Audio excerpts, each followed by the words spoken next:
Good morning, everyone. Good afternoon, good noon, good morning, good day, good fucking, like, night if you're Australian or Japanese, I think. I don't know. Good time zone, yeah. How is everyone doing on this new week? Good evening from Australia. There we go. Evening.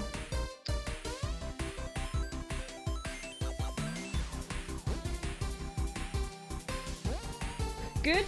Good to know. I've been drinking cold brew. Doing all those sorts of things. I just... Actually... Hold on, let me turn this music down a bit. I just introduced my mom to Churn-On, which was sick. Hold on. I didn't do this again. Hold on. I always forget to do this. Mini, there we go. And she loved it. She, like, actually was like, this is amazing. I started with the lamest show on earth. She hates Elon Musk. And they are so, like, fucking insanely, like, they literally call for his downfall in that episode. Yeah, so, and now she's falling asleep on the couch listening to it. So there we go. I'm trying to get her into it because she loves that sort of shit, you know? So. Oh, wait, fuck, I forgot to redo the sub goal. I am not a good streamer. Shit. Okay, hold on. New sub goal. There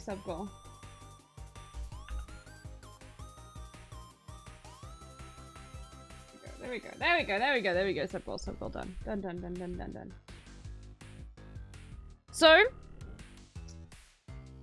how is everyone else going about things? Harris's campaign finally put policy on her campaign side? Bro, what the fuck? Like...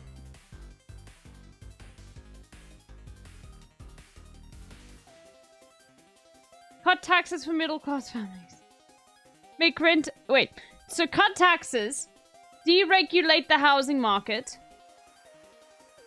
Grow small business and... Okay. Take on bad actors and bring costs down. Okay, that's good.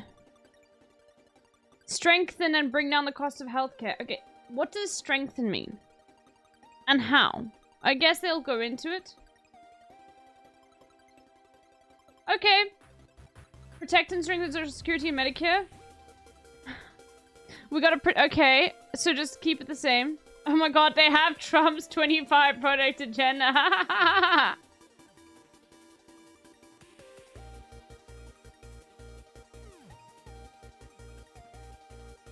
Okay, look, some of it's good, some of it's not so good. This should be right at the top. I don't know why the reproductive freedoms is not like the first thing that they see, because people are not going to read through all of this. I'm sorry, but when you are doing policy, I know that it may seem insane, but I feel like this should be bullet point lists. Am I wrong on this? Do you not think? I think it's should be bullet point lists.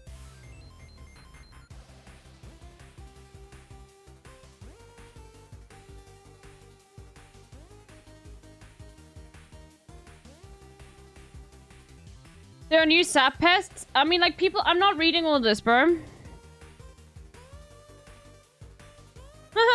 Vice President Harris will make sure that America, not China, wins the competition for the 21st century and that we strengthen, not abdicate our global leadership. I don't want the US to have any more power, bro. I don't think the US... People in the US want the US to have more power, apart from people in government and, like, big businesses.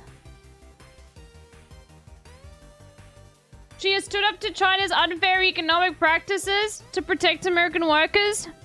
What, do you mean like American companies using Chinese labor? Yeah, that's really unfair for China to do that.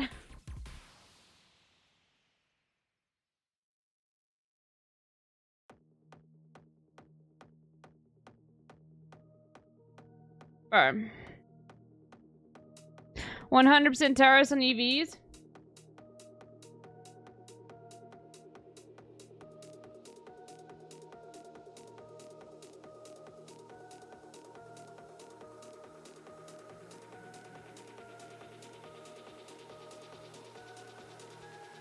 Okay, interestingly enough, I'm looking through this. I was worried that there'd be something to do with the border here, but actually it seems that they've followed the... This is good. Tackling the opioid and fentanyl crisis, they haven't linked it to border crossings at all. Wait, never mind. It says... No, wait. At the end, she will sign the... Never mind. All of this was good until it said at the end she will sign the bipartisan border bill that will fund detection technology to intercept even more illicit drugs. Because, like, no, it's not...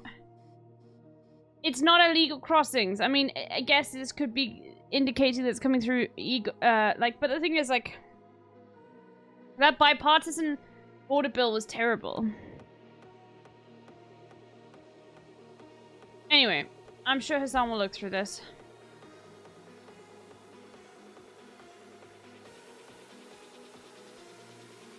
Since we are talking about imperialism, don't worry, LB Germany about to be the US laptop again and provoke China. Oh. Taipei Times. German warships pass through the strait.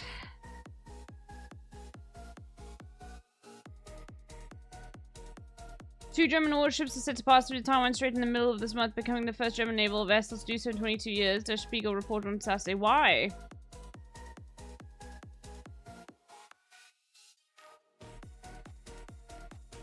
Oh, okay.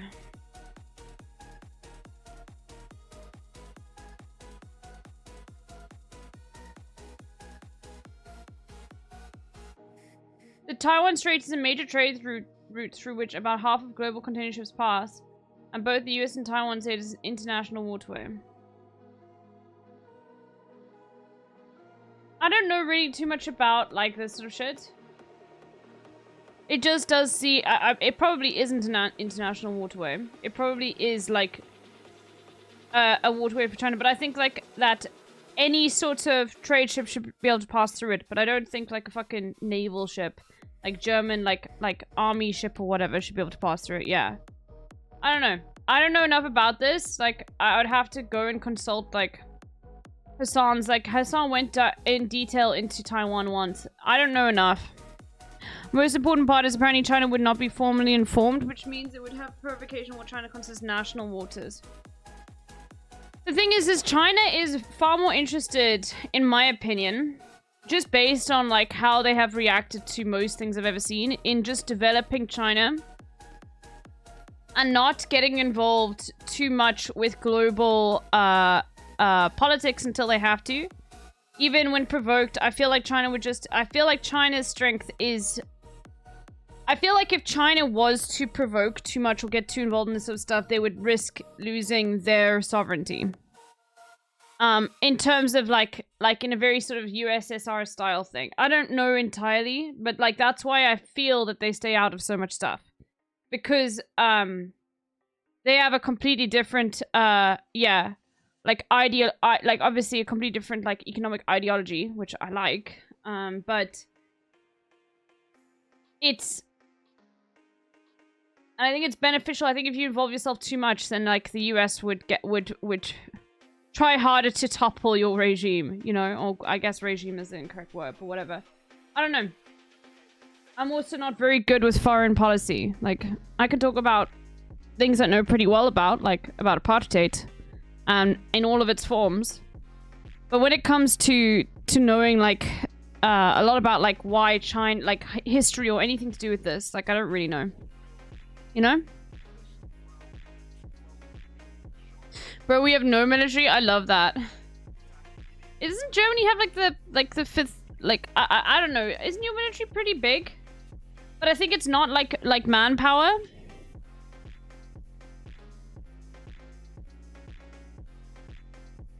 But by God, you know, the Ukraine, Taiwan, and Israel flag people and Bio already said, yeah, but they're not serious people. Like, fuck them.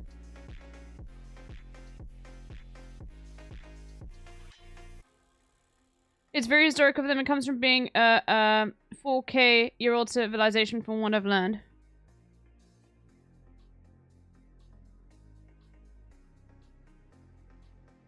The German military can't get too big or else France gets nervous. Yeah, I don't know anything about that sort of stuff, you know. Does Germany have nukes? I'm assuming it does. But it might just be France.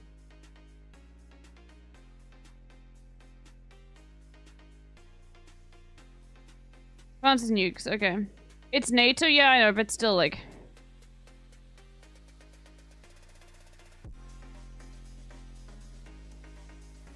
NATO has never really acted the way it's supposed to do in practice, in like theory, right? A defensive alliance. So defensive. Okay. Alright, alright. Let me change my headphones.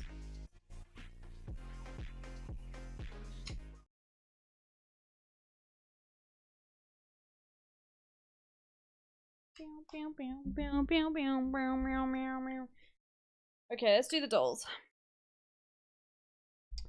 Let's do the dolls. Oh, by the way, so the reason why we're going to be looking at Brazil's bad is because Taylor Lorenz has come out with a video on it, and I would like to see Taylor Lorenz's. I kind of wish we had just been. I would like to see Taylor Lorenz's reporting on this, because Taylor Lorenz is a Twitter power user, okay?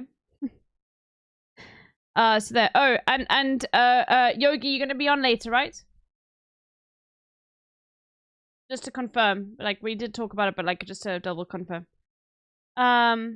Perfect. The Daily Oz. Brazil's ban of social media platform. Okay.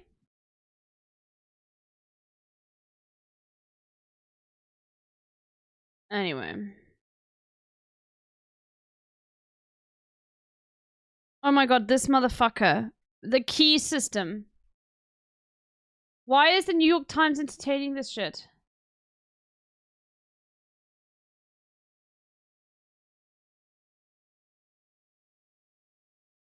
Anyway, so we'll have a look at that.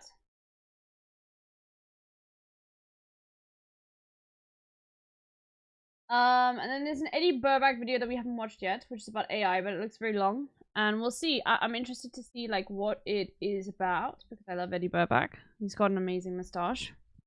And that's enough for me to watch someone's content. Then there was something else. It has a show on PBS Foods and his latest episode is your favorite food. Chickpea. Oh my god, let's go. Okay, thank you. Oh, there's another good work which I actually haven't seen.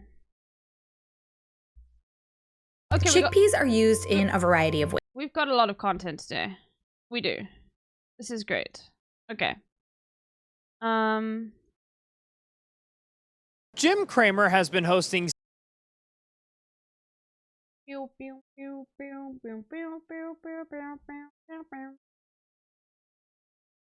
And Curtis Connor has a. Oh no. No, that's. I don't really want to watch Curtis Connor. I'm not a big.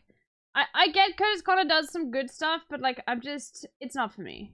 I don't like the style in which it's presented. I don't like the fucking SNL style bits. That's just me though. Like if you really like it, then go for it. But not for me.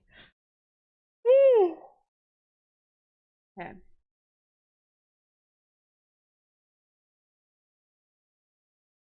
Okay, I'm just trying to see what else there was that I wanted to cover with you guys. Stuff on my phone I saved as well.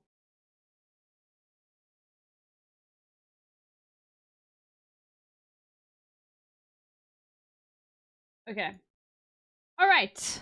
Let's get to it, everyone. Well, it's time to do the dolls of first, of course. Oh, did you guys see yesterday that Hassan saw Hassan Gesser? Which means that we need to remind him every single day to do Hassan Gesser. Okay?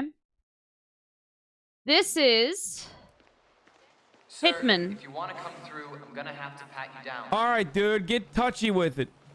This'll just take a sec, sir. Okay, this is either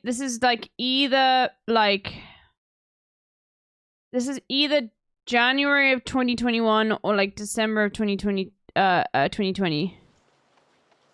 This is a deranged pervert.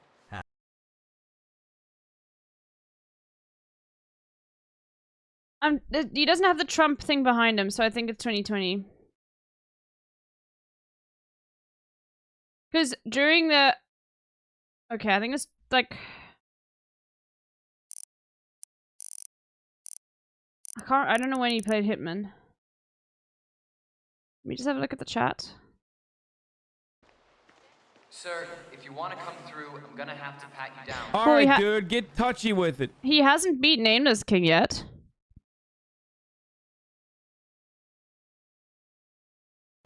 This'll just take a sec, sir. I'm gonna look at the chat. Just looking at some of the emotes. This is He's still got this. So this is this okay. No. So this is definitely 2020. Why? Because he still has the alerts on. He turned them off like during sort of the election season. It's not early 2020 because he would still be in the other apartment. It is 2020 though, because he turned these alerts off during the election season of 2020. Okay, he moved into this apartment in like mid to late 2020. I can't remember. It is, however, like going to be like around, I would say maybe September or November.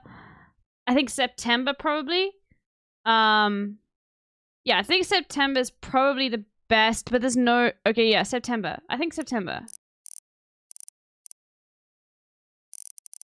Tofu! Holy moly, sorry, stop playing. Thank you for the 13 months. How are you doing? It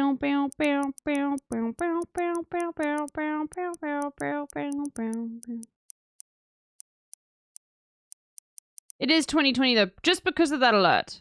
That's how we know. It's not December though. Fuck, it could be October, but then it would be... So it's either September or November. It's not October. Maybe late September. Okay, earlier than that. Let's see... Late August. Okay, so it's between August... Okay, so it is September. Mid-September. It is early September.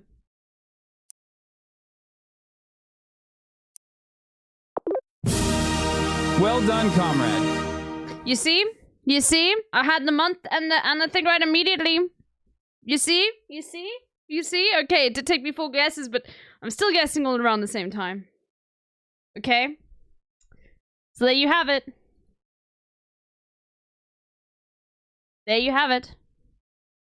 They deleted... I know, I looked through it this morning. I looked through the woke content group. They deleted Elysium's post. They also deleted Soggy Burrito's post.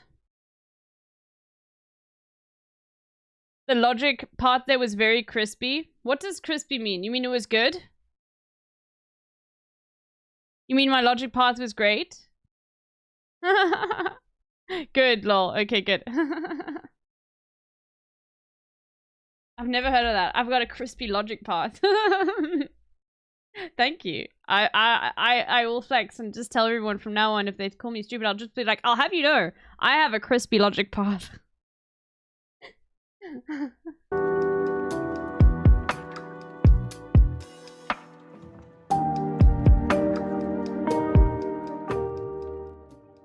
Oh my god, did Eddie go in there and call the leader woke and call for them to step down? Yeah, that'll do it. According to my viewers, I'm actually quite intelligent. Thank you. Exactly. Exactly. Yes. Cat, is this real? Yes. No, this is real. It is actually real. Like, look. I'm suing, by the way. I made a tweet about it.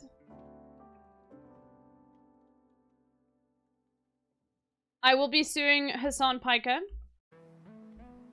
Okay? It's gonna be a class action because Megaphonics will be joining in. But if you guys don't know, in Hassan's latest YouTube video, they obviously needed a place name for some, like, of the chatters. So we've got Jim Nona, Big Bear 37, Skibbity Gyat, Greg Steve, and Ultraphonics.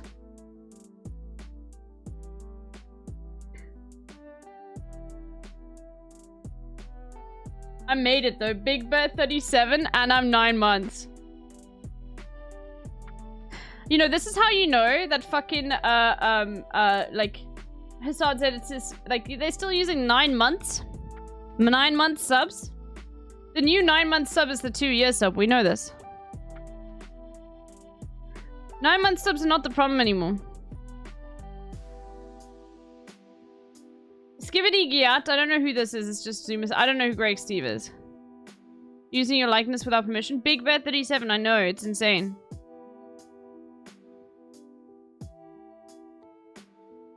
It's great though.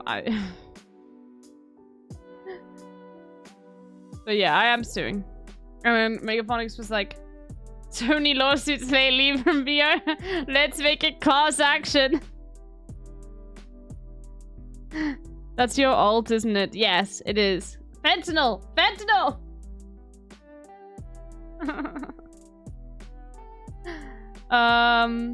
Okay.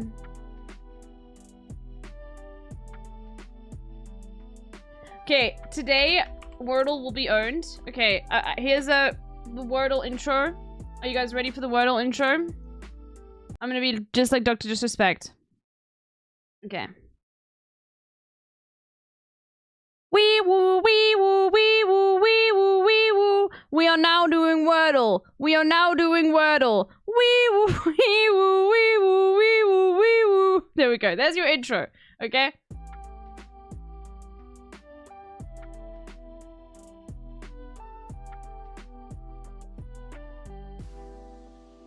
There's your intro, okay?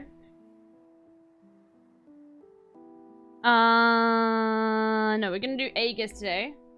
Because it's so much better than penis, I'm sorry. Okay, Aegis. I see. What about... Tepid? Tepid?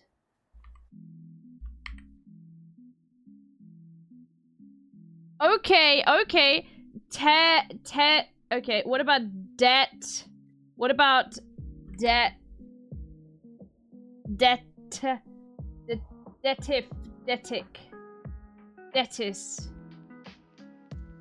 Detie? Okay, I thought that would be right. Detail. Give me the details. Detip. What about...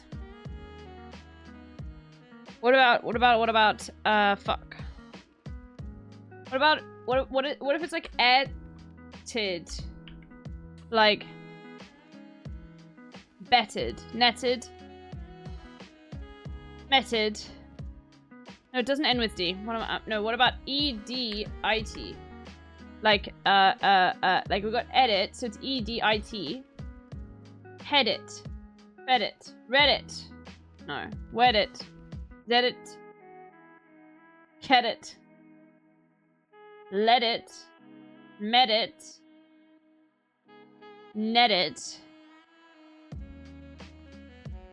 No, it's not this. Okay, that's not it. It's not that. So I think it will start with D then. D-E.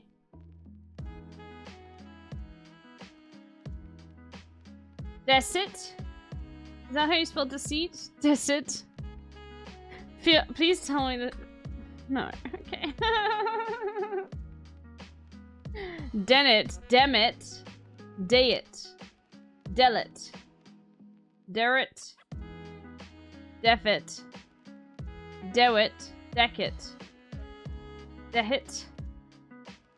I'm terrified I'm gonna end up saying a slur. Like, if I keep going this way. Like, at some point, like, if I just keep, like, swapping out letters, like, I will say a slur.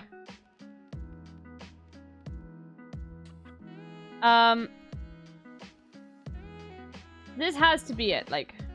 Oh, God. Debt. Detil. Detil. Detif. Deti. Detib. Detin. Detim. Detic. Detic sounds like a word. Okay, it's not. Detil. Detoy. Deter. Detu.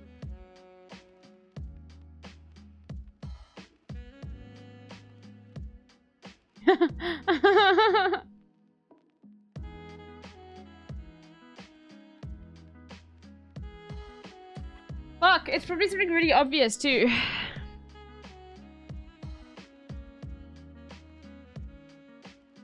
Maybe it's TID. Like E. Oh, I've done it. No, it wouldn't be. It'll EDIT. So I've done this before. Maybe it's Reddit. I don't think it is though. Fuck. Oh, I thought also isn't that different? Okay. Bet it. Head it. Head it? Read it. Ew. Let it.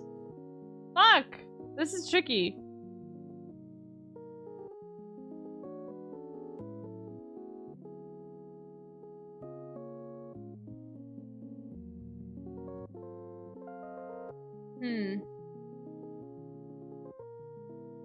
Jason, thank you for the raid. Holy moly, I'm sorry it didn't go off. It didn't go off.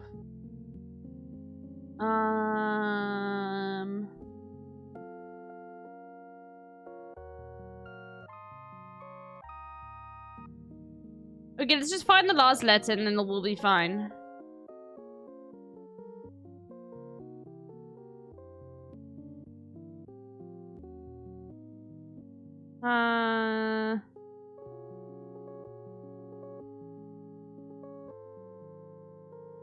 We still haven't used like Oh,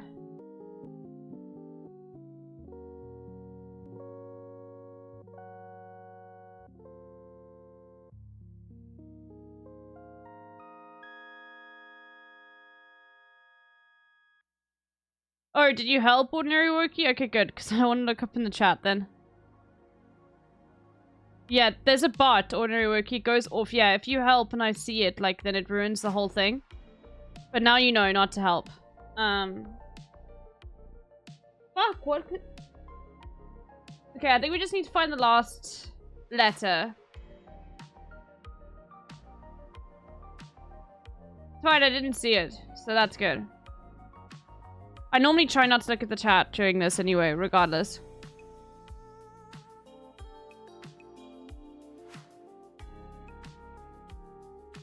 Anyway, I hope you had a great stream, Jason.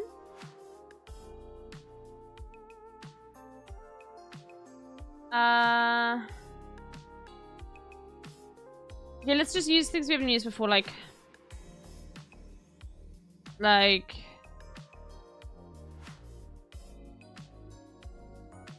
Oh, we have used D. What about bound? Okay. Oh, so we've got B.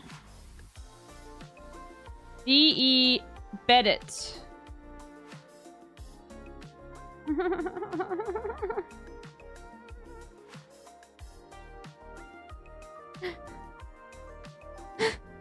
Oh, fuck.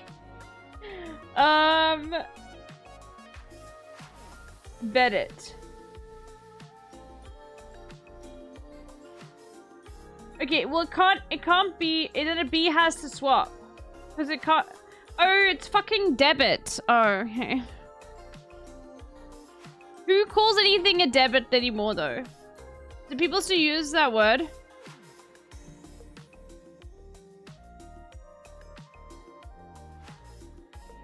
Finally.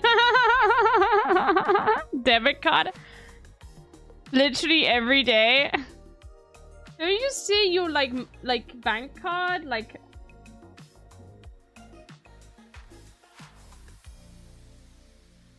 anyway, well now you know Ordinary Wookie no helping in the future. Thankfully I didn't see it though, otherwise I would have been very upset. Okay. Okay, let's see. Mind virus time. Breathe in, breathe out. Sip of cold brew.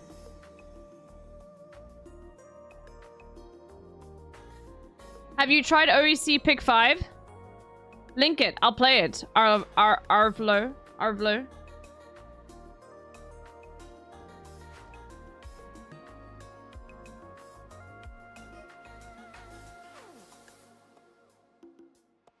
Okay, thank you. I do like OEC games. Oh shit, doesn't Northern Lion play this one?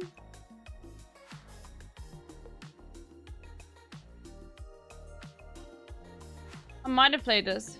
But let's do connections first. Okay, coach. Is there a dark mode for connections? Do I have to sign in to get the dark mode? There is? I can't find it. Hold on, let's see if I can find it on here. What browser are you using? Chrome, yeah. Okay, coach. Solid, burn, community. Flush, platter. Straight, tasting. Non-stop, full house. Full house. Flush, straight. This is bait.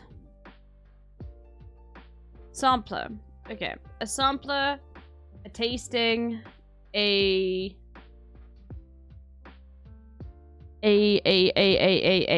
platter maybe?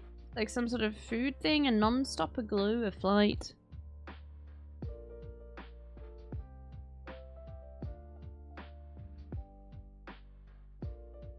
Tasting. I use extension to force document, basically works on every website. It toggles on no. Thank you.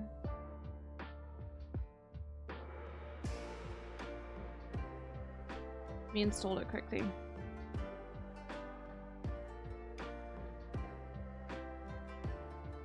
Okay.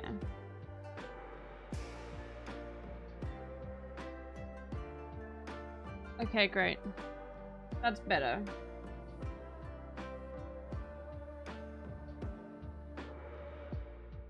Is it better? Okay, blush, sampler, consecutive tasting, community. Platter, full house. Like...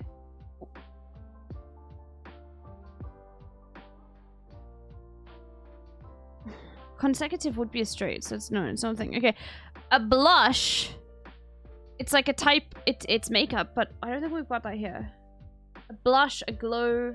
I guess like blush, glow, like a fucking flush as well, because like you're flushed, you're glowing, you're blushing, you're.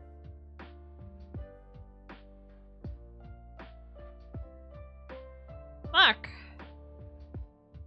Non-stop. Consecutive. Oh no. Either you shouldn't watch one on anyone's stream who fucked amazing, not sure if you can recover messed up stuff. Yeah, I saw this. Yeah, and he replied, why did you do this to me? People are making up lies about Northern Line. They're slandering him on the timeline, okay? Like really, it's really sad stuff. Okay, I have to glow. Flush, glow, blossom, blush. Okay, let's see. Fuck! Okay. I think it would be like a, maybe a burn, no. A sampler, fuck, dude, I don't know, non-stop. Consecutive, tasting, okay. Tasting, sampler, platter. A fucking, I don't know.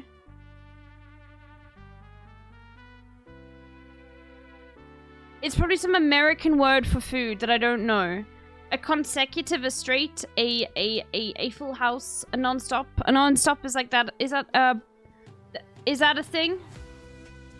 Okay, we went away again. Okay, so we got you out, and we got like you guys out. So let's look at like the other ones, like coach, community. Why would those be together? Okay.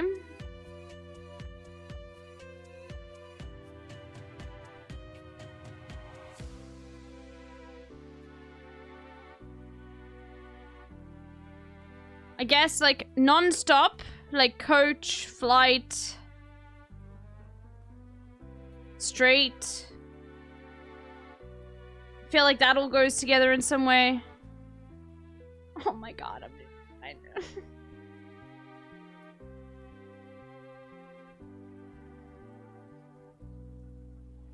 Okay, a tasting, a sampler.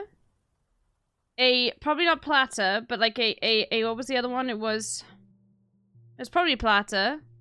Or maybe like a burn or a solid or a coach or a flush. Or a non-stop, or a full house. Or a glow, or a blossom, or a blush, or a consecutive. A conservative. A flight. A community. Yeah, I'm gonna eat my community now. Fuck. A full house? Okay, fuck it. I did not get one. I didn't get one.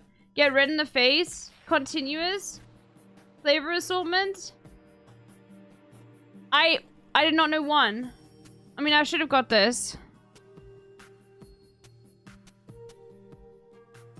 Yeah, this was terrible. Fuck this. We're moving on. The mini will not let me down today. Today I'll be good with the mini. Okay, okay. Are you guys ready? I'm ready. Alternative to Max. PCs. Mountains, Swiss. It's the Alps. Hit the books. Read. They bit the hooks. Fish. Don't be that guy. Pots, flatter. Counterpart. What? Symbol on a music stuff. A clef. Timepiece. What? A sprig. A sprig. Shh. 2 hours of south of you. What? What? Sosu? Unlikely to approach a stranger. Shy. Okay. We just need this. They hit the books. A fucking pots flatter counterpart. What? What?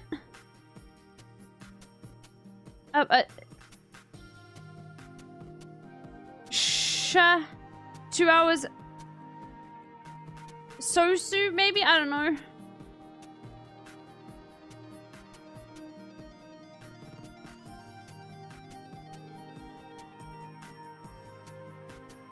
I don't know any of this, bro.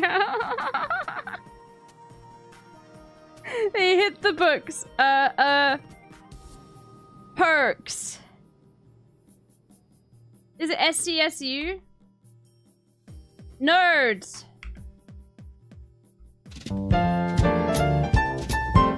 Let's go. Okay, 135. I had a miracle shit in it. What is SDSU? I've never heard that in my life.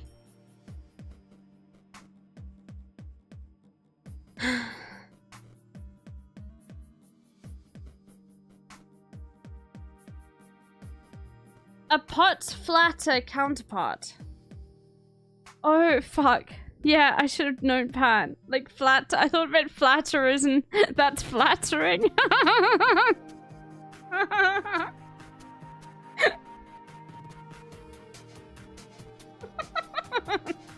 English is so stupid, man. Holy shit.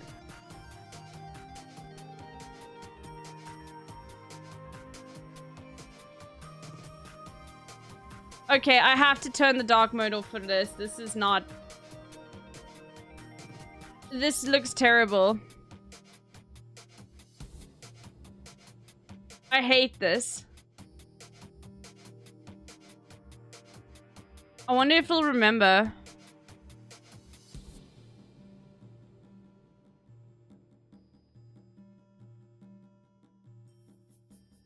Okay.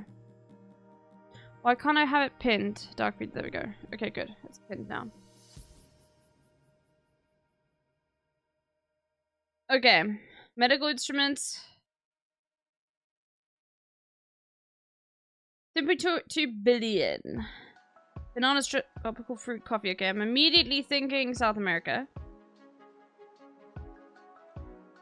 But we don't have... I don't think we've got a coastline. Or if we do, it's very small. Because we've got mainly frozen bovine meat. Or fish fillets. Or non-fresh. Non-fillet fresh fish. Maybe there is a coastline, but it's not like big. Okay, let's have a look more at the food. Melons. Cassava. Fruit juice. Raw sugar. Jams. Frozen bovine meat. Edible offal. Okay. It also could be Africa very easily. It could be. It could be. Medical instruments, though. Like, that's... We got industrialization. Okay.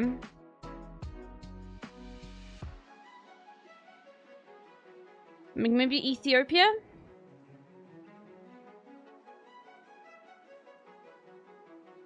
Or we could... This could be a... Paraguay? Could be Colombia as well. Let's go Ethiopia, because that gives us like a nice little all over. Even though I think Ethiopia would have more exports. Fuck. Okay.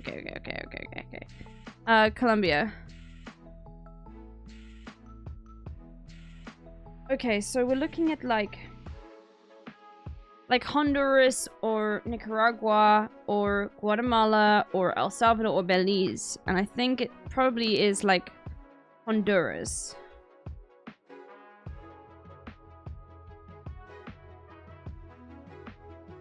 Nicaragua. What?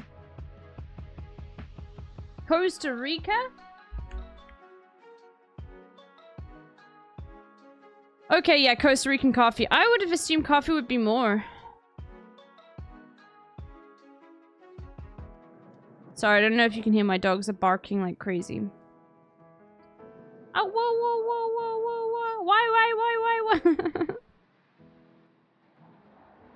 Why? Why? Anyway. Alright. And now that's too loud.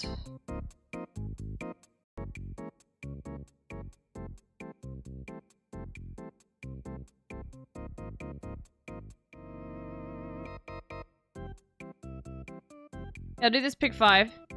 Guess the 5 countries that exports the most bird skin and feathers. Oh, I just want to go France first. Fuck. I think India will be, like, up there. India. 30th? Fuck. Okay, a lot of, like... We want peacock feathers. I guess those would be, like, the prize feathers. Which, you know, we do get peacocks in... No, you want duck down feathers. You want duck down. So, you get lots of ducks in Europe. Maybe it's Egypt, like Egyptian geese or whatever. I don't know. Maybe it's Egypt. Egypt. 85th? Fuck.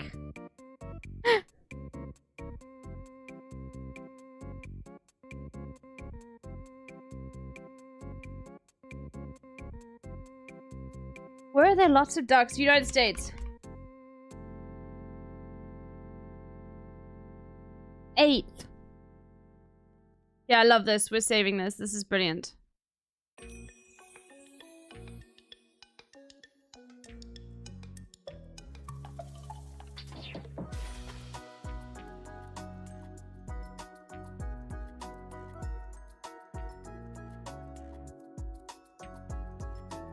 Do they have ducks in Russia?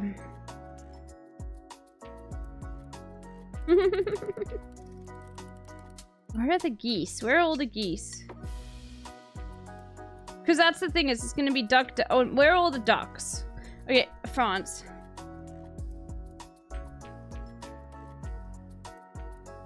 Fuck.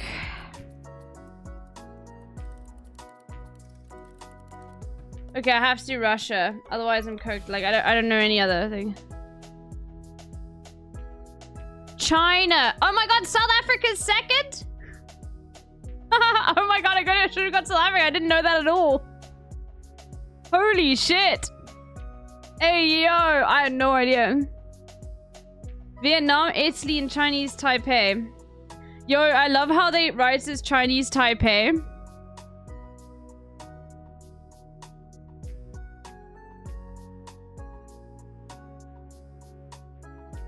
Makes it China's a lot of duck dishes. That's true, but like I never think of China specifically as making more duck dishes than other cultures, but I guess that is the case, right? Like I always think of the French because they cook with duck fat.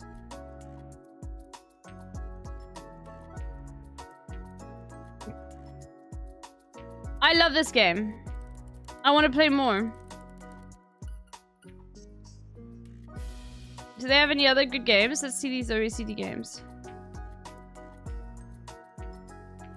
Yes, there is such a thing as bird leather. It's ostrich leather. Oh, okay. Connectal trade. Okay, no, I don't want to do connectal trade. Are you kidding me?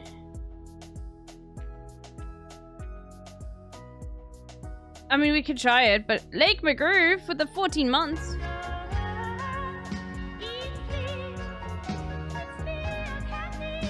Holy moly.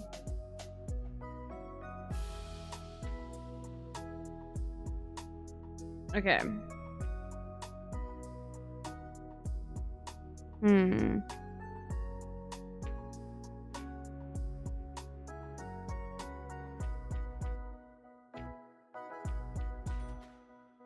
Madagascar. Oh god, I'm so fucking cringe.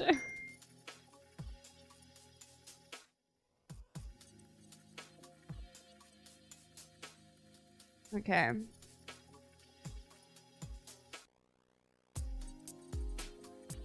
not a huge fan of Connect Tradle. South Korea to Sudan. Okay. South Korea, North Korea.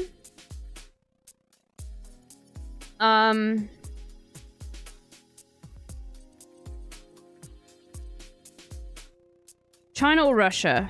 Do we go Russia or China? Like, cause to China you can go China, Afghanistan, Iran, Iraq, Syria, Egypt. No, Syria, Israel, Egypt, Sudan. But can you go like North Korea, Russia? No, that's... I think the best way is to go through China, Afghanistan, Iran, Iraq, Syria, isn't real, Egypt. Okay. North Korea, China. Wait, Russia's better? Fuck. Okay, we go Russia, fine. No. Oh no, of course, because it's like, oh god, yeah. Because you can just go like through... It's like Russia, like Azerbaijan. Right? Oh no, oh god. I went completely wrong. Okay, it's probably like Azerbaijan, like Iran. Oh, damn, okay, Azerbaijan. Wait, what? Wait, does Iran even connect to it? Okay, fuck it. We're out. We're so washed. We're washed. Well, why not just... Okay, well, now it's happy. Iran, Iraq.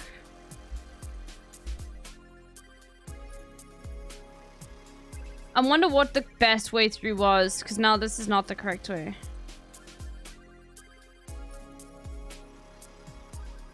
Syria.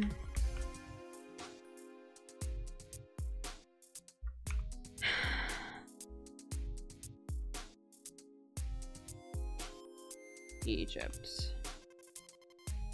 Okay, so what was the best way? And why did I fuck this up so much? Okay, so we have...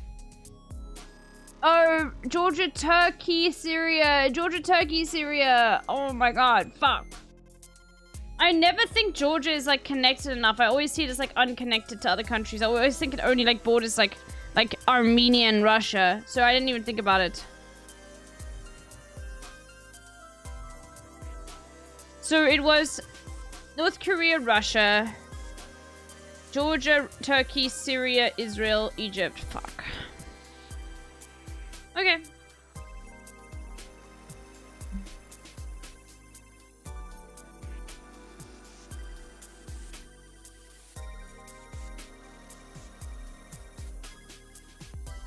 I wonder what if they've got a state still.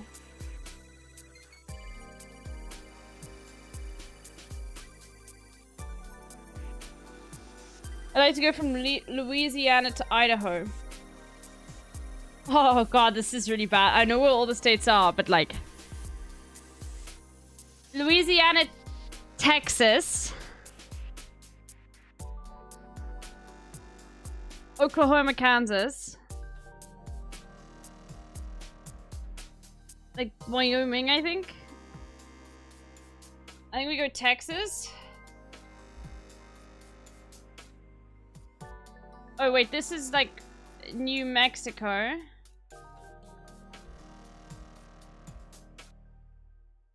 Okay, and then it's Connecticut here, right?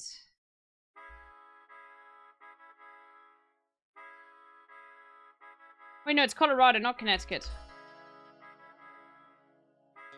Okay, never mind. Bro, look at that fucking square. This is painful. Don't make me do, like, I know all of the states in America, okay? I know where all of them are fucking placed. I've gotten one wrong. Don't make me go and do them right now just to prove to you, like, that I'm better than most Americans. Okay? I will do it.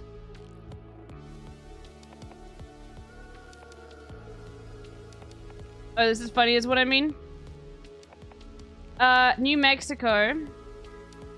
And then you got Arizona here, and above Arizona you have, well, you got Nevada over here, and then California. So above Arizona, you have this over here. Is this Wyoming? I don't think it is Wyoming. Is it Utah? I think it's Utah. Oh, there we go. Okay, I'm sorry. But, like, actually, I was correct. I do not see this as touching. I do not see... I mean, the corners, do they touch? Is there a road that goes through it or something? I actually think I was the one who was correct.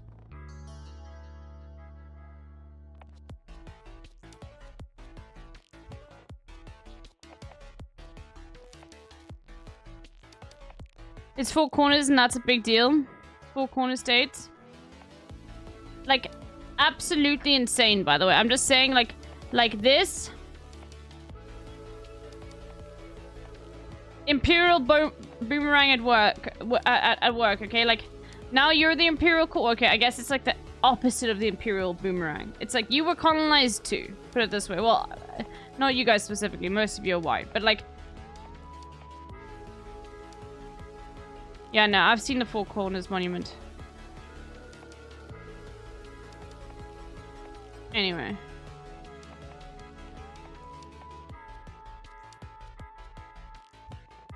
Ghana. Fuck. Japan. Japan!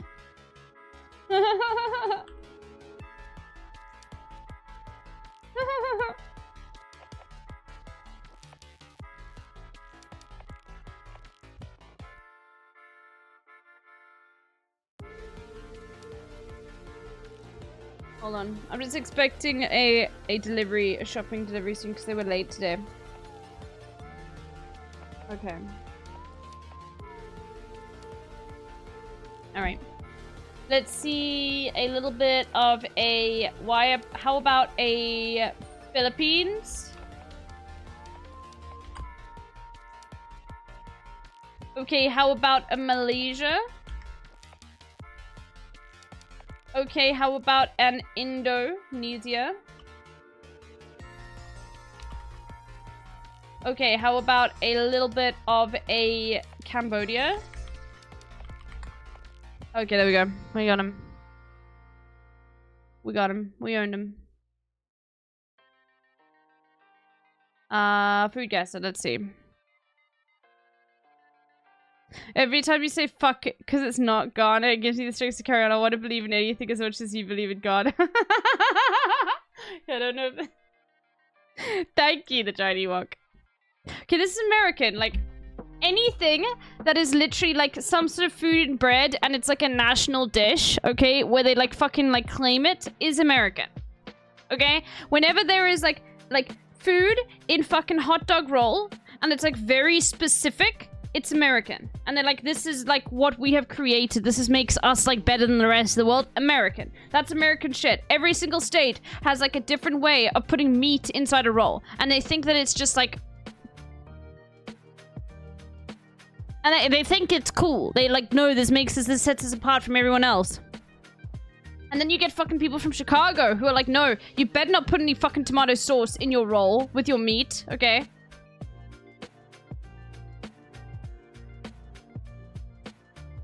like, listen, most of the time it's flavor. Yeah, of course. It's meat inside of bread. Of course it's gonna be good.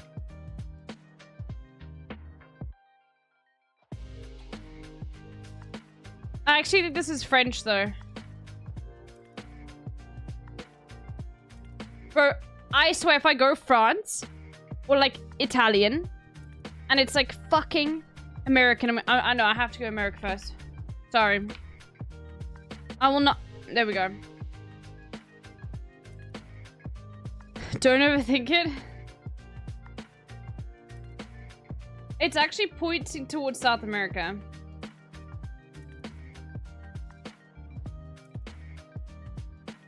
America first, she said it, chat. Yes, I'm gonna vote for Trump now. Okay. Is this Brazil?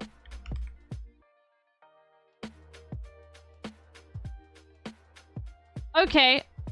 Where is different Duran, Danny Penguin, and Raphael? Please explain. Do you know that this was Brazilian? Also, why are... I need answers.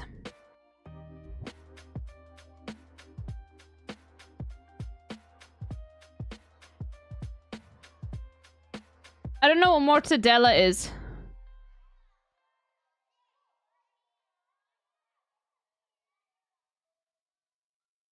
I like how the veggies are on the outside.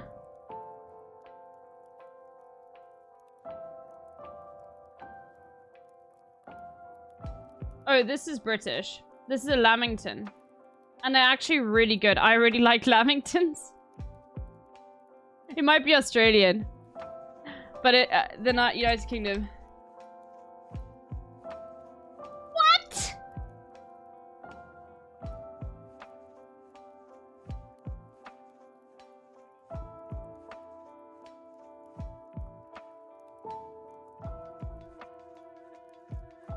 There we go. Okay, it was Australian. Okay, honest. No. Okay. No. I'm sorry. All Australian food, okay, especially if it comes from fucking, like, you know, someone who's the governor of Queensland, okay, that's British. By the way, Lamingtons fucking slap. Like, I really like them. I haven't had one in so long.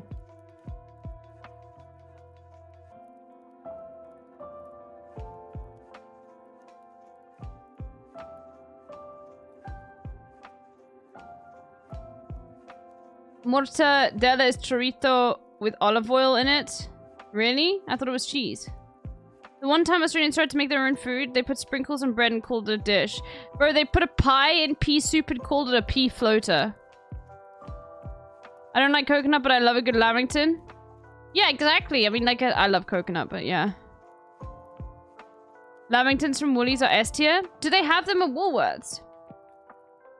Oh my god, I want to order one right now. No, it's fine. I'll wait till I get extra to Woolworths to get one. Just looking. Yeah, you can get a tray. Oh my god. Graham flour, yogurt, turmeric powder, ginger paste, green chili pepper, salt, oil. By the way, I've changed up my marinade a little bit, just so you guys know. For the, I now add a teaspoon of turmeric. Okay, it's like. Turmeric has like a very like well-rounded flavor where it's not very strong, but it just sweetens it a bit. Also gives the chicken a really nice color. So if you type exclamation mark marinade, just know that I now add a teaspoon of turmeric into my marinade. Okay? For my chicken, which I had for lunch today before I started streaming.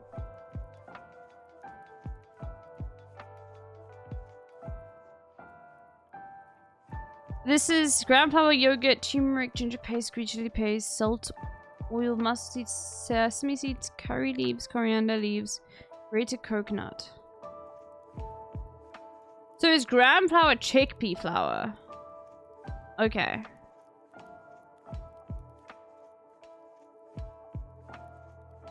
Like, this could be... It's definitely, like, Asian.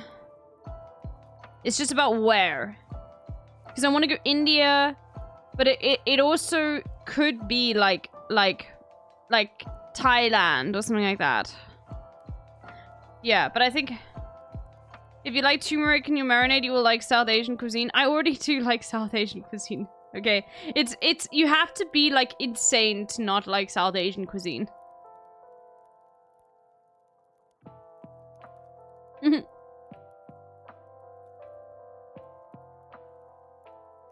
Okay, I think this is Indian though.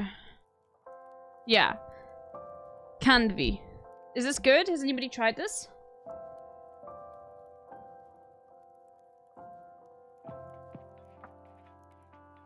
And your guess is yes?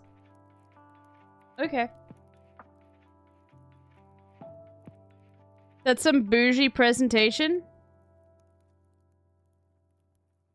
So ground flour is chickpea flour. Okay, well I'm gonna get some then because I really like chickpeas and I feel like cooking with chickpea flour. Couldn't you make like chickpea pasta? Oh my god, chickpeas are amazing.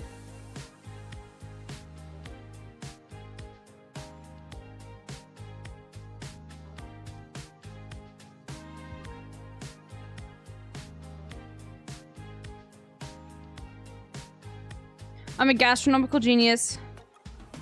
You can, they sell it.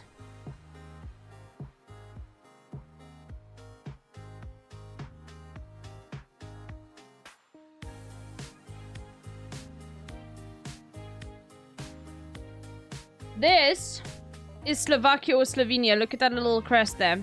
That's Slovakia or Slovenia. I can't remember which one. I think it's Slovakia.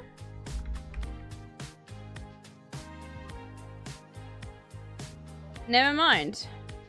It's not. Either. Is this Estonia?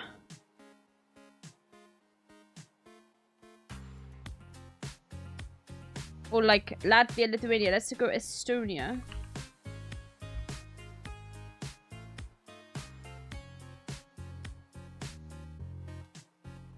Estonia, Latvia, Lithuania.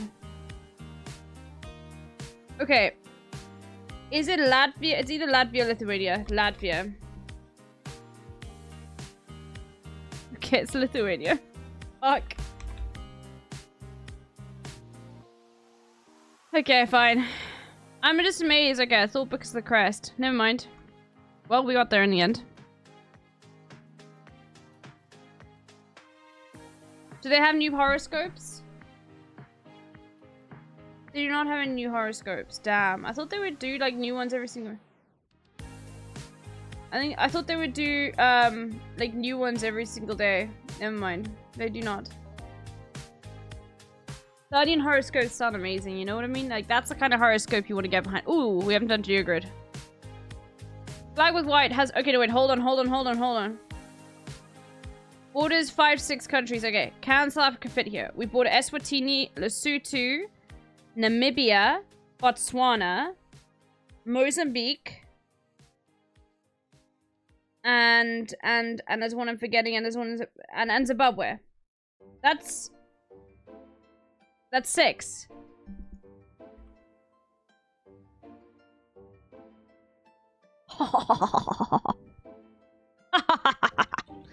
Let's go. Okay.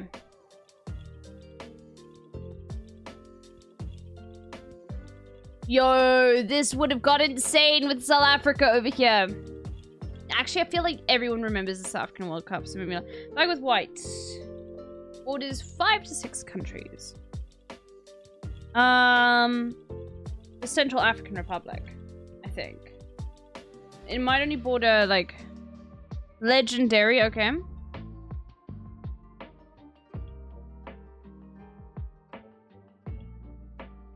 I think you underestimate how memorable South Africa is. Yeah, I think South Africa would be here. Overestimate? No, fishy fins. Okay. First of all, I'm gonna prove you wrong. Well, I'm just gonna discuss to you how you're wrong. First of all, most people who play this game are of my age or a little bit older. Okay? Which means that they will remember the World Cup. Okay? Specifically because it was like also what was memorable and what has been like a mainstay of World Cup since then is the Vuvuzela. Okay, it was also the first tournament of its kind to be held on the continent of Africa. All right.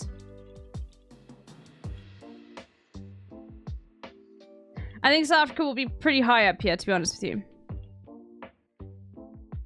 Like, it's because I think people who play this are probably, like, a little bit older than me. Just a little bit, like, maybe, like, 5 to 10 years. Like, on average. I think this is, like, for 30-year-olds to play. I'd like to see, and so then it would be actually more concrete in your mind. Because remember, this is also, like, during the rise of, like, social... And also Shakira. Yeah.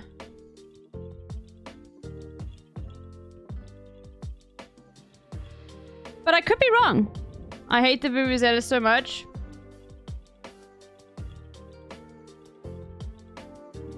But I could be wrong. I could be wrong. I could be wrong.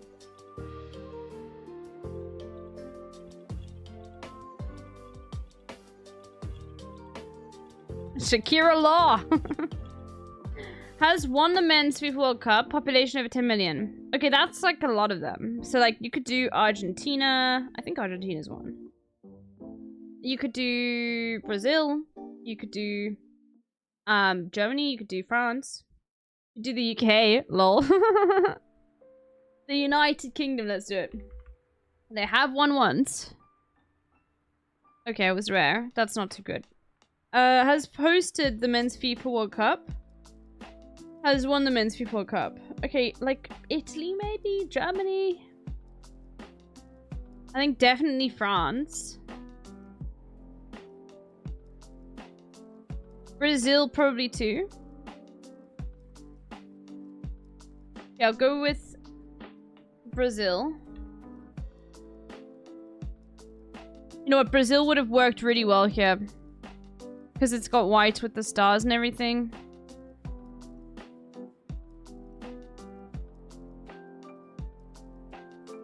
Has hosted the men's FIFA World Cup. And borders 5, 6 countries. I mean, Germany is just so obvious. Germany borders Denmark, Belgium, Netherlands, Austria, France. I think it borders more than 6. Poland.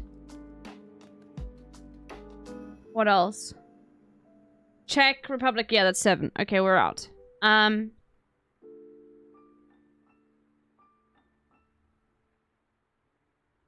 Okay. Flag with white has won the men's FIFA World Cup. Argentina. I don't know if I don't think the USA has ever won. You could do Italy, I think. Or France. France borders Germany, Spain, Andorra. No, it has way too many. You got Monaco included as well with all of that shit. Nah, okay, we're out. Way too many, because I haven't even included like other ones. Like Belgium. And the UK counts as a border too for some reason. Americans don't play footy, do they? I mean, the Women's World Cup, they won. Maybe like Argentina has hosted over here. It was Saudi. We could go Saudi. So like Saudi. Was it Saudi or Qatar? I can't remember. Or was it the UAE? I can't remember who it was. And Qatar definitely does not border 5 to 6 countries, so never mind. Member of the EU. Wonder if Poland's ever hosted it. Yeah, I'm gonna go France. Fuck! I thought like France had been used up before. Damn it. Okay. Flag with white. Netherlands. Uruguay. The United States probably has hosted at some point. Oh, this has 1. Never mind. Okay. Argentina. Okay.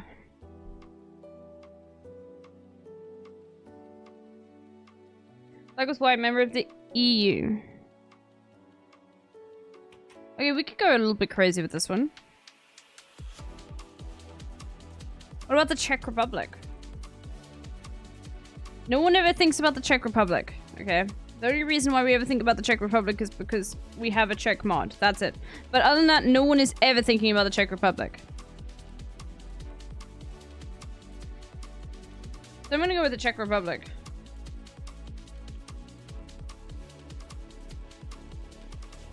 I told you. I told you. I told you. No one is ever thinking about fucking Czechia.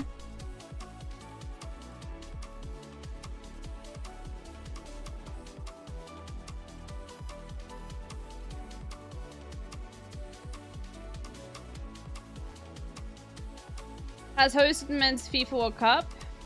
Borders 5 to 6 countries. Member of the European Union. Too many countries use red, white, and blue. Why? I don't know. Like, their primary colors. Member of the European Union, populated. Okay, that's basically almost every single European country. We could do like a little cheeky Greece. I feel like Greece is good there. Epic, okay. Has hosted the men's FIFA World Cup. Has Turkey hosted the men's FIFA World Cup? Turkey borders like 5 countries. I feel like Turkey would be good. I feel like. Okay, well, it doesn't. But that was pretty good. Okay, so what? You see, everybody put South Africa here. I told you. Oh my god. Fishy fins. I told you.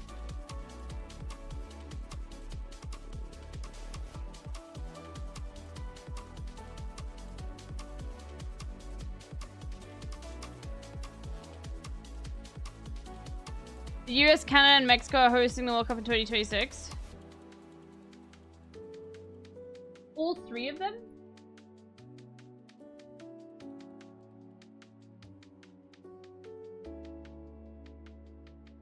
All 3 of them? Come. Oh my god, it's a joint bit. That's cool. I like that. The come, sorry. I never thought, like, actually it is, like, EUM. That's insane.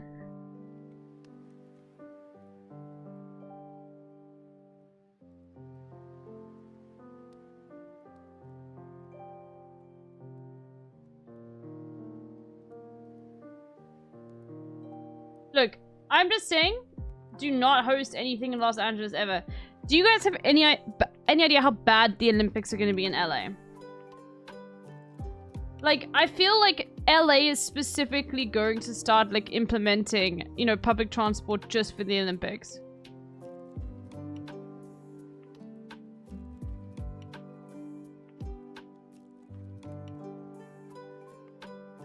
You know how bad the Olympics World Cup will be in New Jersey? Okay, I don't know anything about New Jersey, so...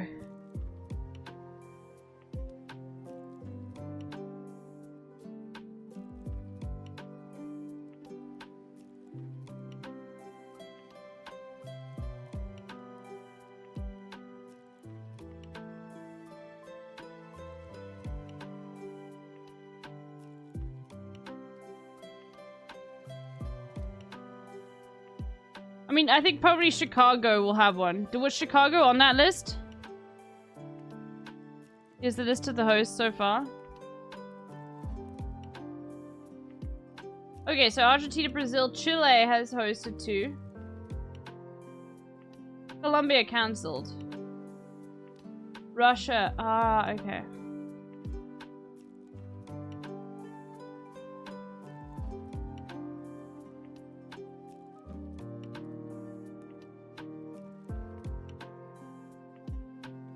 Oz hasn't had one.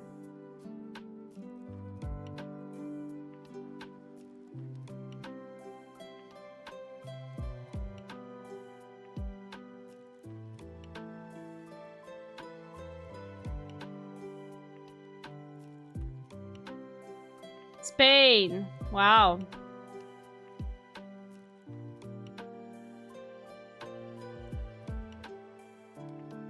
No one remembers Spain.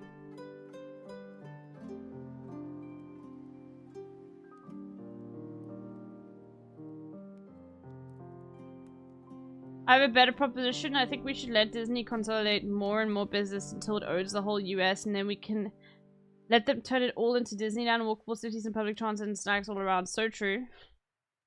It's a good idea. Why not? Okay. We've done a lot of dolls today, so it's time to move on. But we'll just do the flag ones, and then we'll do Bandle. Okay. Hippie Dog 07. Pick a country, any country, but it has to be a country. UN registered country. Palestine is included.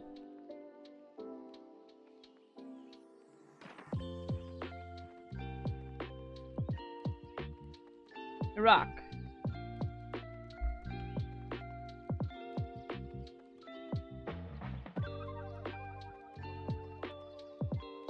It's the Marshall Islands. I think so. It's either Marshall Islands or Nauru. There we go. Marshall Islands. There we go. There we go. Nice and simple.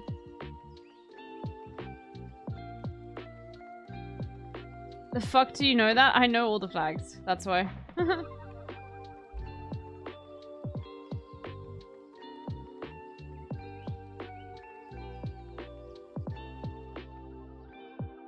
It's white here. In fact, it's white throughout. Wait. No. No, this is Pakistan.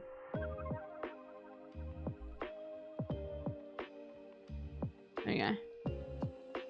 Because of the... They had a faint outline on the...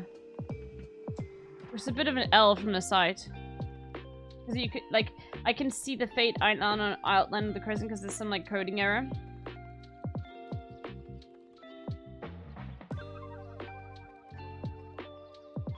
Yeah, artifacting, whatever. Regardless. Vandal.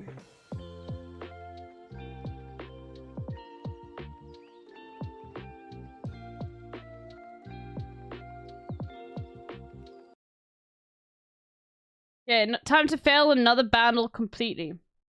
If only it would load. It's time to fail another Vandal, chat. Let's go. Okay. 2002, 1.3. Okay, very hard. 1.3 billion views.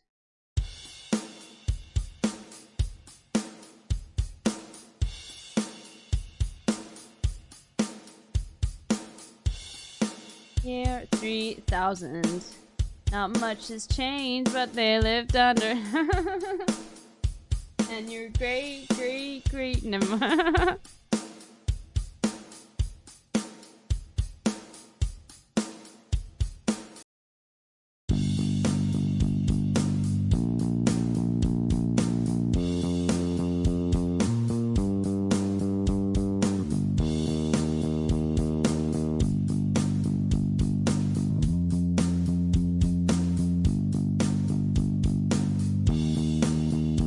This is My Chemical Romance or something like that.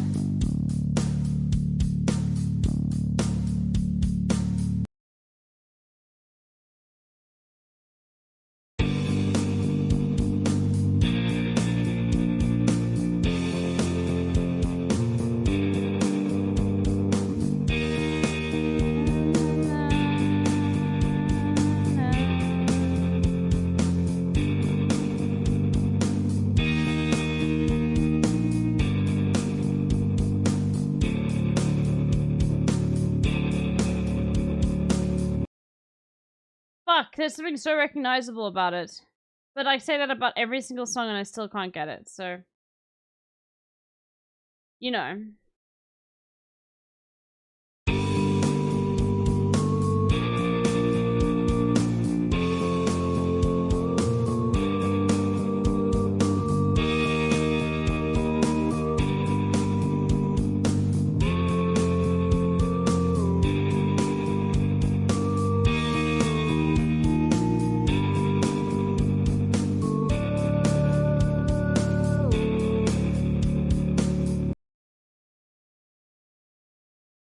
I have no idea. Holy shit.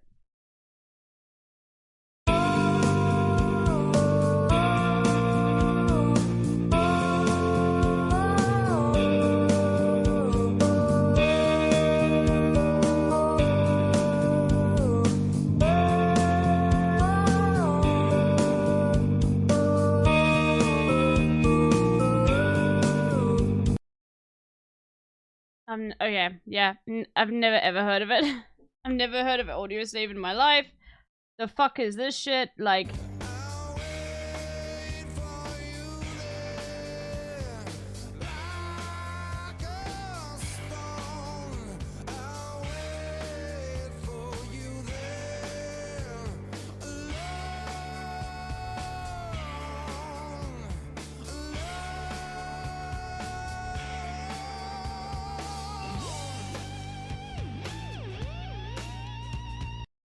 Never heard of it before in my life.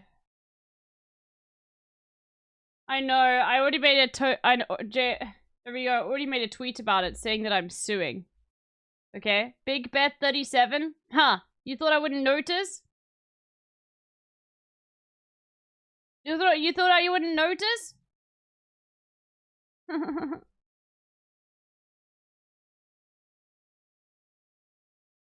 All right, everyone.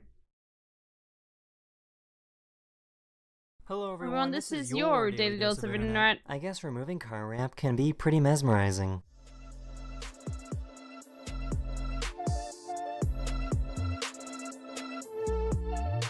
Holy shit. That is pretty mesmerizing. I just discovered a new candle trick.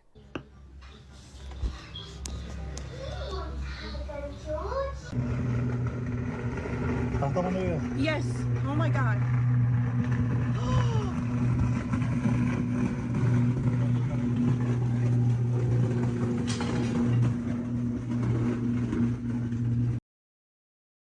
Holy shit. Look at the water too. How do you even find out that you can do something like this?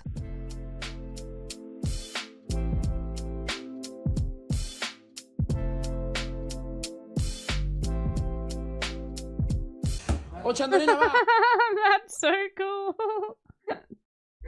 Okay, I love that. Hold on.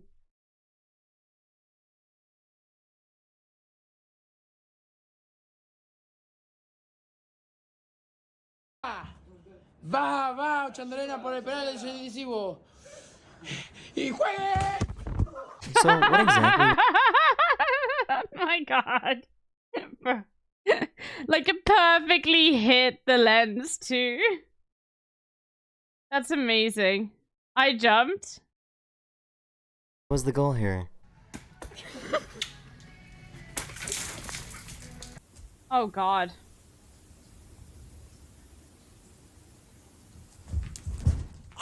Good thing this guy had a kayak to help him get across the river.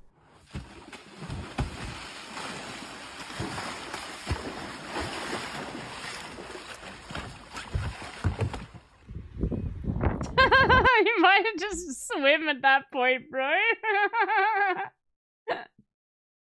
Well, he got across, yeah.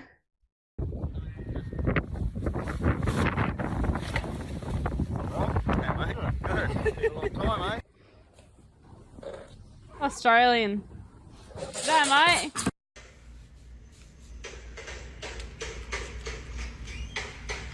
This guy discovered What game is that? Bro, she's just giving.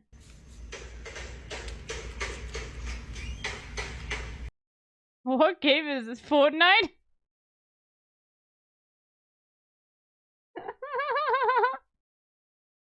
This guy discovered a new way to punch.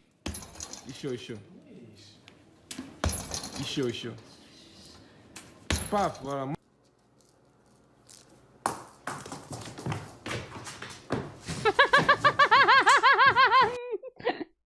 Oh no, the cat, dude. A few days ago, one of my subscribers recorded this incredible rainbow cloud that was spotted in the UK.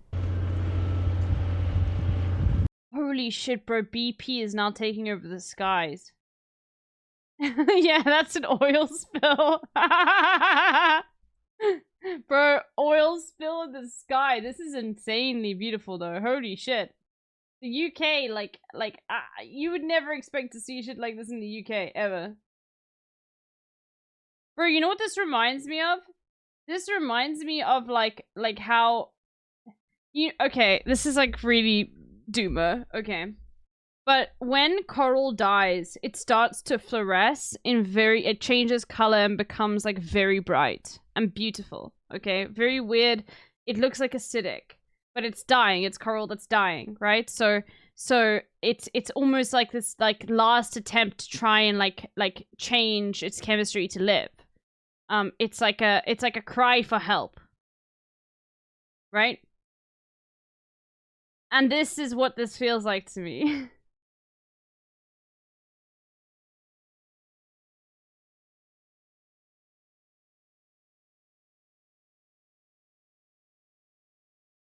It's like the sky is being like, please stop. You know?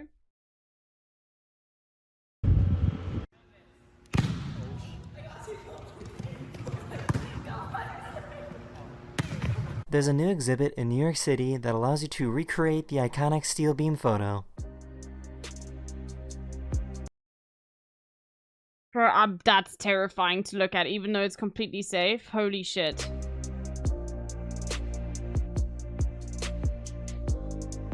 You they're know about strapped elf in. on a shelf, but what about moose on a roof? A moose on a roof. It's just like, how the fuck do you get back down?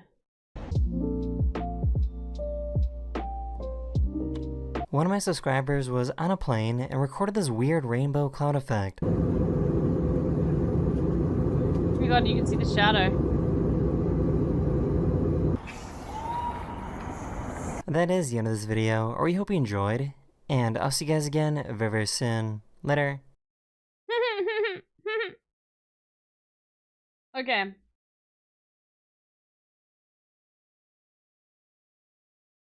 Has this motherfucker come out with another video yet? Skibbity yat.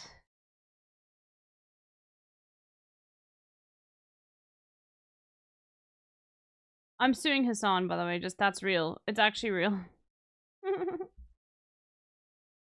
For real, for real. Okay, so we're gonna first watch Tony Lawrence. This is Tony Lawrence, right? Yes. Has got a Taylor Lawrence, not Tony. Taylor. How's my day been? My day has been wonderful so far. Great value, Lewis Hamilton. Thank you. Yeah, get the bag, exactly. Tony Lawrence. Taylor Lawrence. Sorry. Maya with a big ass burb. Can you send it again? So I'm just waiting. I can see my groceries are almost here, by the way. So that's why I'm just waiting to start. But we're gonna watch this because this is all about X and how, you know, maybe this is stuff that we haven't quite had a look at with respect to Brazil and X. And, you know, Taylor Lawrence is a very I guess very well known on Twitter. For those that don't really know Taylor Lawrence was... Does anybody not know who Taylor Lawrence is? Let's say that. She's a journalist. She's very good friends with Hassan. Okay. And she also was the one who did the interview, and she was the one who found out who Libs of TikTok was. She found out that Libs of TikTok was Chaya Raichik. Okay. Which some may think is doxing. It was not fucking doxing. It was literally investigative reporting after Chaya Raichik had literally caused like acts of local domestic acts of terrorism to occur, like due to her online presence, right? But yeah. So we'll have a look and see.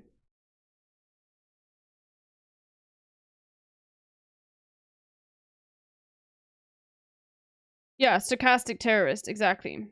Anyway, my food, my groceries are almost here, so we're gonna wait a bit. I'll just put this on.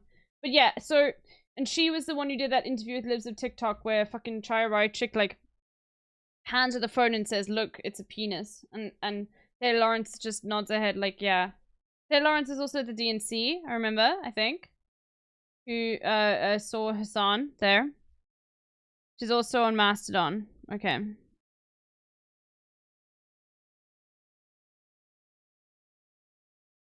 Is Chaya Raichik Libs of TikTok? Yes. Mastodon is for fucking nerds, okay? Let's just be real. Alright, I'll be back in a second, hold on. It is. It is for fucking nerds. Like, it is, like, incredible nerd shit.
Boom, it's gay. Gotcha.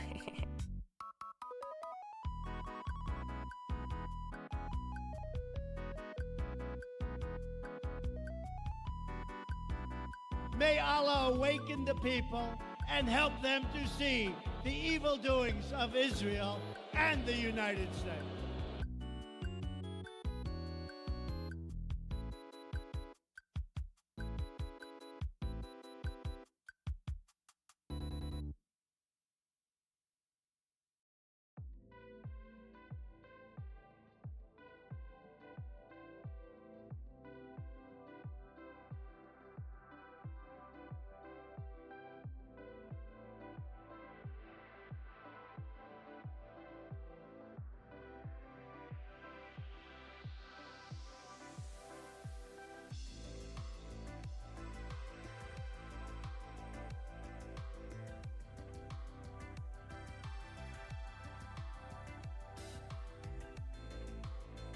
It's simple. Low-yield tactical nukes.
Alright, I'm back.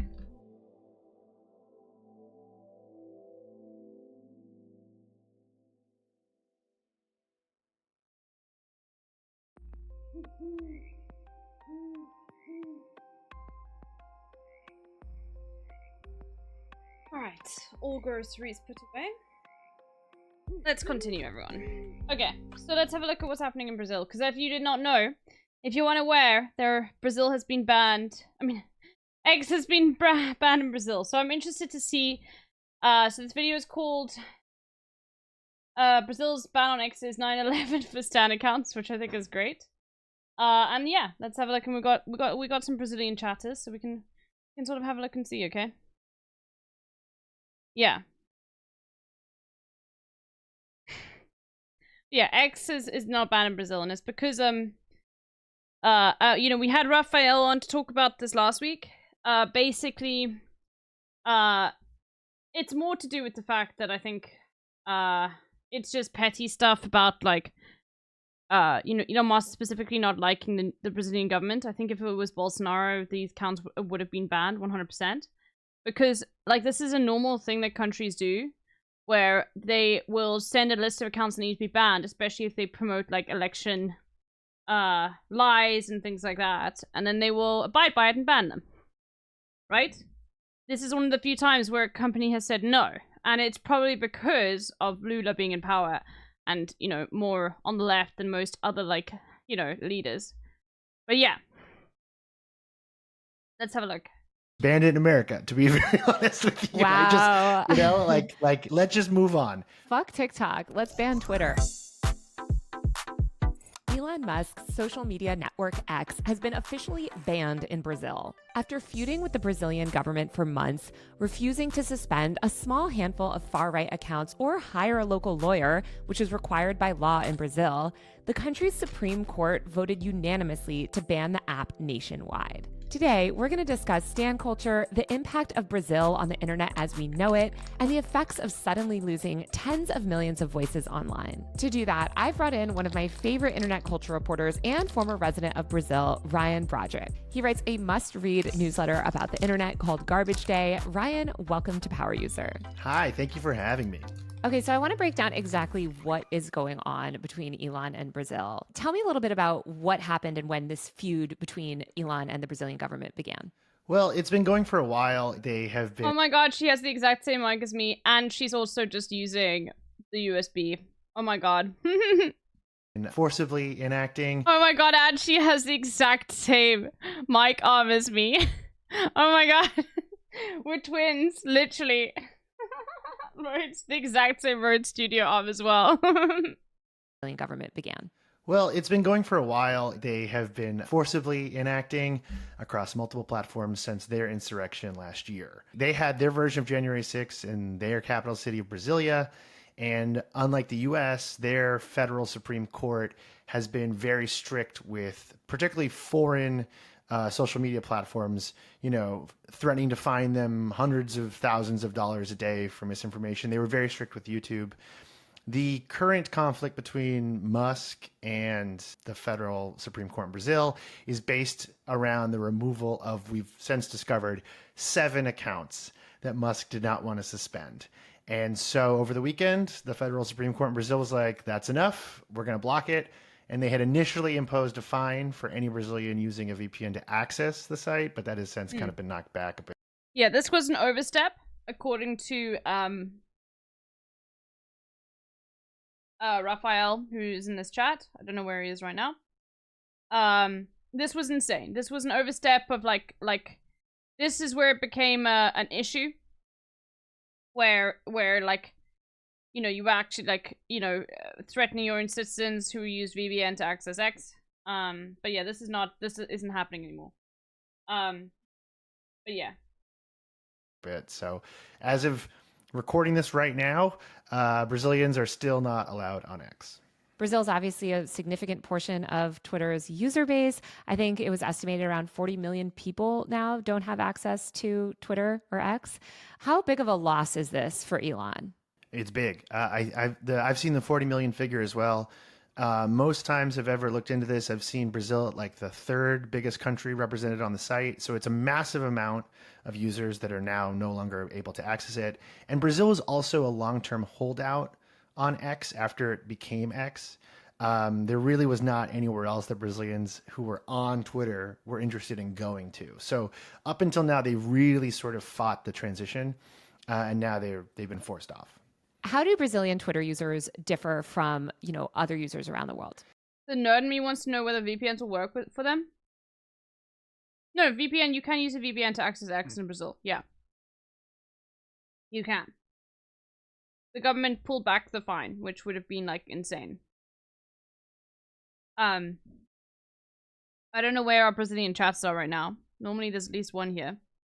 But, two of them are not in the country at the moment, in Brazil at the moment, but the other one is and couldn't access Twitter. Different is, but Big Magpie and Raphael are not in Brazil at the moment. I mean, the short answer is they don't, but they use it a lot and they're extremely engaged. Well, that's a difference. Well, yeah, but it's not like, say, Japan, where they're using it in a completely different way that would like be totally out of place in the US, or even like the UK, who they use it totally differently. Brazilians are. You can, so it's basically like firewall for phony X. Yeah, like, look, on YouTube, there are some things I can't watch, right? Unless I use a VPN. There are some specific, like, documentaries or what that's only available for American audiences, right? I'm sure, like, what they've done is just done a full block. Like, you can probably click on X, but it just says this content is not available in your country, right? And so you don't see anything on the site or something like that. I don't know. Or there's some, like, overriding thing. Countries can block that sort of stuff, you know? But I think a lot of, yeah, the Stonewall, doc was blocked. Yes, for me. Because it's, like, probably American it's probably, the reason why is it was probably funded by the American government, so they make it free to the American public, but not to anybody else. That's probably why, Lily.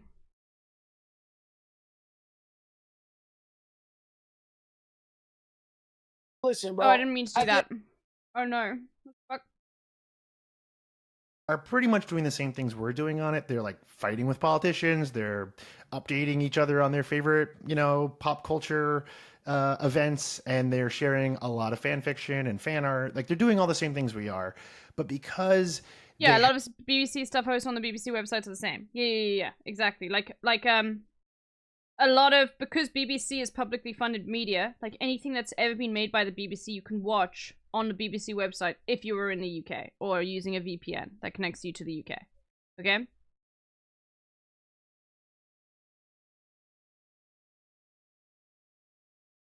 Have just a sort of different level of importance on internet culture in Brazilian society and Brazilian pop culture. It feels very different. It feels.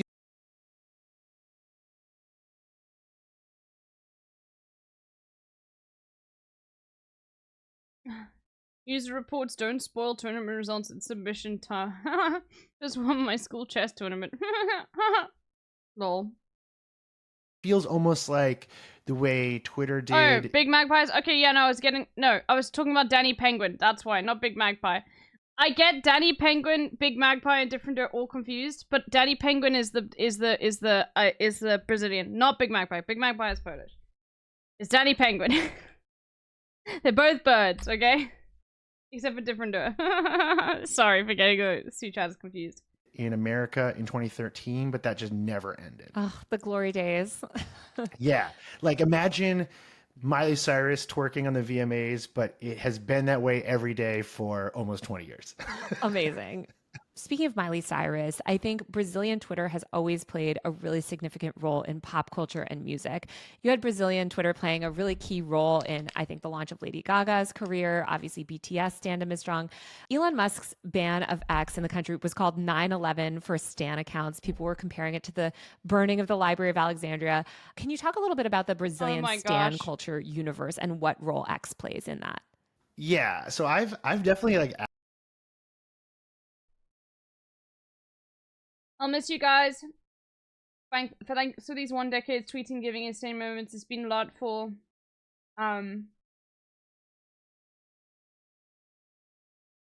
I've been here for a lot of Mighty Stats accounts. Charts Mighty Cyrus, Charts of Mighty, Cyrus on Charts, and Mighty Stats Mighty on Stats. It's been a long journey that we are, why did it keep getting banned or something?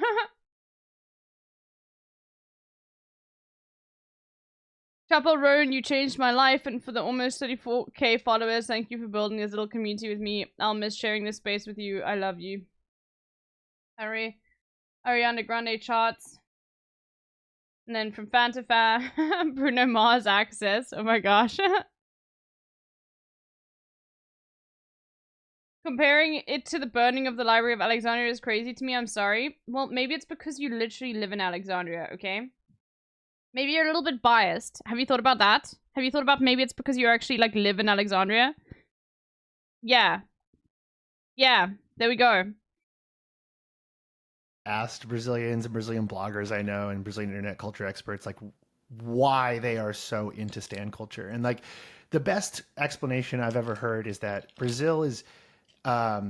it's sort of like a hegemonic island in South America. It's like the only country in South America that speaks Portuguese, so it has its very distinct culture. It is extremely curious about sort of global pop culture at large, but they have their own way of sort of talking about it and socializing about it. And it's also a place where pop artists never go. Yeah. So like the first big meme that sort of, came out of Brazil and crossed the ocean was "Come to Brazil." And the bottom of every reply on Twitter at the time, you'd see "Come to Brazil." And that is like a very real thing. Like, artists don't go to Brazil. It's hard. It's tricky to go there.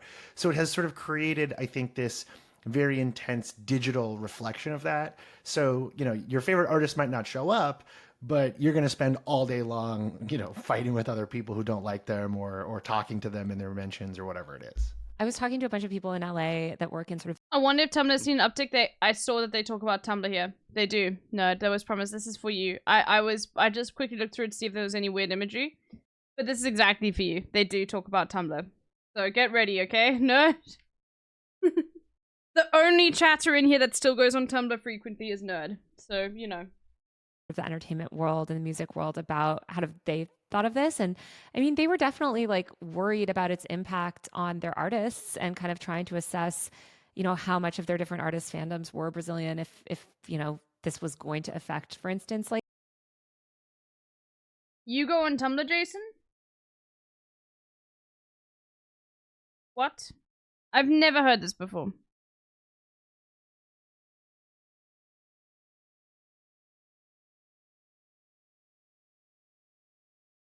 I feel like you spend too much time on TikTok. Yeah, I have friends that exclusively use and send me memes on there. Alright. Okay, I did not know that you went on Tumblr. Like merch sales or, like the sort of the unpaid promotional.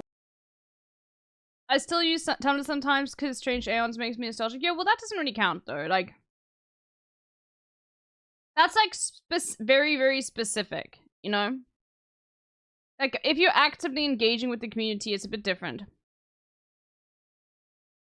Which is like, or like a power user, I guess. I guess any, like every single day Tumblr user is a power user, Work that a lot of these users do for American pop music artists and actors and things like that. I wish those people would go to Brazil. I wish they weren't using Brazilians as unpaid promotional tools for them. But yes, I think you are going to see a serious drop in, how the internet looks and feels, especially on X. Yeah, another thing that somebody noted on Twitter is that a lot of these accounts are sort of unofficial, unpaid pop culture archivists. They're keeping track of celebrities' public appearances, photos, updates, and things like that. If that goes away tomorrow, what effect do you think that will have on sort of like the way that we archive and catalog pop culture? I think, if you are using X for that sort of thing, you're going to notice it.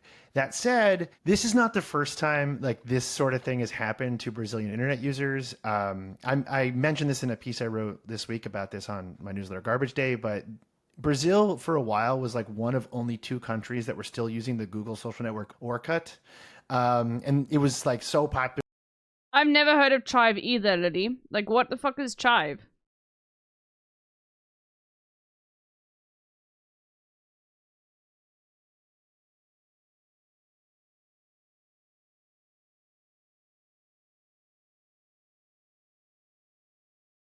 Yeah, we know it's not the herb. Have you heard of MSN? Yeah, I heard of MSN, but I haven't heard of Chive. But I never used MSN.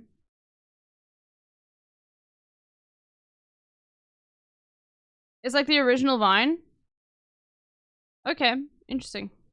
That pretty much almost every Brazilian at the time had an account on there. Explain what Orkut is to people that have never used it. I mean, the easiest way to explain it was like it was Google's kind of like half-baked MySpace competitor, but it had this ability to organize by communities or groups, which like even at the time Facebook in the early mid 2000s didn't have that capability. And so like Brazilians were just using this like for years and years and years and years. And then they all sort of started moving over to Twitter, and they found each other very quickly. And I've already seen that effect this week where like, at least in my own experience, like every Brazilian I know is already moved over to Blue Sky, or they're making accounts on Threads that they're not using. So it is happening. And I do think a lot of the things that we liked about Brazilian Twitter were not super specific to what Twitter is and does.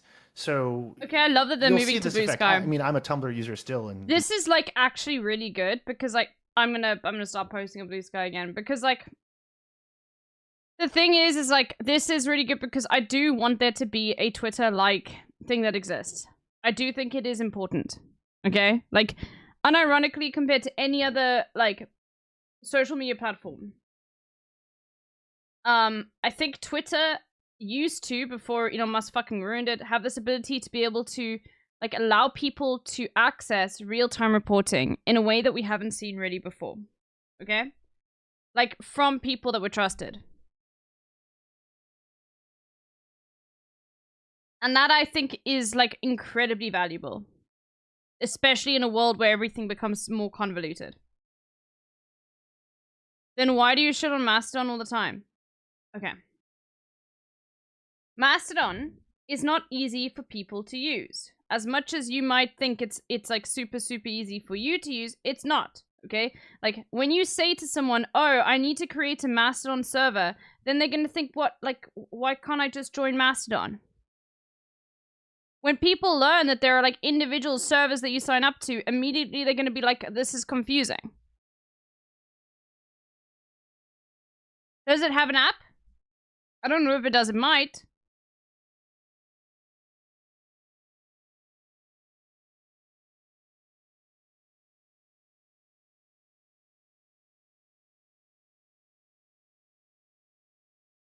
the year 2024, and they're all over there too now. You use this word in your piece called zoeira. I might be pronouncing it wrong. Can you explain what that means and kind of how it relates to the way that Brazilians use the internet? Sure. It comes from the Portuguese word zoar, which means to joke or fool around or mess around. And zoeira is, I mean, the easiest way to describe it is like if you've ever made a typo in a group chat and then all your friends I'm gonna repeat tweet the on typo Blue over Sky and over again and start putting it into memes and just like making fun of you nonstop, that's zoeira. And so it is this thing that like Brazilians, I mean, it's kind of like a millennial term. I don't really think Gen Z is using it that much, but it was this sort of way of describing the feeling of being on Brazilian internet. And some of the feedback I've gotten from Brazilian readers actually this week was that one of the reasons Threads isn't good for that sort of experience is not only just the algorithm breaks the entire flow of conversation, but also it's tied to your Instagram. And in Brazil, Instagram is now sort of the de facto replacement for Facebook, which means your friends and family will see you being a complete psycho on the internet, and they don't want that. Yeah, let's talk about the different like competitors and where people are going. Because as you mentioned, I think a lot of people on Threads seem very upset that Brazil is not embracing Threads.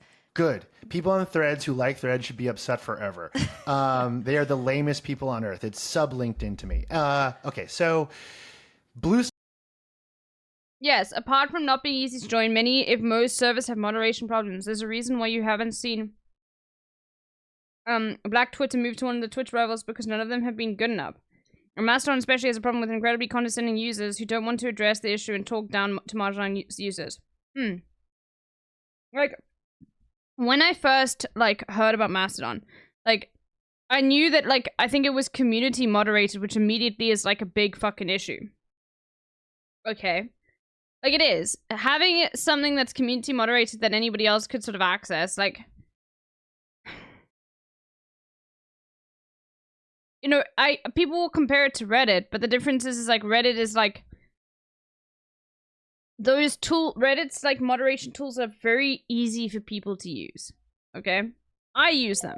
If I can use them, everybody else can use them. You know?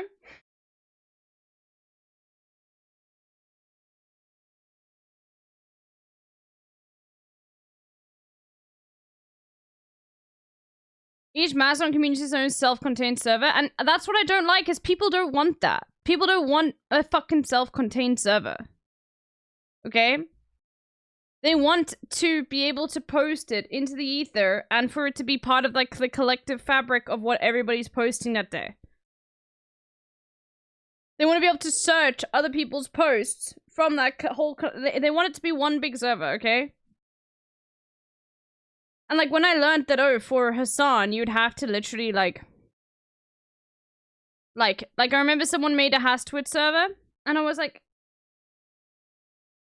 what? Like, it means that we can't see everybody else's tweets outside of it? Like, the thing is, Hassan uses Twitter, like, specifically to, you know, look at what other journalists are saying, right? Blue Sky seems to be the one getting the Brazilian so far. Yeah, I'm gonna log into it on my, computer after stream. Yes, exactly. And I want to have new experiences. I want the ship posts and the academics and the ship posting academics all in one feed. Exactly. Like, it is like something that is absolutely insane to expect people to move on to something that, first of all, I don't think has a mobile app, and also is so specific to like it's very difficult to congregate where a community would be. I like Blue Sky. I just wish you could post a video or turn of repost. Can you not post a video on Blue Sky yet? I'm sure you can eventually. They just probably don't have server space. Like, if Brazilians, like, all go to join Blue Sky, then, yeah, 100%, like... I'm just having a look at Blue Sky right now.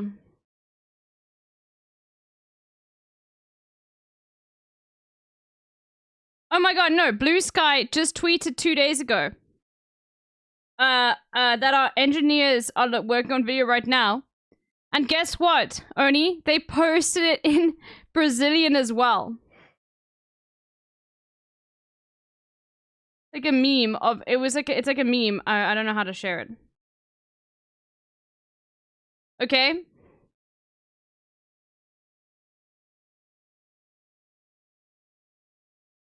Yeah, just so you guys know, I'm Little Bear on Blue Sky. Okay, I have 263 followers, which is pretty fucking pog. I'm just littlebear.bluesky@social. Follow me, okay?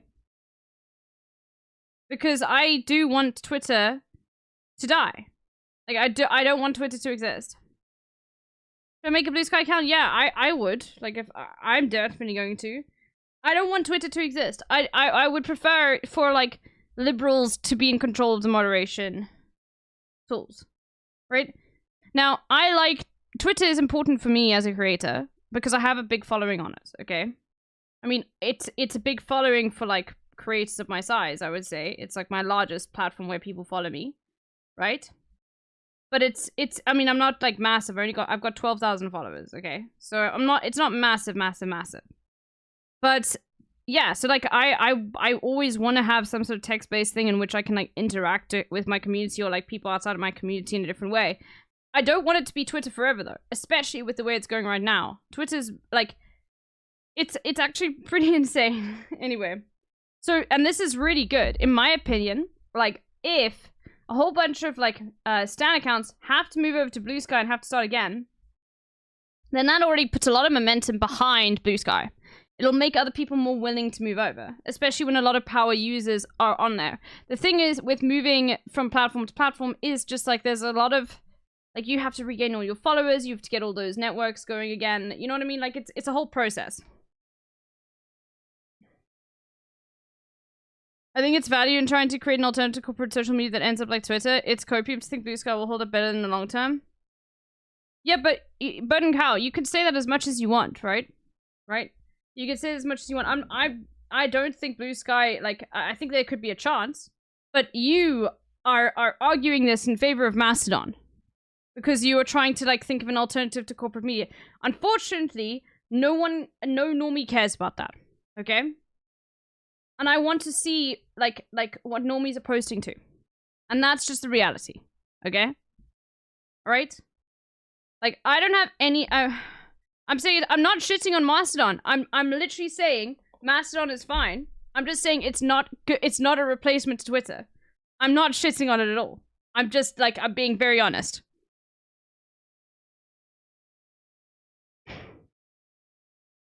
I'm shitting on Twitter at the exact same time.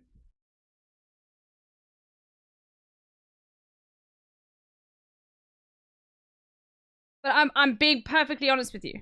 Okay, so if you think I'm not it shouldn't be a personal attack on Mastodon. I'm just being perfectly honest with you. This guy is the winner in terms of just like sheer amount of users moving over there. Threads is now in second based on sort of some reports I've seen this week. But the Brazilians, once again, this is totally anecdotal, but the Brazilians that I know, the bloggers, the influencers that I've followed forever on Twitter, they're going over to Threads. They're setting up an account. There's like no profile picture. They're not doing anything with it. They're complaining about it. I've seen a lot of angry Portuguese Threads posts about how it sucks. Meanwhile, on Blue Sky, they have just sort of slid right back into whatever they were doing on Twitter, on X. So, and then I've seen some users on Tumblr reactivating or oh my god, there we go, some nerd. of their stuff over to Tumblr, but that's always going to be very small, and that's pretty much just for like the super duper niche fandoms, probably. Yeah, it seems like, I mean, Blue Sky, I think, got reportedly over 1 million new users in the first 72 hours or so. What? 1 million new users?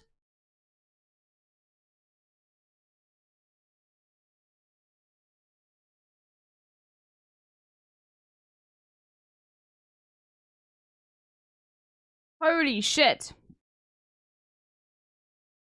No, I like that a lot. I know, for real.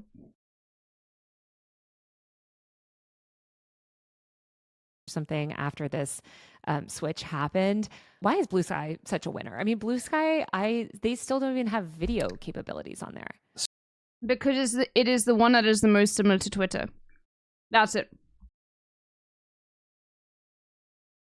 It is the one that is the most similar to Twitter. Threads is you have to link it with Instagram. It's fucking annoying. Blue Sky is the one that is just like almost like a clone of Twitter, because everybody wants Twitter just without the new fucking management. That's it. That's it. Like, we have been. Oh, there you are, Raphael. Yeah. This has all been about Brazil. I was wondering where you were. So Blue Sky was already pretty popular with Brazilians when the first Twitter exodus was starting and people were moving over to Blue Sky when it opened up for the public. There was already a massive amount of Brazilians and also Japanese users, and sort of the other sort of cultural power user groups were already over there. So that definitely helps. The other thing is that it doesn't tie to your Instagram. So, you know, your family isn't going to see you posting nonstop about Miley. Okay, I'm gonna post on Blue Sky, come to Brazil, in the hopes that Brazilian Stan accounts think I'm Brazilian. And then they will follow me. Cyrus you can or whatever. Post freely on there. Yes. And there's no algorithm. In fact, it's the only thing left that has that as the default. Everything else sort of tries to obscure it with a For You page knockoff. So the kind of classic Brazilian internet culture of, organic conversation spreading out into different sort of subcultures and groups and communities that used to happen on Twitter can happen very naturally on Blue Sky. How much of Blue Sky is really going to replace Twitter? Like, will these Stan accounts move over to Blue Sky? Will people turn to it the same way? Like Blue Sky, the fact that it's chronological and it's a little bit more complicated, and the fact, again, that they don't have video, it doesn't really have much multimedia in there. It seems like that's the way that social media platforms have really gone in the past few years. I mean, do you think this is something that is going to be a long-term plan, or do you think it might just end up where fewer people You just want Blue Sky to actually just copy paste in 2020, 21? Yes. And that's why people want it. Like, I think they have a desktop app now. Like, people want it because it literally is like just Twitter without Elon Musk. That's it. That's all people want.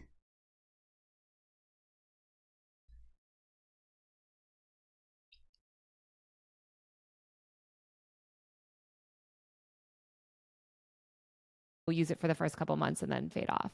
Well, I think the uncomfortable thing is that the desire to use a website like Twitter is inherently something that people under like 33 don't care about. Don't tell me that, Ryan. Like that's just Not true. Bro, there are so many fucking young people on Twitter.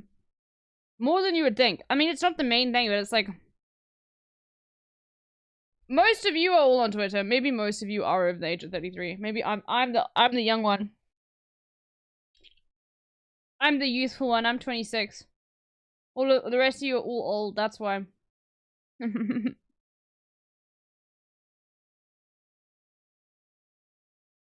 it's not real. It's not Bro, coming chill. back. So what we're talking about is like, where are we housing like millennials for the next couple of years until like they give up? Until we go off into our irrelevance. Yeah. That said, like TikTok is not at the same level of cultural importance in Brazil. It is popular, but it has a competitor there called Quai. And the difference between TikTok users and Quai users is very class-based. So typically like the upper middle class, you're going to see them on TikTok, and, you know, working class, lower income users, they're on Quai. Even still, though, it's not like a situation that we have in America where TikTok is leading the discourse of the country all the time. That was still very much X. So what will be the deciding factor is where the upper crust of Brazil lands. Like, where will the politicians go? Where will the editors? Where will the celebrities? And then everything else will kind of, fall downstream from there. And I don't know. I don't think it'll be... Like, the thing is, I feel like even if they go to Threads, they're already all on Threads. I feel like it's going to be Blue Sky. You know?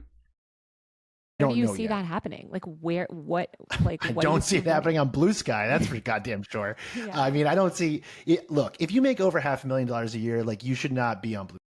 Maybe. Okay, fine. I still think it'll be Blue Sky. But maybe I am coping in that regard. But I'm sure as hell, I can promise you it's not going to be Mastodon. It probably will be Threads then. I mean, what else really is there? Blue Sky. Like, that is not a place for people Yes. who have like disposable income. That is a place for like everyone else. No, I assume it will be some version of what we've seen here in the US, which is that it'll be some people on Threads, it'll be some people on Blue Sky, some other website. It'll just sort of break up a bit. Although the question of like, how do we all come back together again, or at least create a feeling that we're all back together again on the internet, that might be solved in Brazil faster than in the US, just because their society is different and their sort of like desire to like communicate with each other as a culture, as a country online is a lot stronger, I think, than, what you would see in Europe or even the United States. So speaking of Threads, Instagram and Meta have politicians that have Instagram accounts. They've set up Threads accounts. They have the celebrities on Instagram. Like, you would think that Threads would be this natural, I guess, successor to Twitter. And yet, as you mentioned, people are so hostile to it. Why is Threads such a bad place? And like, why aren't people adopting it more, Brazilian or otherwise? Yeah, I mean, so there's definitely like global level issues with Threads, and then there's some specific Brazilian quirks. To start with the Brazilian ones, Instagram in Brazil sort of has a different role in society and culture than it does like maybe in the US, where Instagram, for instance, is like the first place you go to check if like a restaurant looks good. Instagram feels much more like a directory, kind of almost closer to like a Google Maps replacement. It's where you're seeing what your friends are doing, but it's also where you're seeing what's going on. It feels a little more active, less sloppy, as in full of slop, than it does like when I'm in the US and I turn it on. But that makes me think that it would be a good Twitter replacement then. So the problem is, it's also where your friends and your family are, and most Brazilians do not want, let's say, their grandmother to see what they're posting about Timothée Chalamet. So you think it's just that? Like, I mean, can't you set up a burner account? Speaking of the Timothée Chalamet, right? Like, yeah, whatever that Timothée Chalamet account that, said goodbye last week, couldn't they just set up a burner Threads account and start posting their Timothée Chalamet updates on Threads? I mean, there's tons of Stan accounts on Instagram too, right? There are some, yeah. if they did, and they could, it's a little complicated, but you can. I have 2 Instagram accounts. It's kind of annoying, but it works. They don't sync super well with Threads, but you can. Once you do that, though, then you get into the global problems with Threads. So first, you have the fact that the initial users in almost every country I've seen were all kind of either media people or academics, which are even worse. And so the initial users are pretty boring. It also doesn't have a good discovery. Like, still, the search is kind of broken. The hashtags don't really work. I don't even know if they are hashtags. I don't know what they're like. Those little like autofill category things that are kind of miserable. Things just turn blue sometimes, and you're like, yeah, I guess this it's is searchable. It's super dorky and weird. And then it defaults to the For You tab, which is still not very good, even though there is a following tab.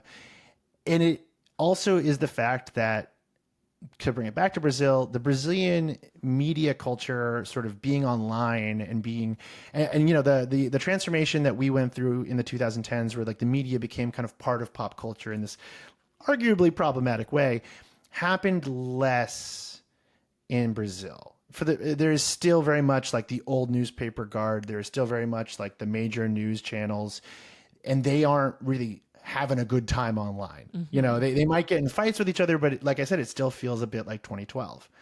So if you gave, let's say, young Brazilian users the option of Blue Sky or Threads, I think they're probably going to go towards Blue Sky just because it seems a little less old and a little less fuddy-duddy. What about YouTube? I mean, they have like status updates on YouTube channels. Like, I don't know, is Google playing a role there at all? So the big problem with video streaming in Latin America and South America is that the ad rates are horrible. That's why the largest Spanish-speaking like Twitch streamers, for instance, are all based in Spain, because they're getting European ad rates. So, you know, I know YouTubers in South America who are like very popular, even by US standards, and they're making a fraction. Even in their currency, they're making a fraction of what you would make in the US or Europe. So I think that's always going to be a hurdle for video. I mean, it just depends on who's watching your videos. But this is true. Like, the thing is, it's not ad rates because you're based in that country. It's ad rates based on, like, it's the same with Twitch, okay? If everyone watching me right now was not mainly from America, I would not be able to make this like a full-time thing that I can, thankfully. Thank you all, okay? Because of the fact that there is a price difference between subs in different countries, okay? And this is the unfortunate thing where it was like, if, like, for example, everyone watching me was from Turkey, or maybe probably even Argentina, right? Doesn't Latin America also get taxed extra on their payout? It depends whether you have a, whether your country has a tax deal with America, okay? I don't pay any extra taxes on payout because I think South Africa does. But yeah, that's what it is. But you know what's interesting? For YouTube, I did. I had to pay 20% and it goes to the IRS and there's nothing you can do about it. So it's like, it's not very consistent. I don't really know why.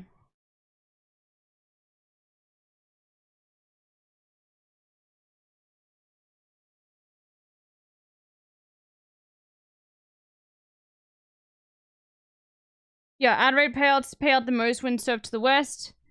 Yes. Well, no, yeah, because those look, no, it's not just because they figure out that's where they make the most money. It's where people have more spending power and more purchasing power with their currency, right? Okay? Like, the ads are always going to be some sort of reflection on how much, like how much the ad is worth is going to be a reflection on, it will, like, be some sort of indirect reflection on how much people are earning. Okay? So, like, because the point is to go and get people to buy stuff. Right? So, for example, like, Sweden, I think, has one of the highest it's one of the most expensive, like, serving ads to people from Sweden is very expensive, which makes sense. You know? I'm not paying American taxes on Twitch, but on YouTube, whenever I earn something, which I do earn like a tiny little bit amount from my YouTube channel because it is remonetized, but it's like very little. It's like tiny, but it still gets paid out. Basically, like, sorry, my brain just like forgot what I was saying. Basically, 20% of that will always go to the IRS, and there's nothing I can do about it. I don't know why. But yeah. Video creation in South America is that the advertisers are just like not interested in South Americans seeing their Yeah, content. they can't get the pop stars. They can't get the advertisers. They're getting the short end of the stick. It's tough. Look, man, it's tough. The internet is like a capitalistic nightmare, and it is screwing. YouTube holds their money, and you should be able to claim it back. I've looked into it. There's like no way you can get it back, as far as I know. If you have any information on it, let me know. But like, yeah, I have looked into it before. It's very weird because that doesn't happen on Twitch. Over the internet's favorite people, which are Brazilian stan accounts. Like, they just need some support, and they've been once again screwed over by a bunch of rich people fighting over stuff that does not matter. How long lasting is this? I mean, it seems to me this is totally untenable. Like, I cannot understand why Elon won't just ban these 7 accounts. He's caved for, you know, requests from every other authoritarian regime, whether it's Turkey or India, etc. Like, do you see this lasting, or do you think Brazil will cave? I mean, Brazil started with the VPN ban, realized that was completely impossible to enforce, and has walked that one back in the last couple of days. One of the accounts, one of the 7 that was like included in the court order, doesn't even exist anymore. Like, they deleted it themselves or whatever. So there is a good chance that it just solves itself. That said, I never see a situation happening where Elon Musk plays ball, because Have we already done the Aboriginal culture segment? No, we'll probably do that in about an hour, though. Yogi should still be here. Right, Yogi? Anyway. You mentioned India, you mentioned Turkey. Those are right-wing, those are authoritarian governments. He loves those. He does not like the new president of Why don't we start in like half an hour, Yogi? Brazil, Lula, who is the old president. It is still late for you, obviously, because you're in Australia. Who is an unabashed leftist. So that is the political core of the disagreement there. Now, all of that said, I still don't think this is permanent. Hi, Arakimo. Any important news I missed in the past 2 weeks? Brazil has banned Twitter. There we go. I just don't. It's too silly. It's possible, but I think Twitter needs the Brazilian users more than Brazil needs Twitter. And I think there's a chance that Elon Musk just has this big temper tantrum. It lasts a month, and then quietly plays ball, and then all the Brazilians get to come back. Yeah, I mean, speaking of politics, Stan accounts have traditionally been so active in political movements. Yes, Elon started a feud with Brazil in the most petty way possible, specifically with one Brazilian judge. But like the entire Brazilian Supreme Court, well, not just one judge, a Supreme Court judge. Anyway.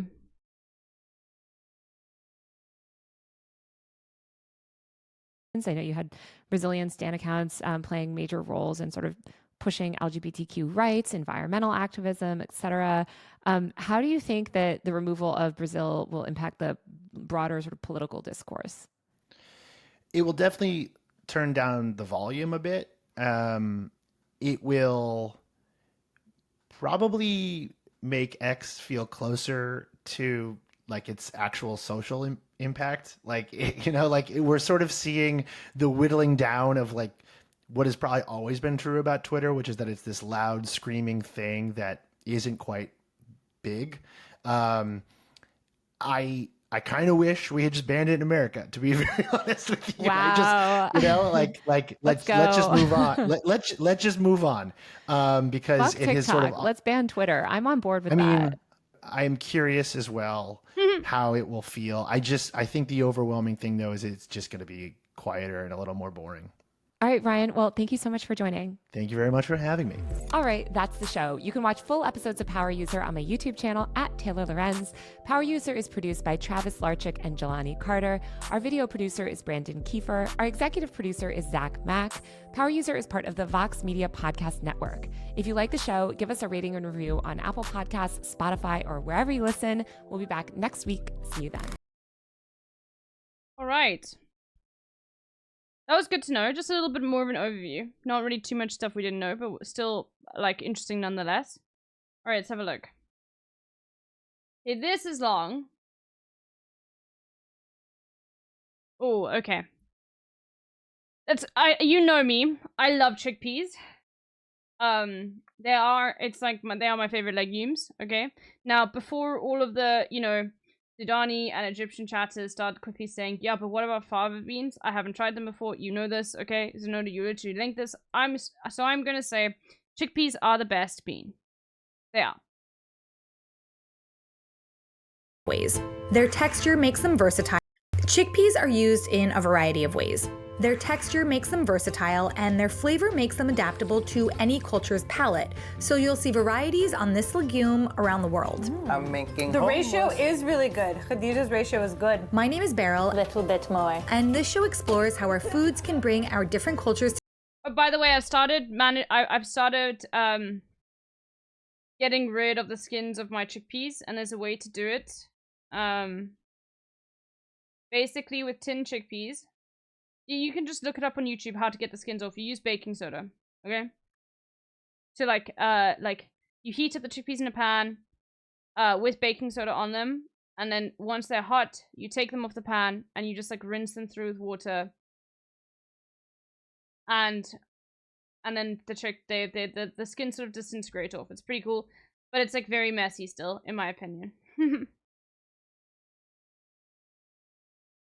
Together, and this is our chickpea episode. Today, I've paired up Adil and Khadija to swap their go-to chickpea recipes from their cultures. I'm in the filming now. Yeah, we're filming now.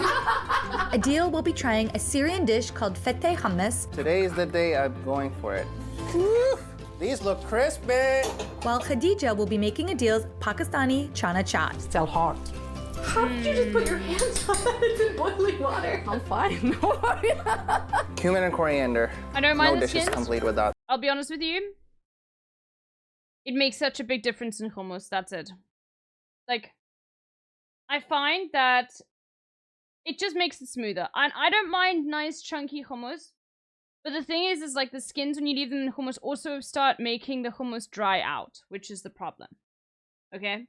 That's the main issue with skins and hummus, is like the chickpea skins tend to like absorb a lot more stuff, in my opinion. This is just what I've noticed, and so it dries out very quickly.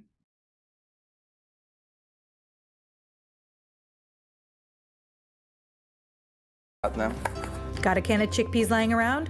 Get your notes ready, because you're going to want to try these.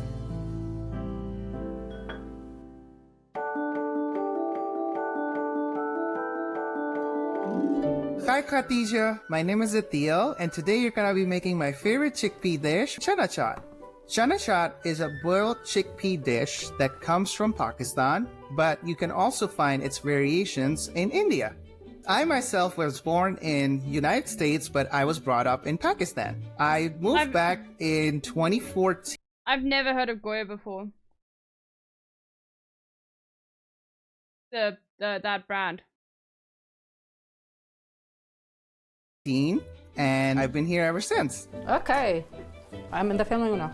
Yeah, we're filming you. Okay. That's what you're here to be done. We're filming you. Okay. Let's boil the potato first. I love chana chaat because it just reminds me of home when I used to cook it with my mom. Can you help mommy, please? That's... No. That was perfect. I often have chickpeas, tomatoes, potatoes, onions in my house, so it makes it very easy to cook and eat. I cook Syrian food. We don't eat a lot of meat, mostly veggie. I love this dish because it's very similar with our food. I would say when you're making chana chaat, just enjoy the process. It literally takes you 15 minutes. Make sure you're putting the potatoes to boil early on and enjoy it. Still hot. How did you just put your hands on that? It's in boiling water. I'm fine. No worries. I do it a lot. I boil a lot of potato. I'm fine. My word. If you're into cumin, if you're into coriander powders, they can definitely amplify it. And of course, I'm into both those things. Okay, I see. Of course, don't forget lemon juice. It seems like a simple ingredient, but it's gonna amplify the flavors. No, yeah. It's one of those things. Okay. So the Lebanese bakery that I go to sometimes, They do not put enough fucking lemon juice in their hummus, and it really annoys me. Their hummus is literally perfect, but whenever I get home with it, I literally like I turf it all out of like the tub that it came in, and I mix in lemon juice and I put it back. Is this like a thing within Lebanon where hummus is literally just like does not have enough lemon juice in it? Or is this like a specific Lebanese thing where they don't put enough lemon juice in their hummus? Because they also don't put enough fucking, like, lemon juice in their baba ganoush. Lemon juice in hummus, Hachiman. There we go. Hachiman is from Lebanon. Like, I find, like, that the Lebanese, bakery around the corner for me, they literally, like, do not put enough lemon juice in their hummus. It's insane.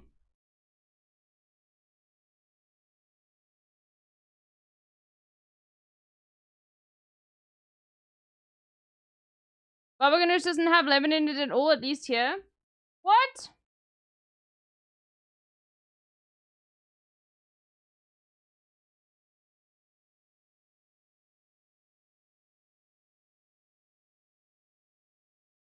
That's insane. Am I saying it correctly? Chats are a good class of food. Variations of chats that use chickpeas are common in South Asia as street food. Most schools will have a vendor making fresh chats with legumes, potatoes, and crisps for the kids who flock to them after school. A whole class of food I'm sure Westerners would call salad or some bullshit. Okay. So one of the key ingredients in this recipe is chaat masala. It's like mix. A lot of the flavor comes. Lemon juice is more with the tahini that is then mixed in with the hummus. Okay. Then I guess like it is like that difference because Greek hummus has got lots more, I think a lot more lemon juice in, which is why. But I mean, the thing is like regionally people's palates are slightly different. So this is why I find it so interesting because I find that literally the food from the Lebanese bakery I go to is like, it's amazing. It's exactly like what I want to eat, but there's just never enough lemon juice. You know what I mean? But I think it is just like something to do with like regional palates from around that region because so many, all of those sort of different regions, Greece, Turkey, like Syria, Egypt, Lebanon, like all around, okay? All have, like, they all make hummus. They all have always made hummus, right? They always use tahini in their foods, okay? So there have to be some sort of regional taste differences, you know?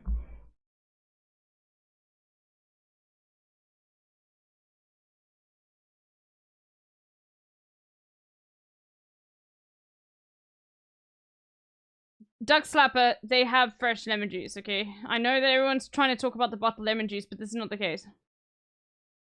Yeah, I've never heard of Lebanon ganoush before you mentioned it. To me, baba ganoush is basically like the exact same thing as hummus, but without, instead of chickpeas, it's just, but also there are two different types of ganoush, okay? Like Lebanese baba ganoush is like not the same as like the one that's more, mixed up. I don't know. That baba ganoush is more has more variation on it. Anyway. To my noise, you know? And it is a seasoning that is a combination of different spices. Like not intense spice, but like salty at the same. Nice job. You've alienated a major YouTuber who normally shares your views along with his entire fan base because you consider yourself too good for to do harm reduction voting. Yeah, that tweet was fucking ridiculous. Okay. Like, I do think people need to stop, like, bullying other people for voting, but the fact that, like, Trey the Explainer literally, the fact that that fucking person literally was like, wow, you feel like it's because you are too bad to do harm reduction voting. Just stop the voting fucking conversation if you're going to be policing other people's votes. That's it, okay?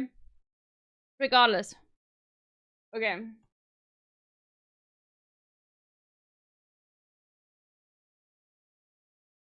LB, I got a philosophical question. If Poop Sock shows up on stream in a forest, only chats around to notice it, doesn't count to make a meme?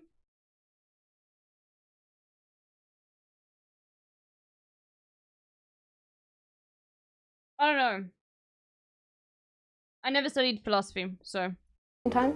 Like the sea. The flavors are just amazing. It's completely up to you. You control the level of sourness, tarriness. It's all in your hands, so you can amplify it as much as you want. He said I can add more lemon juice if you want, and I love lemon juice. Let's do it. I hope you love making chana chaat as much as we do and get to share a little bit of my my God, that looks culture in your amazing. household. Love, Adil. With the mint? Let's try it. Very simple, very healthy food, spicy. I love it. And just I need to add more. Olive oil again. We love olive oil in studio. We can't go without olive oil and garlic, you know? If something goes wrong, she'll blame it that it didn't have enough olive oil. I think I will use olive oil for it in the future. After I try this, I will try any kind of dish because, you know, food makes people come together with a culture. Yeah, I'll take some olive oil. Sorry, Adel, I will add some olive oil to it. Those are red onions in there too? Yes. Yeah. Oh, so you know what? That just moves it 2,000 miles to the east. That's amazing. Oh my god, red onions are the best. Yeah, This is true. This is true. Red onions in a salad. 10 times better than white onions in a salad. Okay, this is like the biggest fucking Greek L. Okay, in Greek salads, they put so much fucking white onion, and it's always so thick. It needs to be thinly fucking cut, and it needs to be red onion. Okay? And you know what's one better? Pickled red onion, but it can't be too pickled, okay? You know where you pickle red onion where it's like not as pickled as like some things can be pickled, where it's literally like still crispy? Really, really good. I like it. I like that it's sour. Me too. Like, That's yes. so good. Yeah. We add more. We The should spices be. are good. I hate onions, period. You are the weird one, Wendy Cat. You are the weird one, okay? You are the weird one. But cats are probably, like, onion is probably poisonous for cats in the first place like it is for dogs. You hate garlic? What? We weren't even talking about garlic. Why are you bringing this up? That is literally a hate crime, okay? Against, like, so many people in this chat.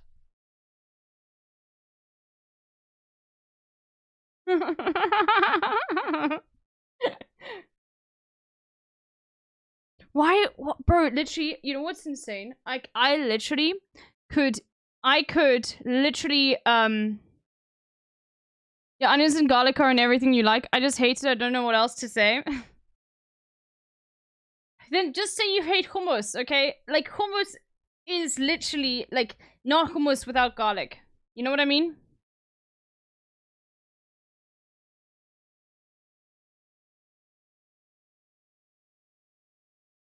Onions and garlic are in everything you like, even if you don't recognize it. Garlic powder's in everything. Y'all are nuts. You know what's insane? I could literally, like, and I have done this before. I will put, like, full cloves of garlic. When I'm roasting chickpeas, I just put full cloves of garlic into... Well, sometimes I cut some of them up. I crush them slightly. I put them into the oven. Okay? And then, I just, like, straight up, like squeeze when they're done cooking. I like squeeze the garlic out of the little cloves that they're in because it forms like a paste. Don't ban me from your stream, but when I make tzatziki, I leave out the garlic. No, I'm not going to ban you from the stream. I'm just going to say, like, you deserve to be shamed. Okay, if you, I'm so okay. By the way, just I don't want anybody to take this actually seriously. So, but let me just go off. Okay, if you like decidedly do not put garlic in something where garlic is required, then you are literally like not like you know, I feel like I need to put on a Northern Line video so he can like dunk on you, all right? Like so he can like basically just be like say yeah, like, you know, you're weak and your children will not survive the fucking winter. You know what I mean?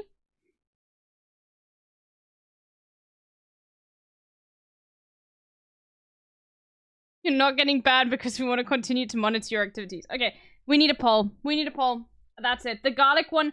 Look, I can understand some people being weird about not liking onion, specifically raw onion, okay? Not liking cooked onion, whatever.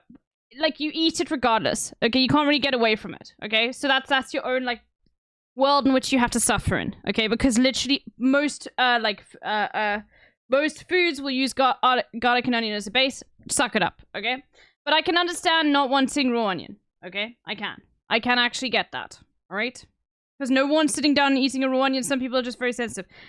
However, not liking garlic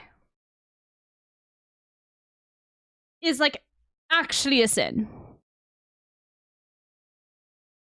Like, I need to do a poll. Do you like garlic? Okay, and I'll give you options, okay? Now look, here's the thing. With this poll, this is it. Like if you would prefer hummus and it doesn't have garlic in it, okay? Then you don't like garlic. Okay? If you don't mind garlic, if it's not like your favorite thing, then it's fine, you like garlic, but you would never make hummus without it, then it's fine. Okay?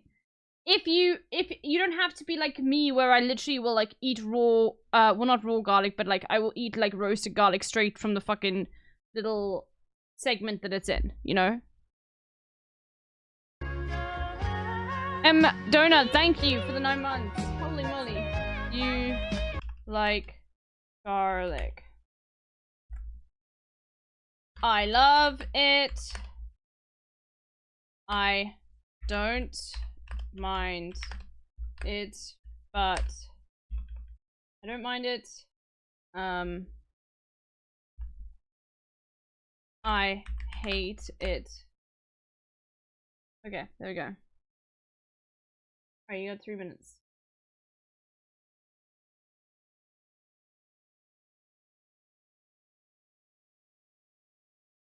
Okay, this is good. This is good. This is good. This is good. This is good. This is good. And by the way, I'm just saying to you right now, do not say I don't mind it if you remove it from tzatziki. If you remove garlic from tzatziki or hummus, like whenever you make that shit, and no, then you no, you do not deserve to go into the I don't mind it category. You put yourself in the fucking I hate it category right now. That you are not making fucking tzatziki if you don't put garlic in it. Okay, you are just making like glorified fucking like cucumber and Greek yogurt. Okay, with a little bit of lemon juice.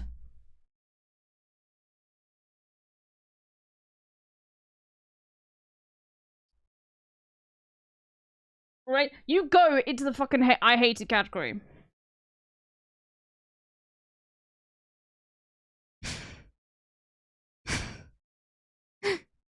We're not talking about olive oil, okay? I put olive oil in there too. Bro, you are not like I might have Greek heritage, but that you are not like, you can't suddenly just say to me that, you know what, it's fucking fine, like I don't like garlic but I love olive oil. You're not gonna gain any points, okay? Hating garlic means you get universal hate, okay? I'm not Greek. No, I'm saying I like have Greek heritage. I'm saying no sucking up to me because you say you like olive oil. I'm Puerto Rican and Welsh. I'm doing my best. Oh my god. Bro, on each side, you're still a colony. Oh, fuck. Holy shit, what a combination.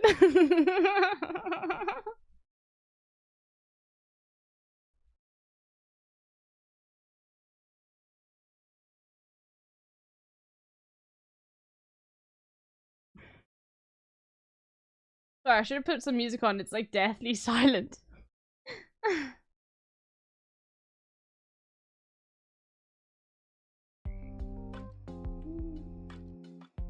Okay, this is good. This is good. I'm not upset with this.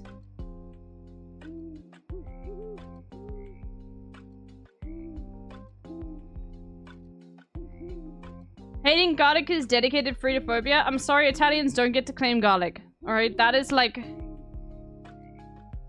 Okay, LB, I promise I'll put a little garlic in my tzatziki.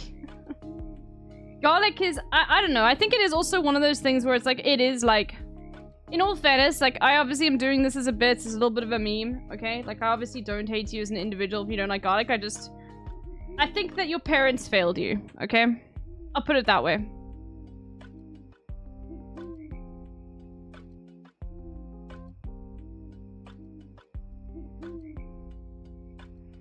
Okay, good. Most people love it. Bro, if any place can claim garlic, it's South Asia. Isn't garlic like, isn't it a Chinese plant? You ever see Russian garlic? That shit is huge. I have not, actually. Oh, Yogi. I was actually talking to my mum about, because she was like, what are you doing on streams today? And I said I'm gonna have you on, and I told her that you have like qualifications in like agriculture and stuff. And she asked me, because they're worried about the tree in their in my garden right now. I need to go take a photograph of it, but I think they think it's just growing, but they're not sure. You probably won't know. It's a fever tree. But can I take a photograph of it and can you have a look? Because my mum asked. Because they're worried that it's got some sort of disease, but I think it's just growing. Because they're like cut marks around the trunk. That are filled with sap. And I think it's just cracking because it's trying to get like wider. But so maybe if you know. Sure, I've not heard of fever trees, so curious to see it. Like okay. on Bitch Island? I don't know. Ask your mom. I'll show you what a fever tree looks like here. South African fever tree. It's got a green trunk too, so they look like. What's so cool about fever trees? So they've got thorns all at the top, but the thorns never fall off, or they hardly ever fall off, right? But what's very cool about them is they actually like the bark is green. Like it's a very green tree. Like you look at it and it's green.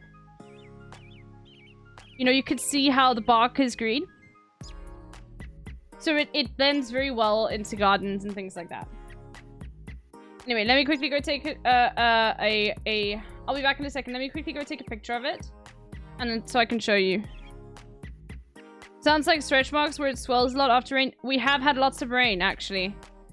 We have had tons of rain. Hold on, let me go get some. Let me quickly go get some, go get a picture. I'll be back in a second.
Okay. Alright. I'm taking pictures. Well, I took pictures. Hold on. Alright. So we're gonna move on to the learning segment of our Monday. Why am I swaying to this music? Okay. Alright, hold on.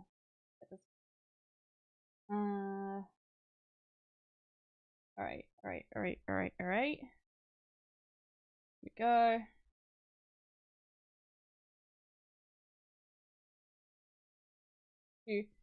So, I'm just gonna say Aboriginal culture / Australia.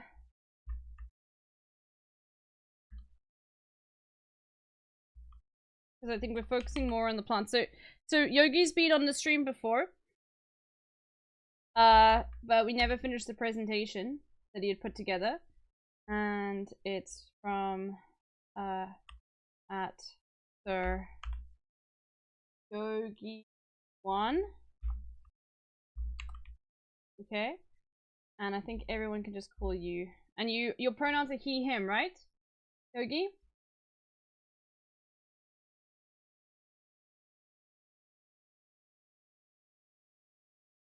Yep, okay, hold.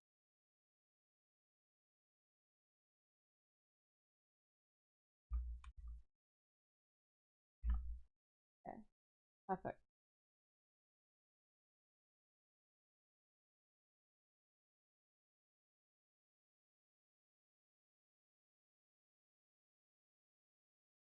It's down here as well. Okay.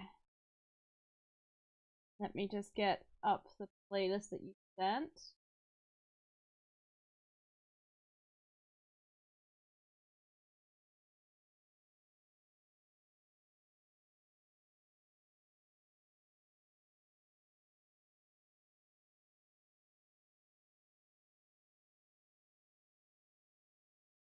Alright, so this is like Aboriginal culture part 2. But I think it's more of a focus on agriculture and plants and things. All of that sort of stuff. So let me get this going here. We'll connect here.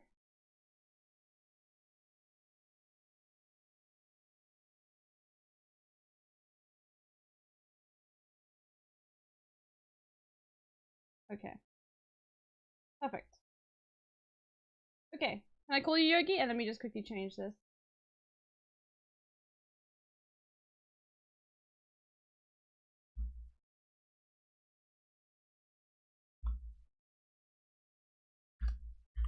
At Sir Yogi. And by the way, everyone, so Yogi does stream whenever you're ready. Okay.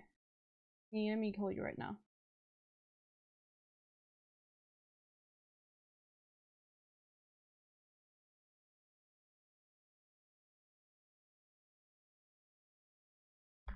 Hello, can you hear me? Yeah. How are you doing? It's very late for you. Yeah, not too late. Okay. Alright. Oh, wait there. I gotta mute the other. Hold on. Wait there. I gotta Alright. mute this. I forgot to mute the stream. No worries. Okay, I'm gonna give you I a can shout hear out. myself. Okay, so what do you normally stream, Yogi? Irakimo asked when you do.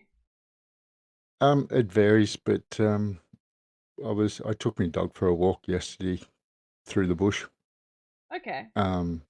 Looking for some bush tucker because it's starting to come into that time of year where there's a heap around.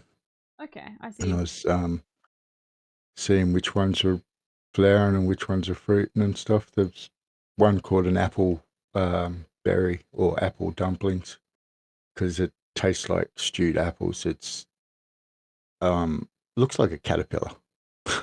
Interesting. Okay. Best way to describe it. Never heard of But that before. it's a vine style plant and it gets like a pea looking pod on it, but it's like dried apricots in texture. You know that Yeah. gooey sort of, and it's got the similar sort of tang to it too. It's really nice. There's two types that I get here. One's called hairy, apple dumplings because it's real fuzzy. Hmm? It's not as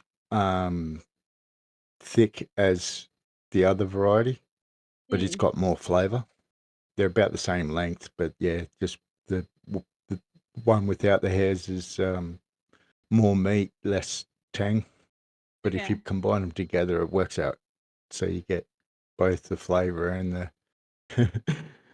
Okay, interesting. So, and those would be native plants, I'm assuming, because I guess like a lot of Yeah. Australia's, Australian, yeah.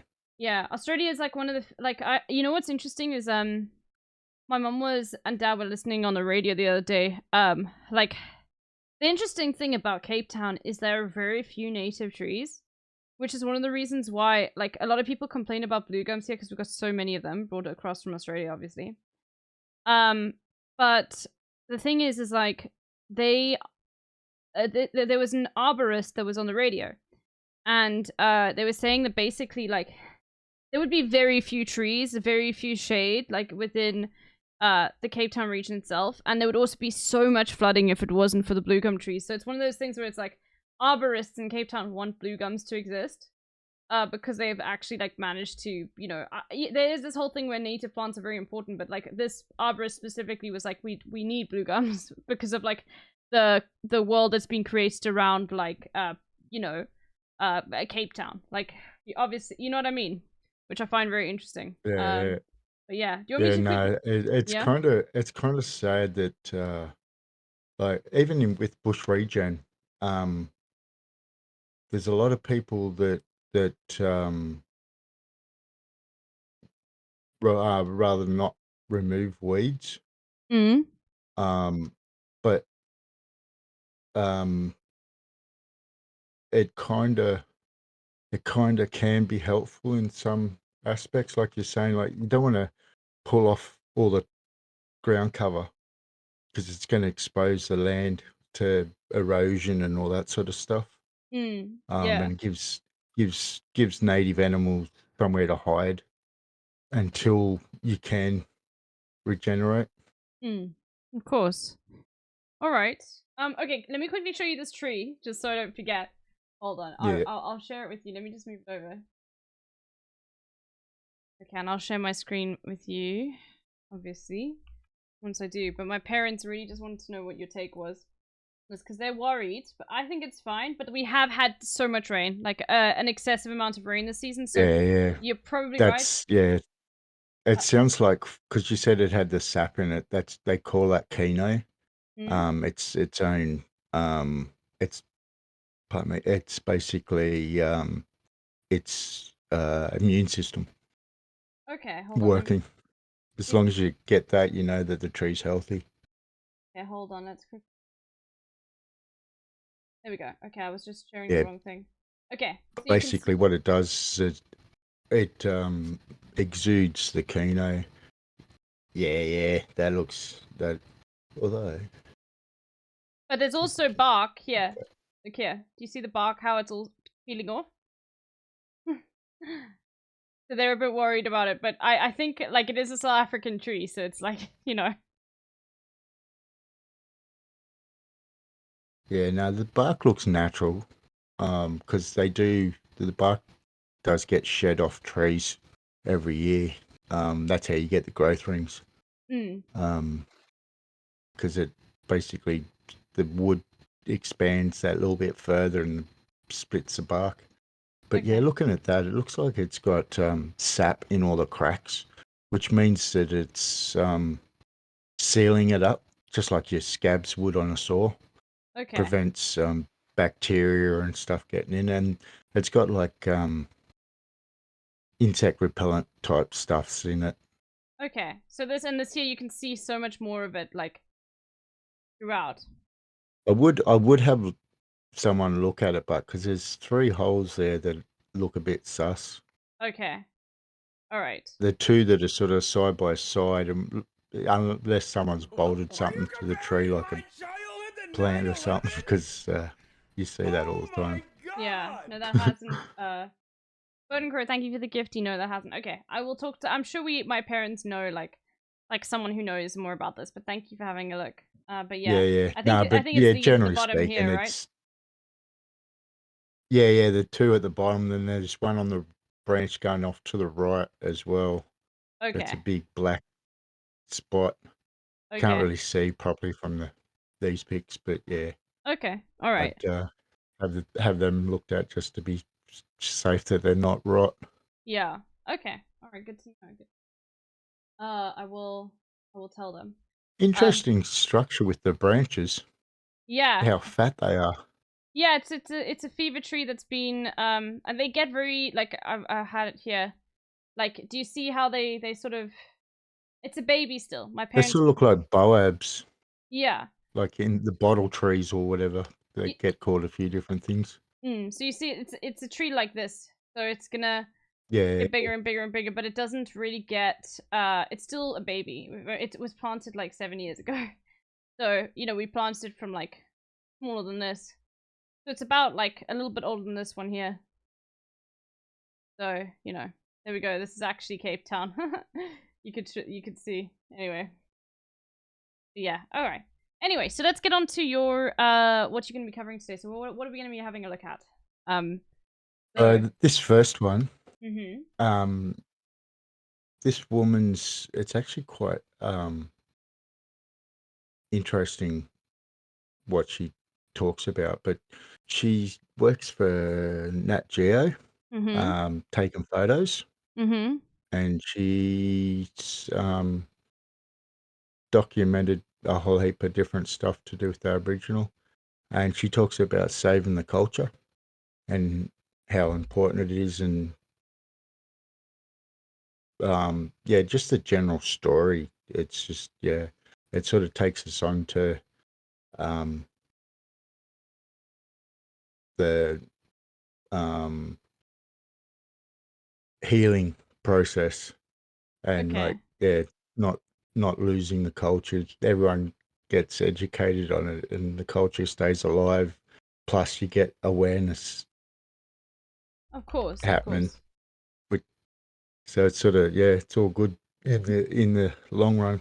Okay. But it's actually quite interesting. You may want to put on about 1.5, maybe 1.2. Okay. 5 speed, because it's sort of a little bit. She talks a little slowish. Okay. All right. Let's get into it then. And you I'm not sure where she's from. I can't remember if she says it or not. All right, but let me just let me quickly have a look. Okay, maybe it'll tell us. Amy. She's American. Ah, yeah, right. Okay. So just wait, hold on. I want to go like this. Just the drill. Just let me know if you want me to pause. Okay. We'll just see if we need to. If we need to. There probably will be a few. I did have a list, but I left it inside. Okay. Can't be asked. Go and get it. All right. Well, thank you, Yogi. So let's continue then. The audio is not the best either. So no worries. I'm a National Geographic photographer, and usually when I tell people that, the next thing I hear is, I will speed it up a bit just so we make sure we can get through everything today, or almost everything. Yeah, I don't have a lot of. I have a lot in the list, but I'm not planning on watching all. I'm only watching a few of them. Okay, all right. Sort of probably an hour's worth of straight up viewing without talking, but yeah. Yeah, but we always seem to ramble on, Anyway, I'll continue so far. Yeah, that was good. So you photograph wild animals, lions, tigers, right? Well, I photograph my cats quite often, but really for my work, I photograph people. Specifically, I photograph culture all over the world. Take some great photos too. From farmers in the drought-stricken outback of Australia, to cave-dwelling tribes in Papua New Guinea, to culture right around the corner from us, the Jersey Shore. Right? We all know there's a lot of culture there. Yeah, this is good. I probably didn't need to include the second side of Jersey. Sorry? What do you this say? bit, what she's just about to say right now. Oh, okay. Jersey Shore. Yeah, says I don't need to, probably didn't need to include that, but I don't have a screen big enough at home. Yeah. But I don't have a screen this big at home. Oh, okay. Yeah. Anyway, so like I said, I've been photographing people and culture all over the world for half my life, about 20 years. And it doesn't make me an expert, but I do know how to appreciate and celebrate culture. And I'm here to tell you that we're on the verge of losing a great culture forever. And this isn't just a culture. This is the oldest, longest running culture on our planet. When the pyramids were being built, this culture had been running along for about 55,000 years. So I'm going to start with Lily, because my journey into Aboriginal homelands began with Lily. I was actually just finishing up another assignment for Geographic, totally different one, and my travels took me through Lily's community, in a remote community, Aboriginal in Western Australia. And I wanted to get a piece of Aboriginal art to bring home. So I was led to Lily, whose work like this has been exhibited all over the world. And she started to tell me about her life. And this is Jack, her husband, next to her. And she started to tell me about both their lives and how, as children, Pause it for a sec. these two grew up. Yeah. For her to start telling her, a complete stranger that's white, her life story, Yeah. that's a big, big trust thing.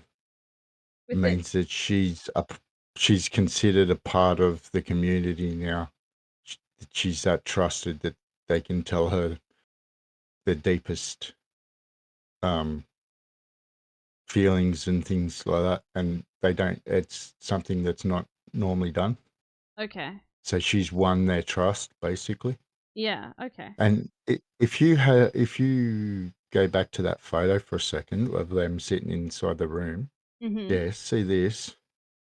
This is a fibro shed, basically, and she is famous all over the world for her art. So there's a lot of like there's not she's famous, so what are you quite trying to say? Does she not have a lot of money, or they don't want to have like, you know, a big house? I'm not quite sure A what. bit of both. There's a bit of both in that, but it's more the fact that they built just fibro shacks basically for them to live in Okay. missions. Oh, I see. But she gets next to nothing compared to what the art gets sold for in the end. Really? Okay, so she's being heavily exploited by people who want to like. Yeah. Pretty Okay. much. And yeah, it's I can't remember when it was now, but it's only been recent years, like last 10, 20 years. The Aboriginal people have won IP over culture. So they can paint things. Sorry, No other worries. people can't paint things and pass it off as Aboriginal art. Oh, I see. It Yeah. can be inspired. It can be inspired, but it can't be. And there's certain images that only certain people, which she will explain in a little segment. There's certain images that only certain people are allowed to paint. So, like, say my totem's a shark. Yeah. I can paint that shark unless I give someone else permission to paint that shark. They're not allowed to paint it, and vice versa with whatever their totem is. Okay, I see. All right. Right, yeah, we can keep playing now. Okay, perfect. All right, good to know. She started to tell me about both their lives and how, as children, these two grew up naked and in the bush. They had a nomadic lifestyle as children. And she started to tell me about how they had this lifestyle until World War II pulled them out and thrusted them into a modern, colonized Australia. And then she started to talk to me about her country. I'm just gonna go. So when Aboriginal Australians talk about their country... Sorry, what do you want to say? You want to go back a set? No, Sorry. I'm just going to the toilet. I'll be back okay. in a sec. Sorry, I need to turn you up a little bit more on my end, I think. Hold on. Bit difficult to hear you. Anyway, there we go. End up now. They aren't talking about their nation of Australia, right? They're actually talking about the very land that they are from, that they are of, that they are connected to. And she also started to explain how everything on her country The rocks, the birds, the trees, everything, even the sandflies that bite really hard, were her family. That she was connected to them. And it's all intertwined. So as Americans, these connections, right, we read about them in new agey magazines for the most part. Or maybe we schedule a year or schedule a week every year to try to go make these connections. But for Aboriginal Australians, this is part of their... Is this literally a karate? No, it's someone called, we saw, it was, yeah, Amy Toonsing.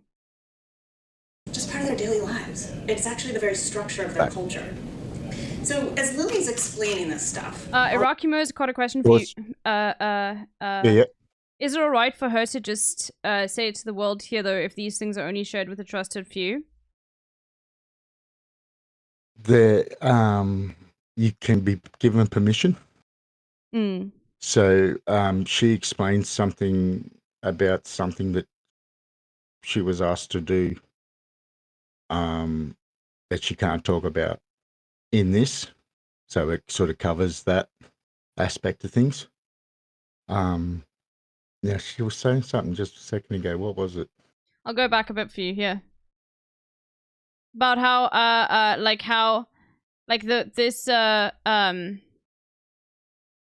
we'll go back a bit here so you can explain. The family. No, it's everything's our family. So like the insects that bite us and all that sort of stuff. Yeah. Remember last time how I was saying how they're really, really, really spiritual? Yes. Everything's important. Yes. It's like, nothing goes without respect. Yeah, and I remember there was something specific that you said that I found very interesting about how you have respect for everything, even if it's like just a rock.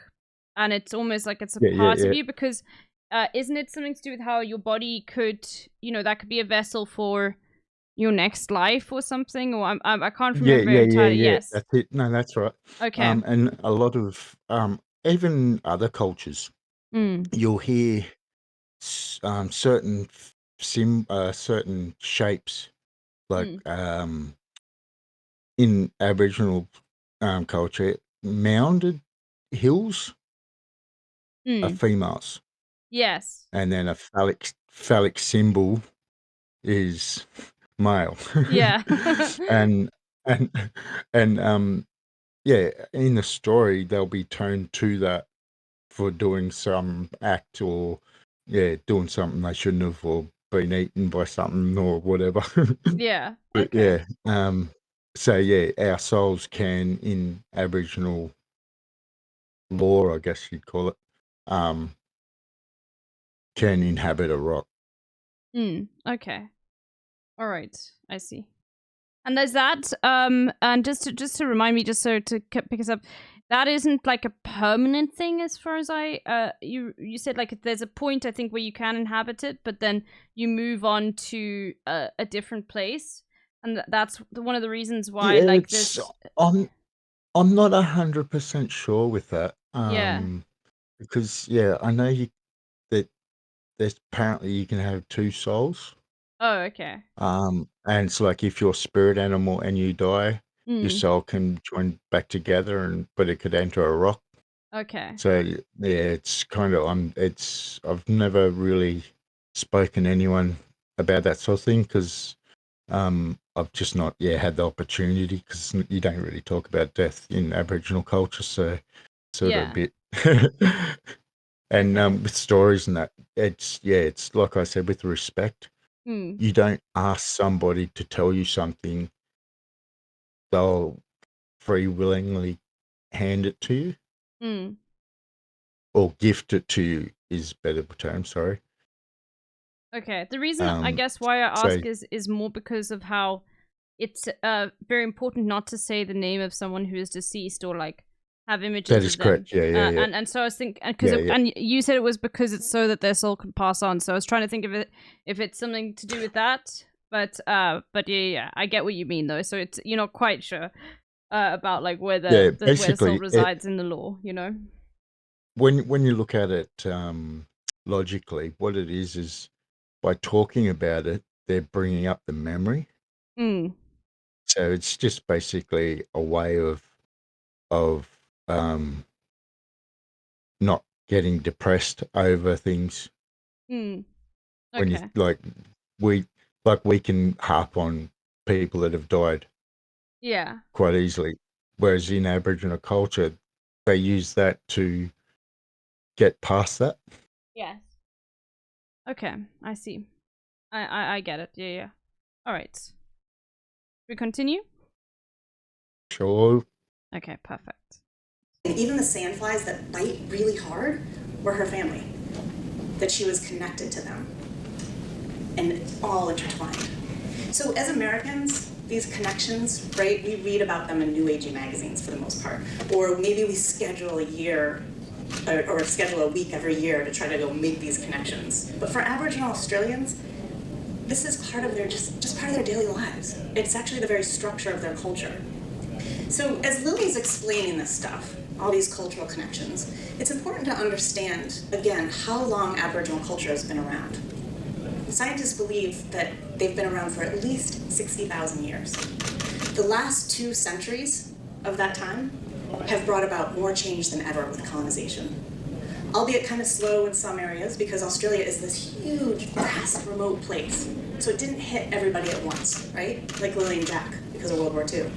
And as a matter of fact, the last hunter-gatherer group was escorted out of the Gibson Desert in the center of Australia and brought into the town of Alice Springs just in 1984. That's how recent their connection to the land in a hunter-gatherer style is. Still, that means that this culture went along pretty much uninterrupted for some 59,000 years. Pause the video. I just had it on mute and I was trying to tell you to pause it. What she was saying then, it's kind of even more dramatic, I guess is the word, than that. Yeah. It wasn't the last mob of nomadic people. It was the last man of his mob. He was basically never seen a white man. 1984. He lived on his own, just walking the land, hunting and carrying on. My word. Would have been a bloody lonely life. Yeah, the last one. Gosh, Yeah, yeah, and very lonely. they forced him into civilization. Huh. Gosh. Yeah, and it's. I mean, it is like the Australian. I feel like in recent years, you said the Australian government has become way better. But it's still terrible. Like, obviously, we don't have to get into like, it's still terrible how Native people are regarded and how like, how you know. I think I got a feeling she mentions. I can't remember off the top of my head now. She mentions Tony Abbott, Prime Minister 10 years ago, something like that. The guy that you see in the dick stickers, I mean the budgie smugglers in photos and stuff, the Prime Minister. But he said some really messed up things. Like he was threatening them if they didn't leave the outback, they weren't going to get any support whatsoever. He was forcing them off their reservation, or missions we call them, where they wanted to be, to live in the cities because he couldn't be bothered paying people to go out and visit them to make sure their health's up to standard and all that sort of stuff. But he wasn't going to give them anything moving to the city either. They were going to end up pretty much on the streets. It is interesting because it's like ridiculous. It's the land that's being inhabited by, like, for, as far as like it's described or how my understanding of it is not like habitable land for you know, Western civilization. Am I correct on that? Like, it's not land. That's yeah. It's basically just like, well, there's one cattle station that's the largest in the world. It's bigger than what bloody country is it? One of the islands. They used to own it in Indonesia area there.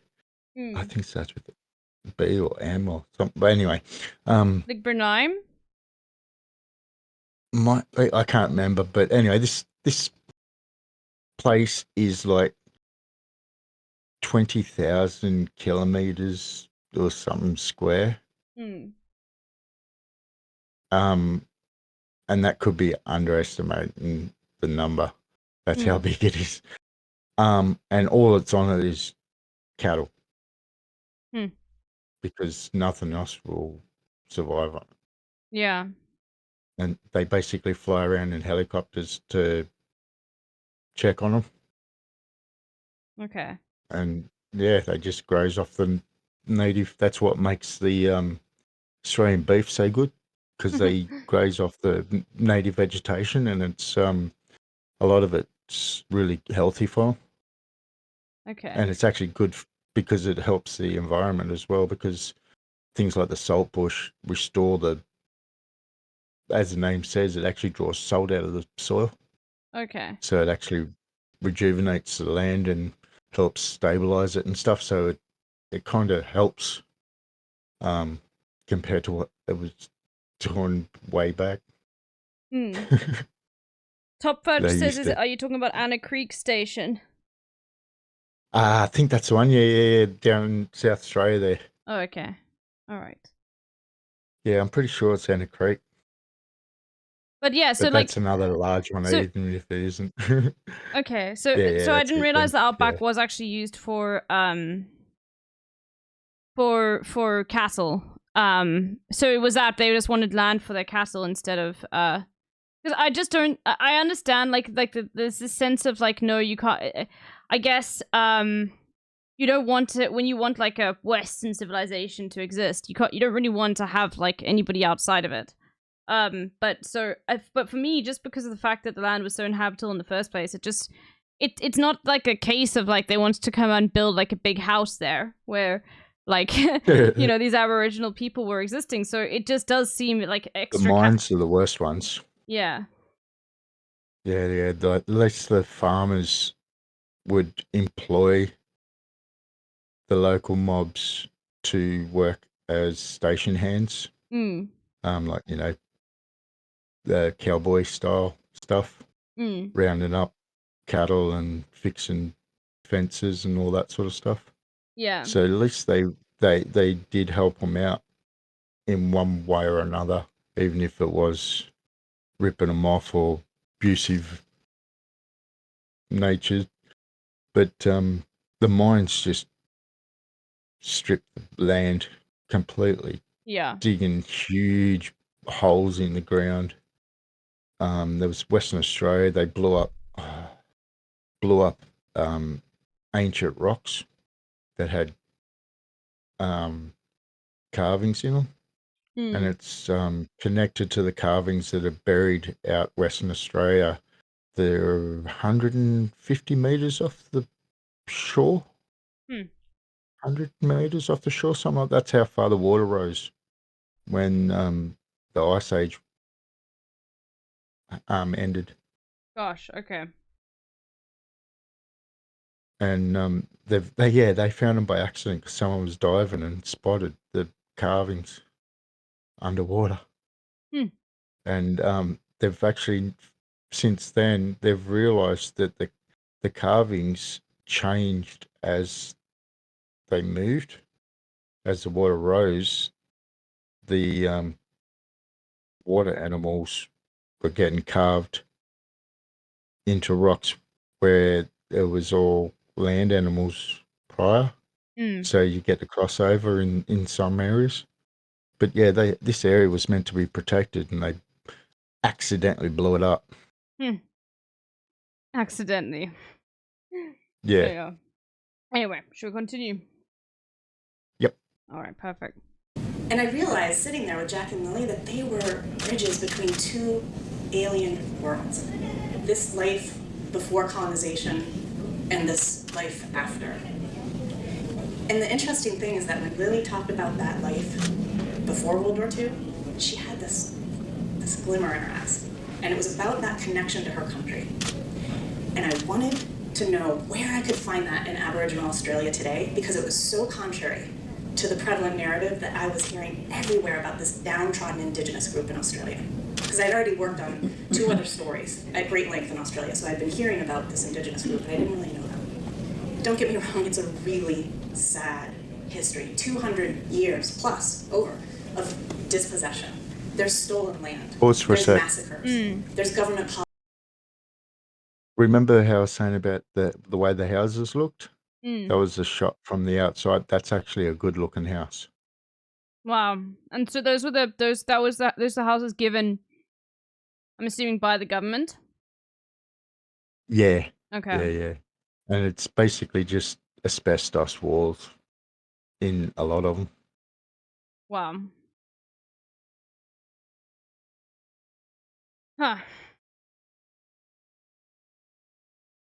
So yeah, it is terrible treatment. As it's one thing that I remember you came on last time, and you specifically like, obviously it's one thing that's really important, I think, when talking. Well, it was what you mentioned, is like, it's important to realize like the oppression of Aborigines people is not like who Aborigines people are, you know?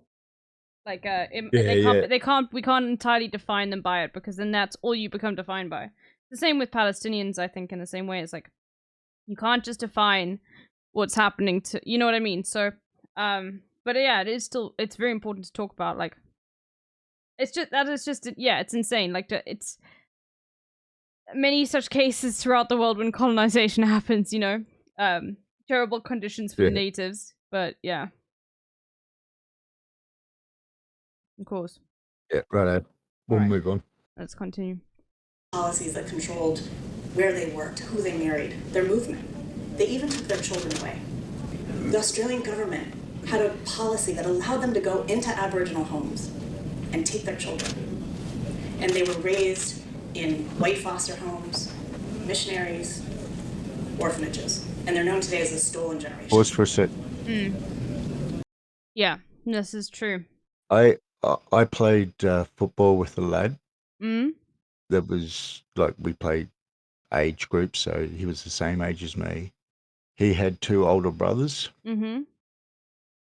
Trying to remember when I started playing football at 9. So yeah, from at least 9 years of age, he had 2 older brothers. Mm-hmm. Fostered. Wow. So wait, was this this boy you played with? And that was in 1982. Okay. So this kid you played with is white, right? But Yep. he had 2 older His brothers parents were white.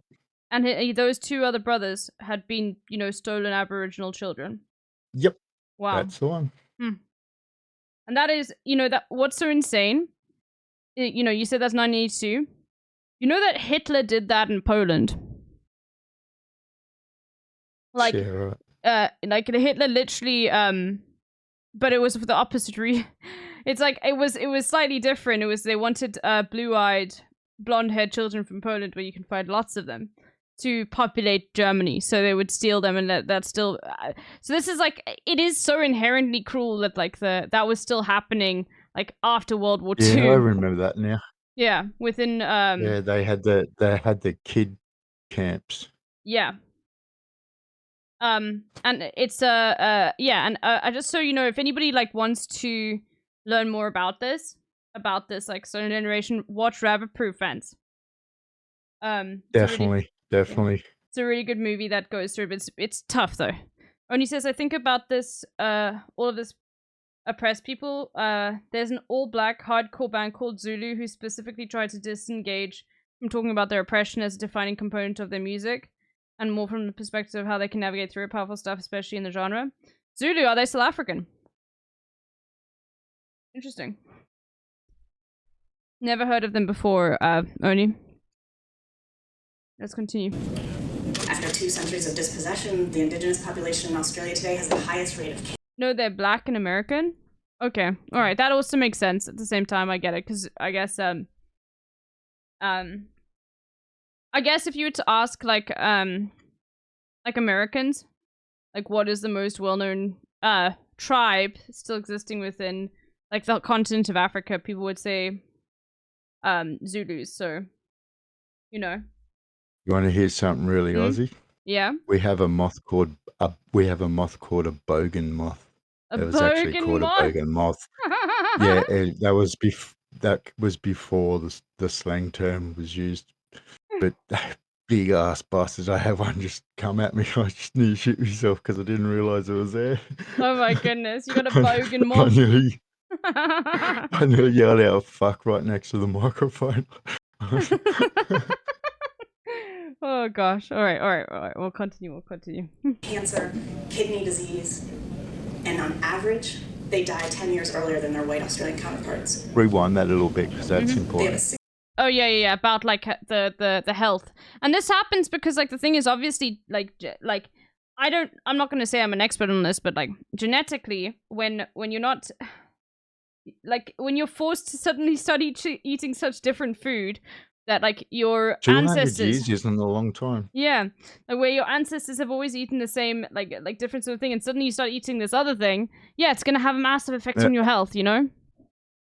And like I was saying last time, our fruit doesn't have sugar. We do have yams and things. Yeah. But they're low. They're still low in sugars. Generally speaking, they got the sugar from honey. Basically, it's not a sugar bag, but it's basically the same thing. It's from bees, but native ones. And fats. Most of the animals didn't have a lot of oil in them, so a lot of fats in them. So what they do is they drain like emus and lizards' oil and store it. Yeah. So that they had a supply of fat.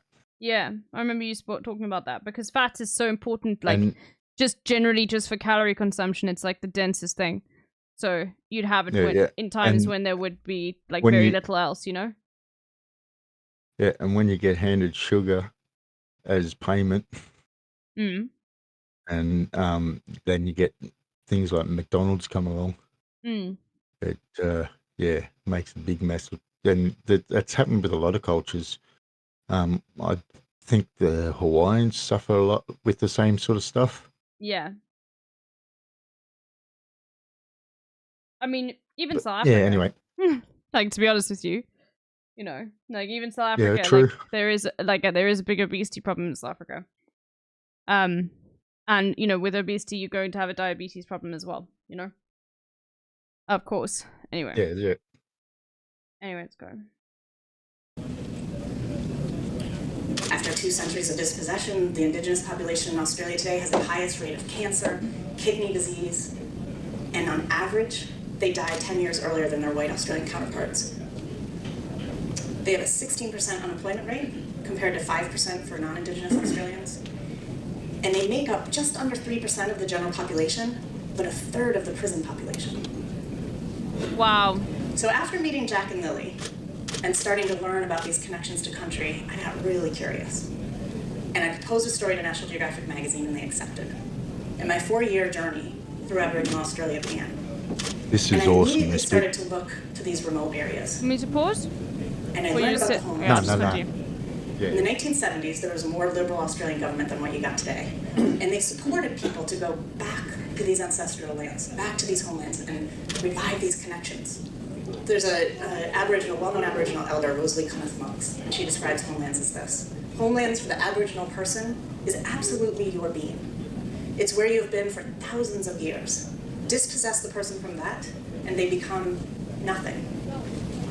So I started to spend a lot of time on these homelands. This is Bottomville on her homelands, managing her land with fire, just as our ancestors had for thousands of years, tens of thousands of years. A 10-year study by the Australian Journal of Medicine found that people that had a connection and lived on their homelands lived longer. People who spend time on their homelands speak their native language, and they practice culture. And they pass down language and culture to younger generations. This is Jolly teaching his grandkids where to get oysters, the best place to get oysters. People spend more time with family on homelands. And kids are less likely to get involved with drugs and alcohol addictions. But here's the thing. Connecting to these homelands, and in general, allowing Aboriginal Australians agency over their own lives, has been an uphill battle ever since Europeans arrived. It was only in 1967 that the Australian government decided to count the Indigenous population in their census. And in 2007, the Australian government suspended their Racial Discrimination Act. Yeah. When they said include, they still didn't get a voting rights or any of that sort of stuff. They were just not considered fauna anymore. When did they? Do you know when voting rights? They're still not. They're still. I'm not sure when that was. I can't remember now. No worries, But but I think it was like after. maybe 78 or something like that. But yeah, they're not still. I mean, they're still not recognised in our constitution or whatever you want to call it. Really? Yeah, the vote that they had a while back, they called it. They were. Oh, pardon me. They were trying to. Oh, I just got a tickle. They were No trying worries. to Take your time. organize for a government advisory board for Aboriginal people, and it was going to be mostly Aboriginal people. It ended up getting voted no because people were scared that, because the other thing was that if it went ahead, Aboriginal people would be recognised as being the traditional landowners. Oh, okay, there we go. So it's classic, like, it's the yeah, okay. It's the same thing as like any sort of like oppressed population. I know exactly. It's like when you ask it's like if you were to ask white South Africans, you know, back in the day, should we like end apartheid? It's like, you know, a lot of them probably would say yes, but I'd say like a majority of them, you know, at the time, just like Israelis, were scared that the native population was going to be resentful and you know, try and throw them off their land, you know. So it's like, or in the same way that happened to them. So yeah, I can see why. Yeah, especially because the Aboriginal people is such a small percentage of the population. So they yeah.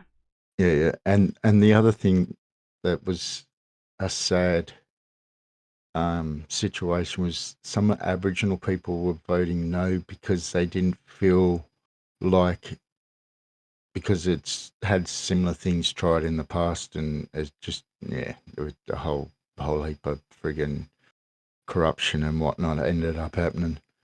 So they're scared that their voice isn't going to be heard and it's just going to go down the same route. Yeah. So they also, some of them also voted no. So it was quite a mixed thing as a vote in general. But I voted yes purely for the fact that it's the only chance that Aboriginal people, like, it's been, what, 50 years? Something like that. Since the last one. Like, and it's, yeah, it's very unlikely that there's going to be another one in the future. Well, I hope there is, you know, for you and your people's sake, because it's, you know, but yeah, obviously, if like the government doesn't get more liberal, I think the government's pretty right wing at the moment in Australia, pretty right, or it's like the Democratic Party. Well, yeah, pretty much. So it is right wing basically, but it's like it's like US liberal, which is right wing. But yeah. No, the government that's in here is left wing, but they're still, yeah, our Liberal government, which is the right wing, Liberal Party, I should say, which is the right wing, is equivalent to the Dems, but if you look at it the same way, Labor is pretty much Democratic Party these days. They're just as useless as the right. Yeah, and I feel like they'll probably be good on some things, but when it comes to like natives, it's always going to be terrible. You know, like, yeah, You really need like. Well, the Liberal, I mean, Mm. sorry, not the Liberals, the Labor Party are the ones that always push for Aboriginals to have a better way of Okay, doing well, that's things. Like good. they're the ones that let them go back to the land in 70s and things like that. Tony Abbott Huh. is a Liberal leader. So he was when the right-wing party was in charge Okay. for, was it 8 years or whatever it was, they had it. Okay. Righto, move on. All right. So I was wrong. I assumed that the thing is, I guess I just hear a lot more about like Australia being terrible on these things compared to New Zealand, but now New Zealand's got a terrible government, so it's going to get a whole lot worse. But yeah. Well, New Zealand's situation's a lot different because there's a lot of resentment from people that I've spoken to that are Maori. Mm. There's a lot of resentment because they gave up stuff. Like, I can't remember the exact how it all went down, but basically they signed a treaty type thing and handed over the country. Okay. Wow. So they got favoritism compared to how Aboriginal were treated. Okay, I see. Huh. So it's slightly different, but it's still a messed up situation. Yeah. And they still get treated like as less human than everyone else. So yeah. Yeah. It's a whole other kettle of fish. Yeah, of course. All right. We'll continue. This is amazing photo, and this is a bushfire probably. Yeah, like I was saying, yeah. Oh, it's not a bushfire, but it's Controlled fire. Just where the yeah. Mm. You know what's so funny? If the color wasn't, if this the dirt wasn't like this red color, I would say this is South Africa. Yeah, no, well, a lot of times I see South Africa in certain light, like with the sun at certain angles and stuff. And yeah, I think it could be Australia. But it looks very, very similar. Anyway, let's continue. To enforce a policy that specifically targeted Aboriginals. Basically what this was is, if you were an Aboriginal person, right, and you had welfare assistance, you go into a store to buy your food, or whatever, buy your goods, you had a specific list of what you can and what you cannot buy. If you were a white Australian with that same welfare assistance and you go into that same store, you can buy anything you want. And basically what this meant was the Australian government was saying... That's apartheid, by the way. Like, that is like straight up, like strictly like these people get this and these people get that. Very similar things happened, like not really in the buying sort of process, but like for example, like yeah, very, very similar to it has that sort of edge to it. You know what I mean? Anyway, Aboriginal people are not capable of making adult decisions, and white Australians are capable of it. Amnesty International reports that most Australians have never met an Aboriginal person. The cultural divide is oceans wide. Trying to educate an Indigenous group in a European way doesn't always work very well. Only 37% graduate from high school. This principal showed me how she had to go around in this community from house to house and collect each kid to bring them to school. Otherwise, she said no one would attend. And this teacher told me how she cried herself to sleep almost every night because she was so frustrated that she wasn't able to get through to these kids with the mandated curriculum she had. A lot of you probably can't see because you can't see the screen very well at the bottom, but in the bottom left there's a little boy, his name is Maddie. And here he is completely disconnected from this classroom. And if you can't see him, you can trust it because a lot of these kids are pretty disconnected. Here's Maddie again, completely connected to his cultural education, learning to manage land with fire, just as his ancestors have for tens of thousands of years. So, as I made my way through this journey through Aboriginal Australia, I started to see a lot of these moments, from disconnect to connect. And I started to realize that maybe my job as a photojournalist, as a storyteller, wasn't to document how disconnected this culture was, but to document ways in which they were connected to these homelands and how important it is to the future health of these communities and the future generations. I was invited to document a bones repatriation. And interestingly enough, it looped me back to National Geographic, because it turns out that in 1948, National Geographic Society teamed up with the Smithsonian Institute and a bunch of other institutions. And they had a group expedition, and they went into this area of Aboriginal Australia known as Arnhem Land. And they took all sorts of things, all those things that those expeditions in that era took. They took flora and fauna and art, and they took human skulls. And as part of a global trend, the Smithsonian decided to return these human skulls. And the descendants of these skulls decided to honor this ancestral homecoming with a traditional log coffin ceremony. And the interesting thing is this community had not done this ceremony for some 30 years. And just to give you in its most basic, simplest terms what a log coffin ceremony is, basically you bury the deceased and you leave their body in the ground until just bones remain.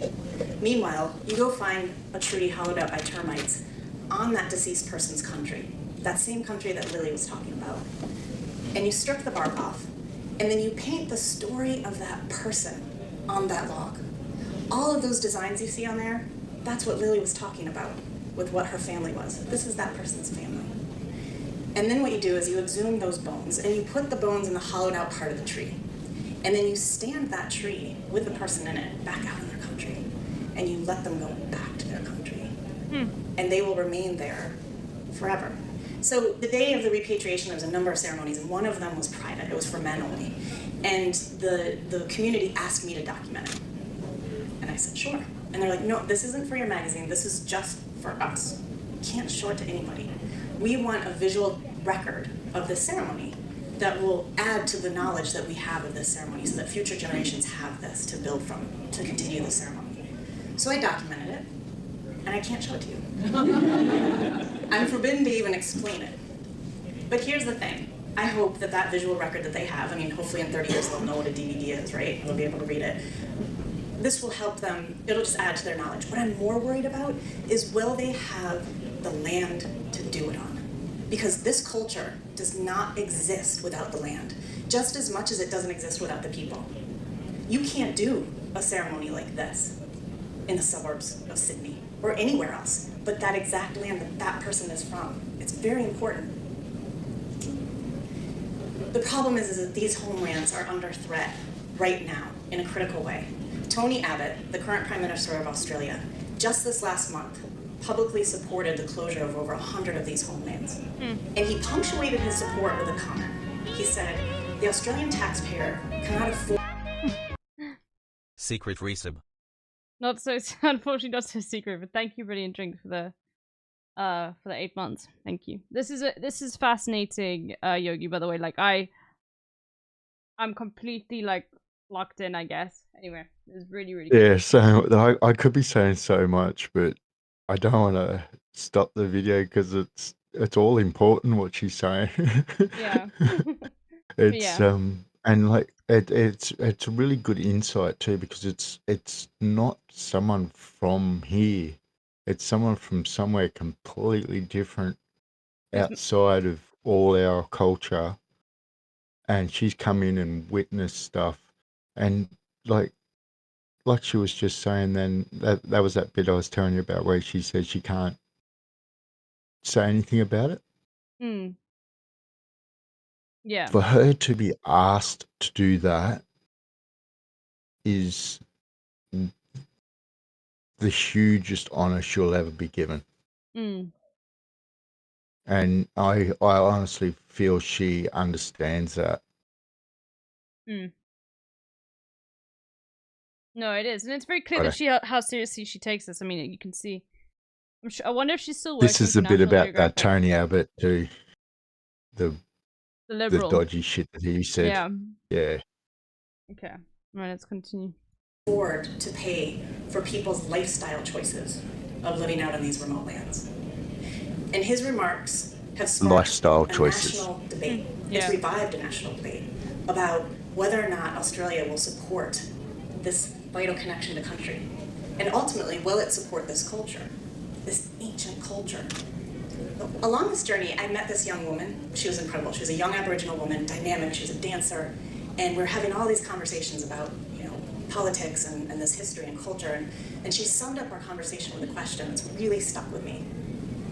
She said, I just don't know why our culture isn't treated like a freaking national treasure. So what do we do? I mean, like I said at the beginning of this, I'm not an anthropologist. I'm not an economist. But you know what? As a visual storyteller, as a photojournalist, it is my job to call an alarm. And maybe in this situation, the best thing that I can do is to pose Rosie's question. Again, why isn't this culture treated like a freaking national treasure? Why isn't it treated like a world treasure?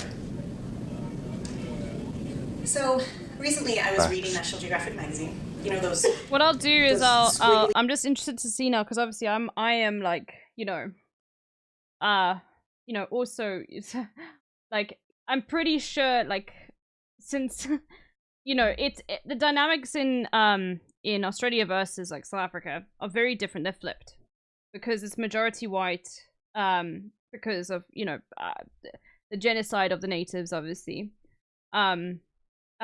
versus in South Africa where there wasn't a genocide. So I'm interested to see now if there is actually within our constitution, like for example, a lot of tribal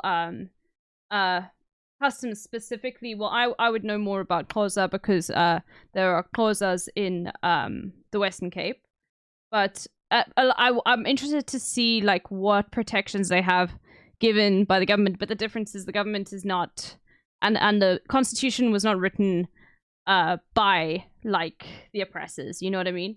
It was written by Black South Africans. And obviously other people who want to include it, and it was a pretty progressive one. But I'm interested. I'll let you know when I have a look to see what provisions are put aside for that.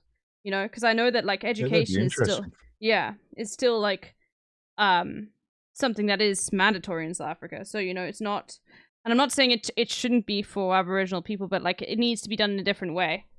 So I'll let you know. I'll see. Yeah. Each situation's everyone's got slightly different circumstances. And educational needs and land needs and everything like that.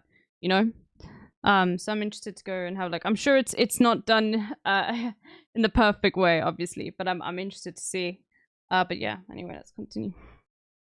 Words and text that go nicely around the pictures to frame them in. There's some content in there to read. I just figured that out recently, and I learned about this conservation technique that marine biologists were using or are using, and it's called a no-take zone.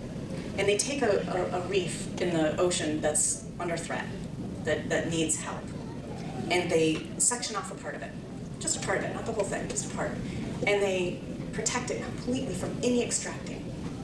Nobody can fish on it. Nobody can take anything. And they just let it do its thing. And what happens is amazing. It's expected that this part comes back, right? But actually the whole reef thrives from this section being protected. So what if we took this notion of sanctuary and applied it to these Aboriginal homelands? What if in these areas where people live longer, they speak their native language, they practice their culture and allow their culture to evolve and change and grow? What if we protected these areas and allowed this vital connection to country to remain intact? What if we didn't watch the oldest, longest running culture on Earth extinguish? Thank you very much. That was incredible, Yogi. Thank you for I'm very interested to actually see her other work now. Amy Tonesing, because I'm sure she's done this with other I reckon she'd have some awesome stuff. Yeah. All right. Should we move to the next one? Or is there anything you want to comment specifically about any of this that we covered? No, that's pretty much all self-explanatory. All With the right. next one, it's voiced by a lad named Uncle Jack. He has passed away. But it's, I can't remember what the title is, but it's to do with how to move forward. To heal the nation, we need understanding. That's what it's called. Yeah, it's basically like a public service announcement. Went for goes about 3.5 minutes, I think. 4 minutes, something like that. I'm sharing my screen on your end. You should be able to see it. Yeah, no, I've got a small screen, so I can't quite see them. Okay. No worries, Plus, no worries. I'm stoned, so my eyes are a bit blurry. Oh god. Okay. All right. Well, all right. Let's continue.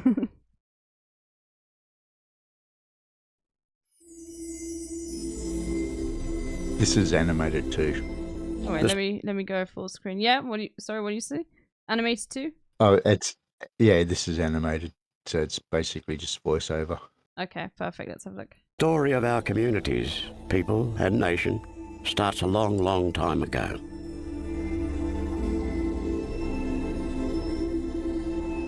More than 60,000 years, in fact.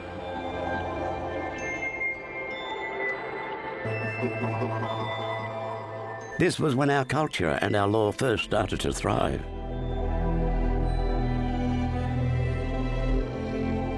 We knew who we were and where we belonged.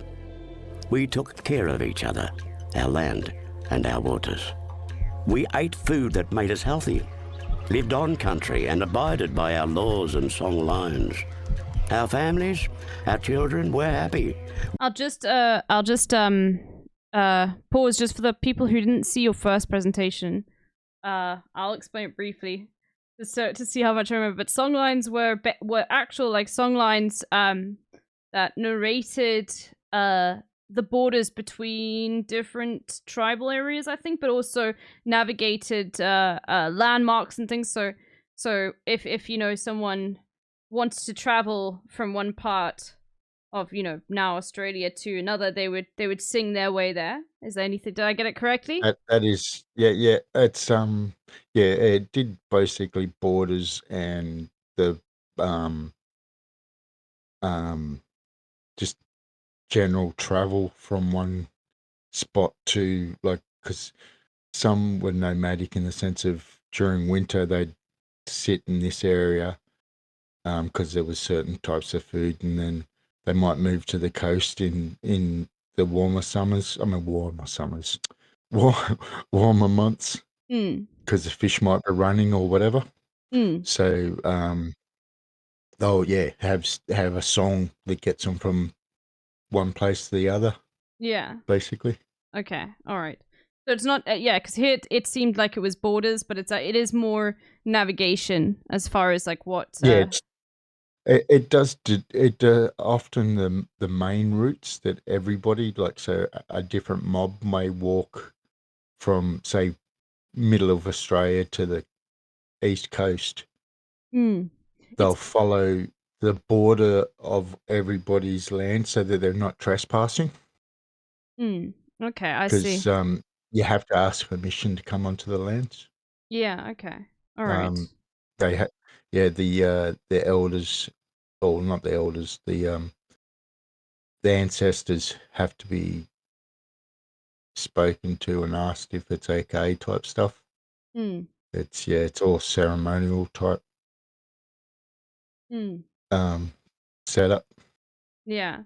And I guess I'll just there's one thing I just wanted to comment on. You use the term mob, which like is that like a because the thing is, for me, if I was to use that word, that in the English that I understand, which is would be have a negative connotation, but do Aboriginal people use that term to like indicate a collective line? Yeah. Because kangaroo herd, whatever you want to say, is actually called a mob by the English. Yeah, collective. It's called a collective noun. And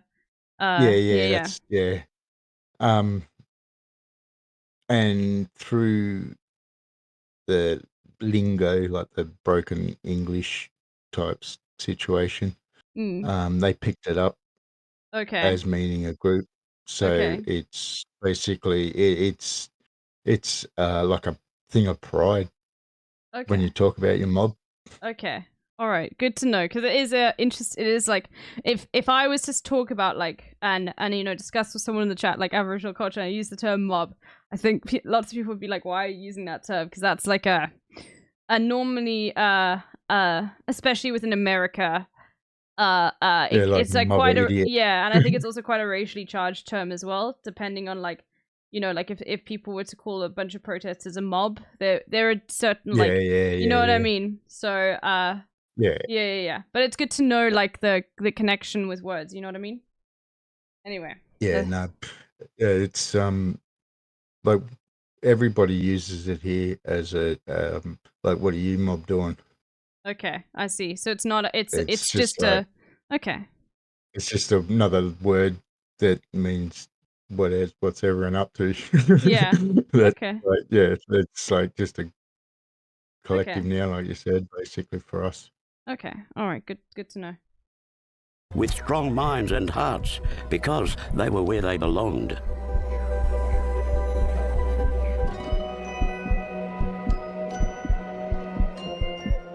But then, everything changed. Colonization came, bringing wars, disease, famine, violence, and the destruction and violation of our cultural laws, sacred sites, families, and communities. We were denied our knowledge, language, ceremonies, and identity. The very things that tell us who we are and where we belong. And our connections with each other and the land grew weak. And then, our children were taken from us. They had their names changed and their identities stripped away. They were told that Aboriginal people were bad. Worse still, they were told that their parents and grandparents did not want them. For years this happened, and those children became known as the stolen generations. Our children were denied love and experienced physical, emotional, and sexual abuse. This left very deep, very complex, and very real wounds, leaving scars that are still being felt personally, socially, spiritually, and collectively. In the time when our story started, we were able to parent in the cultural way that has seen our families survive and thrive for generations. Our people were strong, and our culture flowed and healed us in times of hurt. But since the trauma of colonization and the stolen generations, we have not been able to heal in the same way. And we have unknowingly passed this trauma on to our children through sharing our sad stories and having them witness and experience our pain. This is known as intergenerational trauma, and we see symptoms today in broken relationships, disconnected families, violence, suicide, and drug and alcohol abuse. But this is not where our story ends. We still have strong minds and hearts, and we still know who we were and where we belong. By creating safe and strong communities together, supporting our families to be free from pain, returning to our culture and building a strength of identity, we can stop the cycle of trauma and bring about positive intergenerational change so that we can continue to thrive for the next 60,000 years. There are simple things that we can all do to help heal our trauma. Visit healingfoundation.org.au to find out more. I just realized now that I had it still on the fast setting, but that was very good. So I only realized at the end.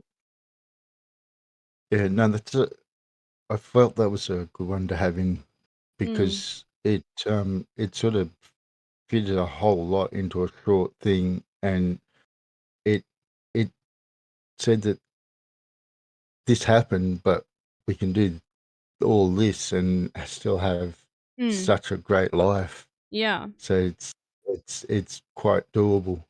Yeah. Now with this next one, it's him again.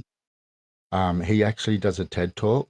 He goes into how he got screwed over. Like he was big time star of the screen over here. He also did plays and stuff like that, so he was also in theatre. He was kicked to the curb. Huh. And he actually did a show he talks about called Bastardy, as in like you bastard. It's like the Y on the end was he calls himself that. That's his nickname. Because he was a bastardy little bastard. But yeah, no, he in this show he is so forthright with, like, he's so honest about everything that he shoots up in front of the camera, and the cameraman's like, "Oh, I'll turn off," and he's like, "No, this is my life. I want you guys to see exactly what I do." Okay. I'm not. Oh, he was ashamed of it, but he wasn't ashamed of showing it because it told the true story. It showed exactly where he was at, and he sort of talks a bit about that. But he's been in and out of prison and all this sort of stuff. And what he talks about here is more about the jail situation in Australia with Aboriginal kids and stuff. Mm. So I felt it was quite important because it's also about how he talks about programs that he's tried to set up and stuff. Yeah. Okay. And he mentions two artists in here at one point. One's Missy Higgins. Mm-hmm. She's a country singer that a lot of people will know. I can't think of the song that she got world famous with. Is it Am I Pretty Enough? Something like that. Okay. I can't remember. But then he also mentions Midnight Oil lead singer Peter Garrett. I think you showed us some of those. I think it was. Peter Garrett. Yeah. In the previous Yeah, no, presentation, you listen, started with that guy, right? With Peter, 2 songs. no, that's different. Yeah, different guy altogether. Peter Garrett was a politician for a little while, and he was responsible for the insulation debacle. Oh, okay. I see. People were getting paid money to put in insulation, but people were buying below par or below rating insulation, and a heap of houses went up. They actually caught on fire. Oh gosh. Yeah, so it kind of, didn't go down too well. He sort of didn't last long in politics after that. Gosh. But what they did for him was awesome. But just press play. I'm going to go for another pee. Okay, I've no been worries. drinking too much coffee and hot chocolates. No worries, no worries, no worries. Okay. We'll continue with this. Again.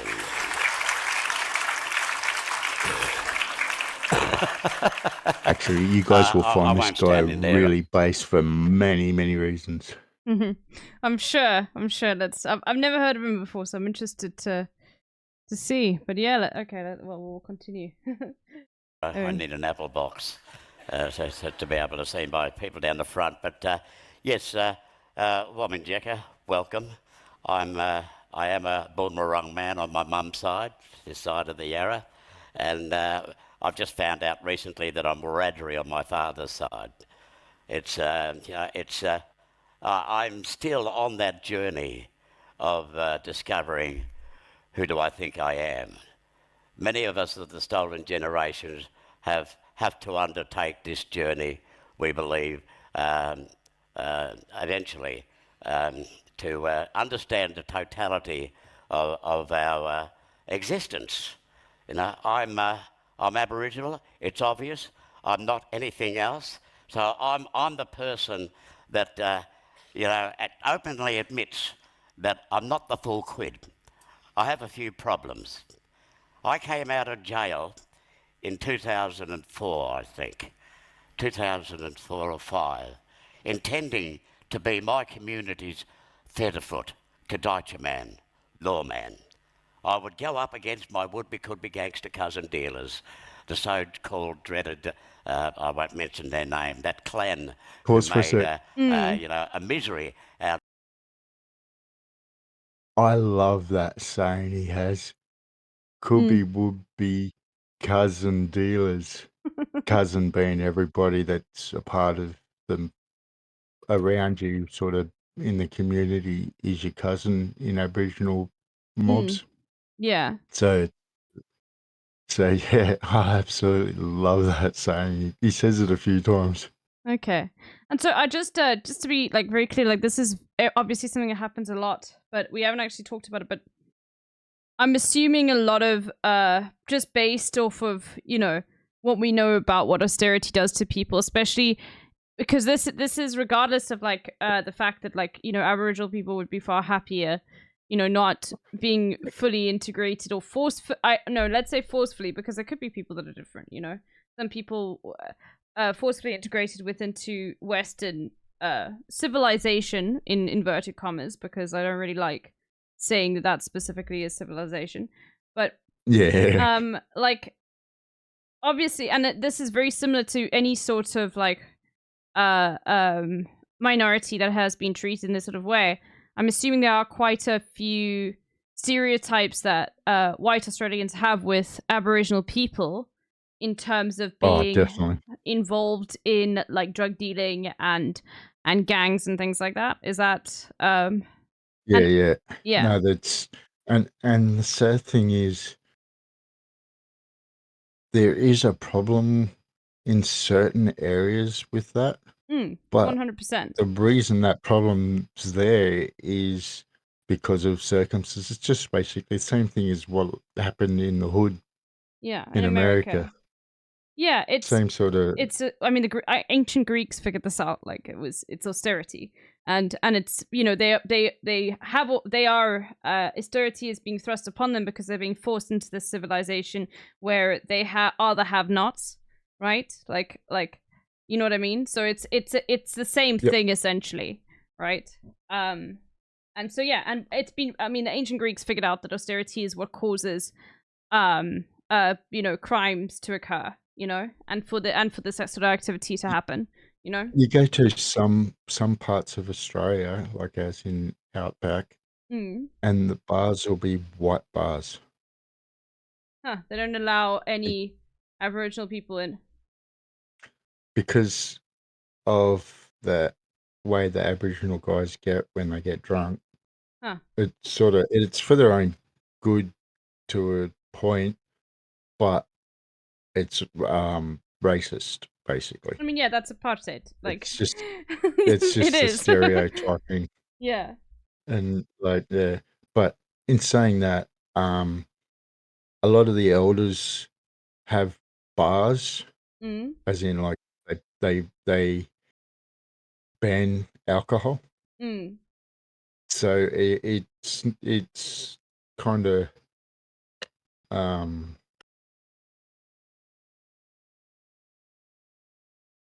good thing that the Aboriginal guys can't go in there drinking, because then they can't go back to the mission and start abusing people.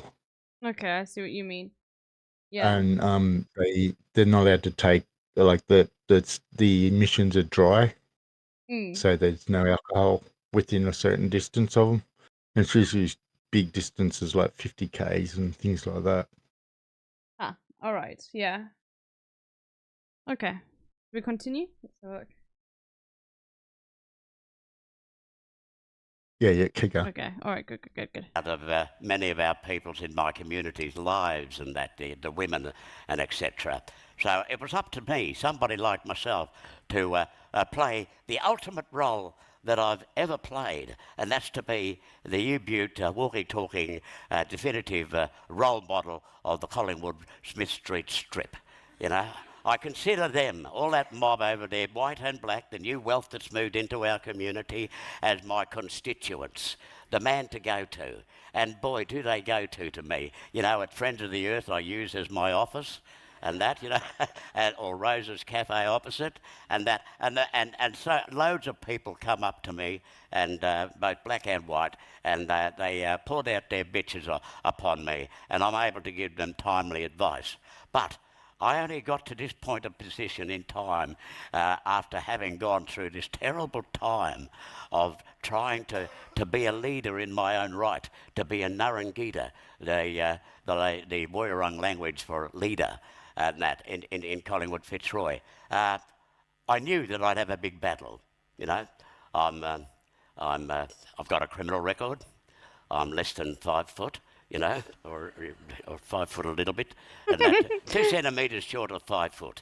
That's what I believe I am. Shorter than me. I'm gay, and and I have an extensive history in theatre here in Melbourne and etc. So I thought that I'd be in this unique position to go up against these could-be gangster cousin dealers. I never knew of the shock that would befall upon me, that I would be spat upon, I would be knocked around in the jaw and that a couple of times on the Smith Street strip, and that I would accept abuse for a year.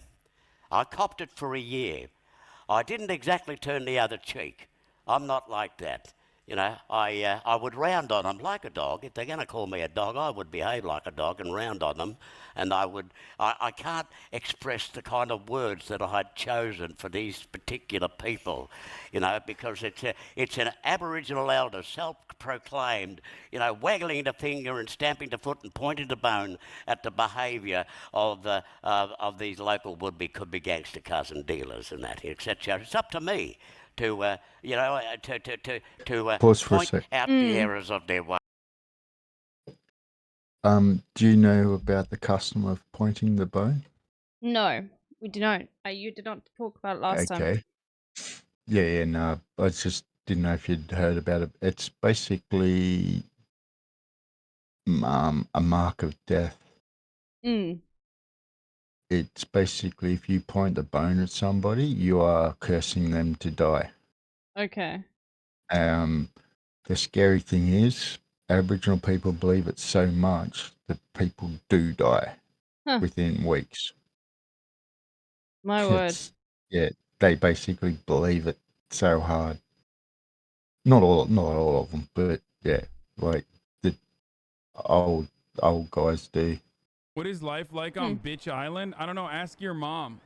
My word. Okay. Crazy what the power of thought does, isn't it? Yeah. No, 100%. But kick on. Is there a counter to this? Says, "Am I a pineapple?" Is there a counter to having the Nope. bone? Nope. My word. All right. All right. We'll continue. Ways. I am, what stood me in good stead through all I copped it for a year, you know, but it took Actually, them a pause year for a sec. before they suddenly. It's such a heavy burden that it's something that is never done. It's like it's like, you know, the old karma type thing that, like, if you curse somebody, you wear it too. Yeah, so it's something that's like it's a big deal if someone points at the bone and you've done something serious to fuck up. So it's very much like I guess but here, so it's more within, I guess it's more understood or applied within the term of phrase than actually something that, like, but people know about it, you know what I mean? Yeah. Yeah, of course. Okay. All right.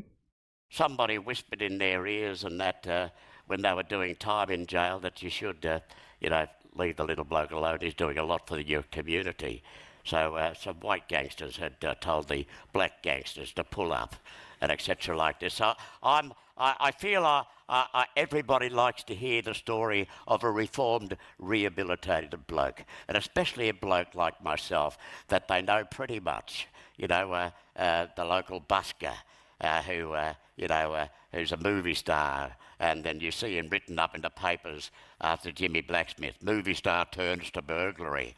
Well, that fattened up my CV in the prison system and that somewhat. That was a headline. It enabled prisoners to come and seek some course of direction, some guidance from me, and obviously I have the gift of the gab, and I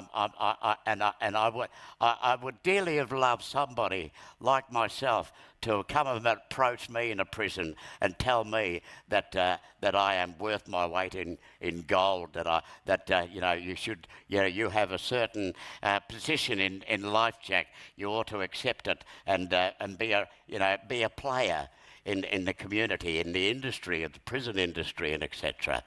So I note that I turned the other cheek because the Christian upbringing that I got from the Salvation Army boys' home, stood me in some kind of good stead, if you will. I as I said, I didn't turn the other cheek, but I understood where these blokes were coming from. And maybe if I was still a drug user, thinking wonky thoughts all the time, that I wouldn't accept, a little short-ass fart like myself coming up and, telling me off and etc. and that. But it needed to be done because there was nobody in the community that, I like to say, totally upped themselves and capable of doing such an enormous job like this, tweaking consciences, relighting the burning embers of many a black fellas, white fellas. Somalians dreaming in a prison setting is one of the core, beliefs that I could undertake in a prison setting, and that. So I have joined the Archie Roach Foundation, and I'm a board member, and we have been going into our youth detention centres, Parkville and Pause for a Malmesbury, sec. and we were there. Archie is a musician. Mm-hmm. He has a song called "They Took Our Children Away." Oh, yeah. It's a pretty famous song. I think it was the 60s it come out. But he died a few years back too. But these two guys, or him and Uncle Jack, teamed up and did a few performances and stuff. But they did so much work for the black kids in jails. Or when I say in jails, it's more correction facilities because underage. Okay. But some of them do such horrific crimes that they end up in with adults. Okay. So So I do have a question with when you say black, like, I don't know about the demographics of Australia, but is that also like, is black like a collective term for anybody who is just like sort of non-white? Yeah. In lingo, black fella is Aboriginal, Okay. and white All right. fella is like he was saying just before. If you notice the spelling, it's FELLA. Yeah. Okay.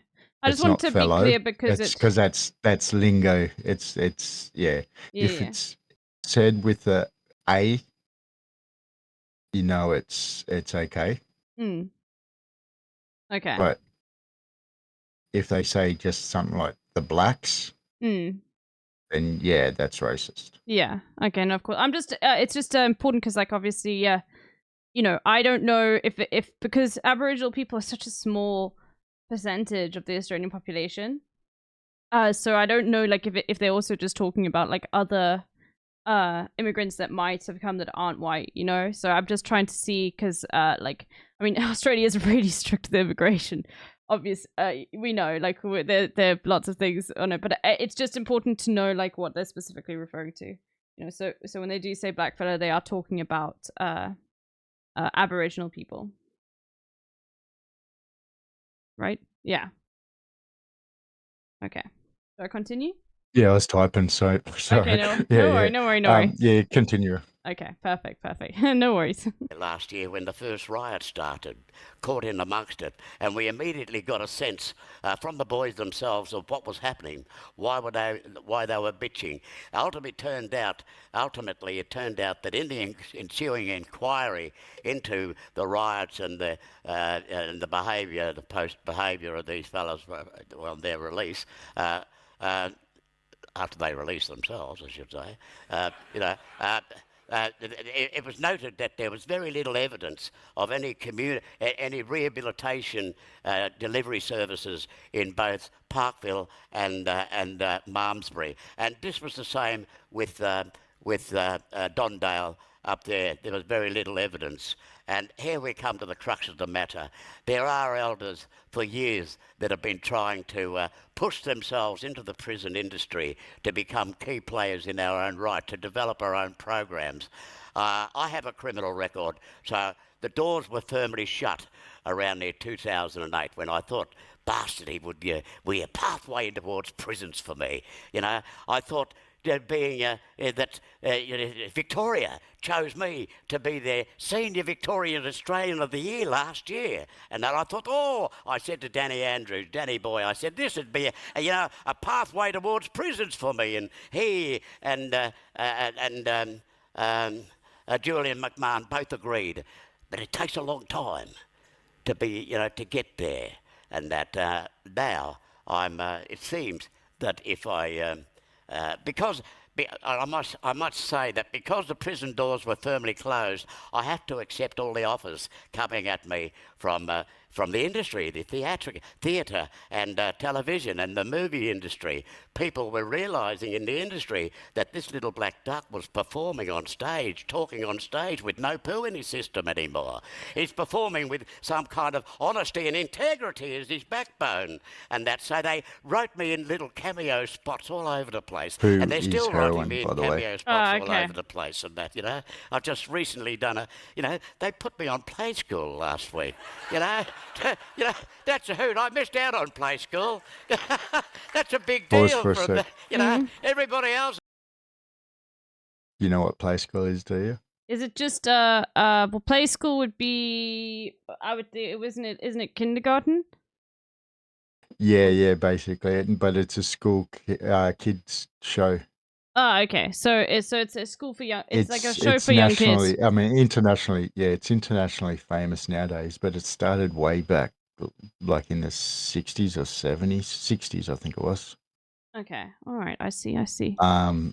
Yeah, and it's where Bananas and Pajamas come from. Oh, okay. I watched Bananas in Pajamas when I was a kid. Yeah, it There we started go. off as just a song that they'd sing, and they'd act out with the teddy bears from the show, because they had like dolls and bears and Humpty Dumpty and a few other things. Mm. And they had every episode they'd have a clock that'd have a time on it, and then it'd go down, and you'd have a little display of some weirdness, and then you'd have the windows. You'd get to choose from square, round, or arch window, and then it'd go through it, and you'd get a video of some weird kid doing some weird activity, or something like down the beach or something like that, just a little filler. But it was basically just songs and storytelling and acting, and it's where a lot of our stars have actually got their start. Okay. If you haven't been on Play School, you haven't made it, basically, and that's why he was saying what he was saying about Play School just then. Okay, I see. All right. Right, continue on. Perfect. Has done Play School but me. and now I'm short of work now that I've done Play School. But no, look, my job, is that I might say that I had got so depressed, and it was a profound sense of piss-offedness at the behaviour of my cousins, that I would, I sought a gun earlier on, just before Bastardy was edited and completed and shown in 2008 at the Melbourne International Film Festival twice. We had to have two opening nights, premiere nights at Melbourne, because it's a Melburnian story about a Melburnian bloke made by a Melburnian. So I realised that there was nobody here that I could see in my own community that could be, that could push themselves to the level of being a leading, I like to say, black light on my community. What makes it easy for me to say, and I'm not the full quitters, I remind you, that I am Jack Charles, I am JC, I am perhaps the second coming, and if you have that pushing your mojo, things will work, doors open, and they have indeed open in prisons and that. So we've got to do a fight a little bit more stronger in making a play towards the prison. This transitioning between the Department of Human Services onto Office of Corrections at Parkville and Malmesbury, it's been a little bit iffy. But perhaps I should be concentrating on the submarine under the Melbourne Magistrates Court and the MAP, and also the Remand Centre and Port Phillip prisons, the adult prisons, where I know I'm adored by all the prisoners and that, because I'm the movie star and that. Everybody would like to see themselves, make a successful. Make a success of themselves by perhaps finding ways to emulate my journey. And it's been a hoot for me to be considered as a man of note in my community after I've done a lot of damage. But I note that after Bastardy was shown, after Jack Charles versus the Crown was shown, people that I'd robbed over the other side of the Yarra there, over this side here, had come and seen Bastardy, the documentary, and Jack Charles versus the Crown. Retired CIU inspectors and some of those functioning still had come and seen the story of a bloke that they know so well. Everybody, as I say, likes to hear the story of a rehabilitated, reformed person. Whether he's an ex, whether he's gay, has a criminal record or not, So I'm in the process of trying to show by example. If you're going to be a leading light in your community, I have this confirmed conviction that you have to be beyond reproach.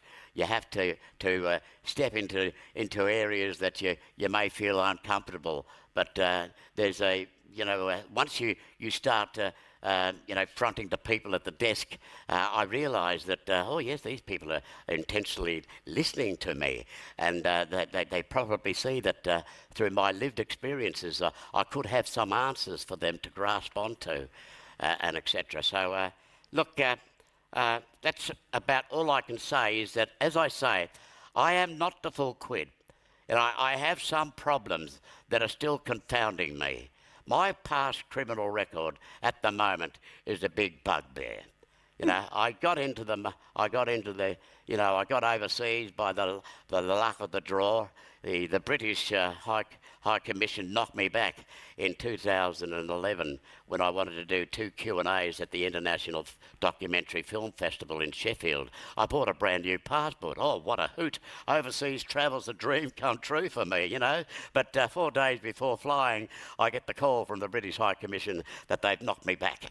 So I screamed down the phone to Miel Corton, the documentary maker, who was over in Sheffield waiting upon my good self, and I said, what price rehabilitation? Why did I bother?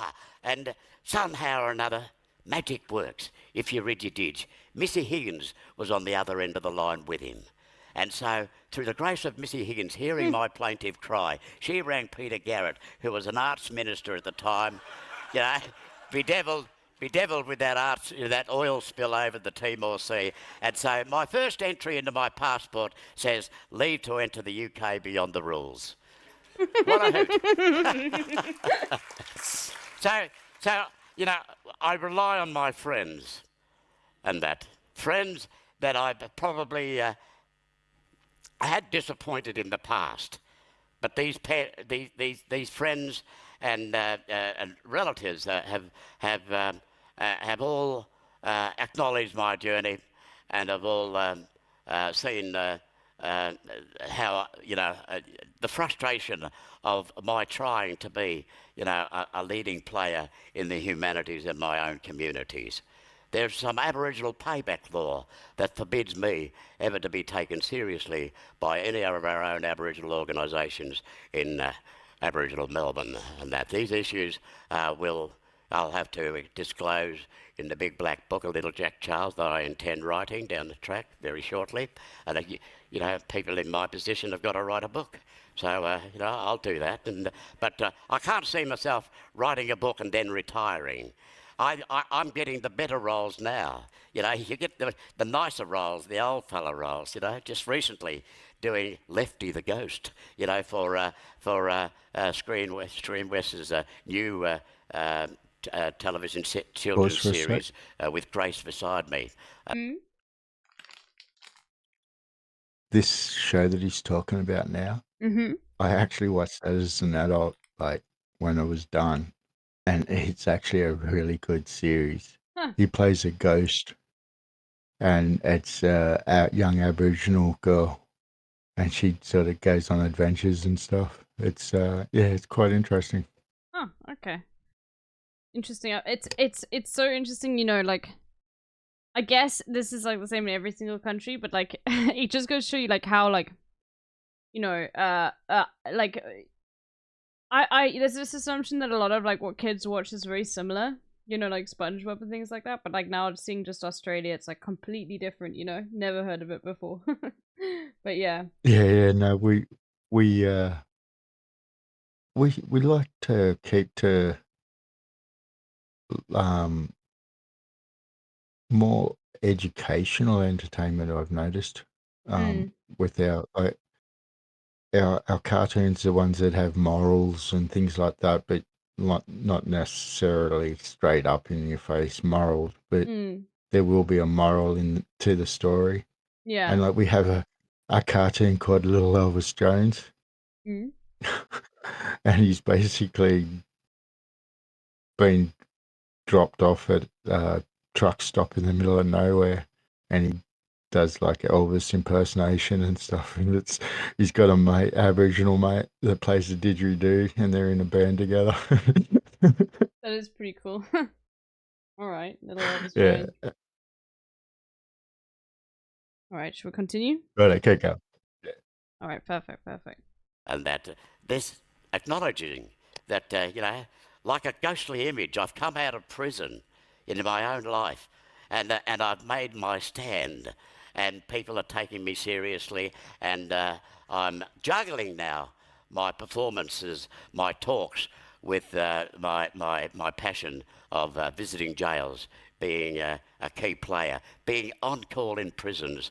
My phone number to be, you know, is acknowledged by many of the guys in prisons, and that. So I get calls from them. But the Archie Rhodes Foundation is set up to be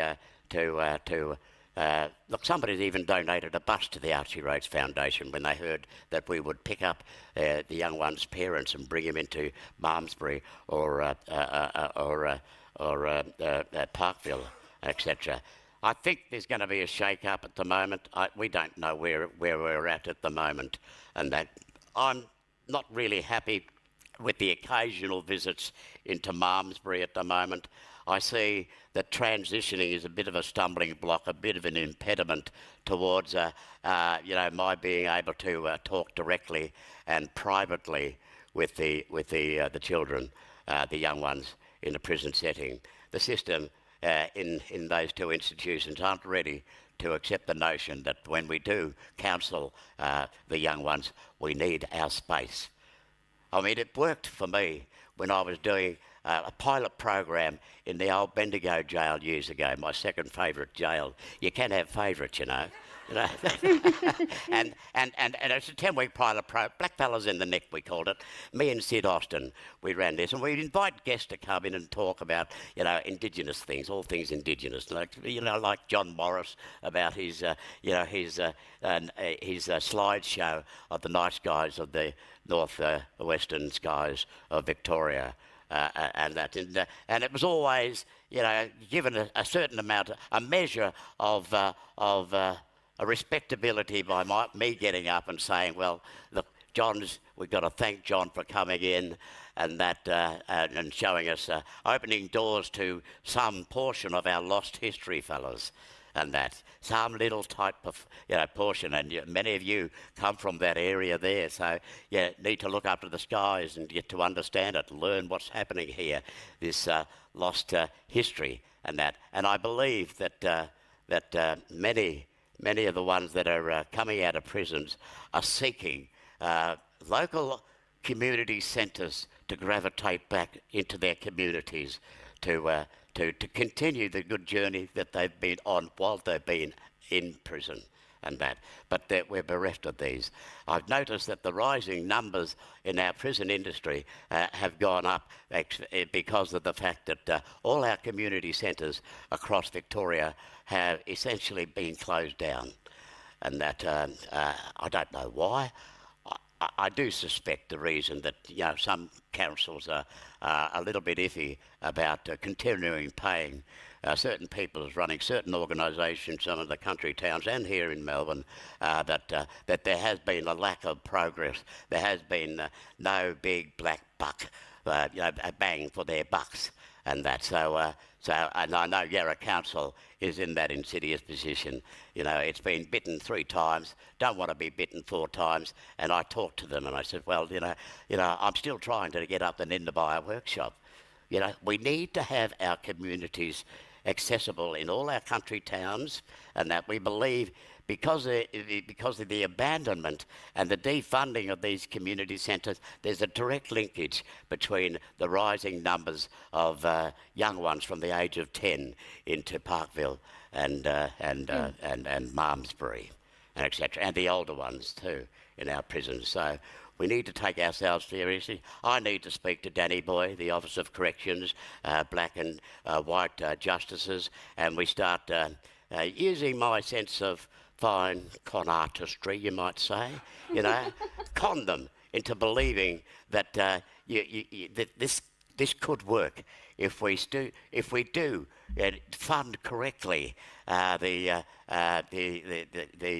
Parkville. It's underfunded as far as staffing goes. If there were more staff with an awareness of Aboriginal awareness training, we'd have a better go of the job, because we know that some of these young fellas have been telling me that they've been pissed off over the fact that some of the officers don't acknowledge them as Aboriginals when they say they are. What nearly drove me over to the edge and away from theatre was that I was asked to prove my Aboriginality by the ACSI part of the arts board up in Sydney, and I thought this was this is wrong. They've asked the wrong person. They've been asking for 32 years at that time for many people, many song men and women, young rappers, old rappers, writers and etc. And I thought that it seemed that there were nobody in the country, as I say, that's totally up themselves, that can go up against the Arts Council of Australia and say, stop, this is radically racist from my perspective. If you ask me to prove my Aboriginality, if you don't know I'm Aboriginal, then there's something wrong with you. You're working in the wrong job and that. So I had to educate them the facts that there are no white person in the arts that would ever want to be, that would ever want to go into the Aboriginal ATSI part of the Arts Council, claiming to be Aboriginal, seeking dedicated Aboriginal funding. They don't do that. And anyway, I told them what the final argument was, that there are no white Australians, to my certain knowledge, that would ever dare, want to be an Aboriginal in this country. Who amongst you would want to be an Aboriginal? It's too difficult. Leave it to us. We're professional. we're living it. It's up to us, and we got a lot to tell. We got a lot to educate, because we're still learning ourselves about this country. We're on country, Burrong country, etc. So thank you very much for listening to my plaintive cries. Thank you.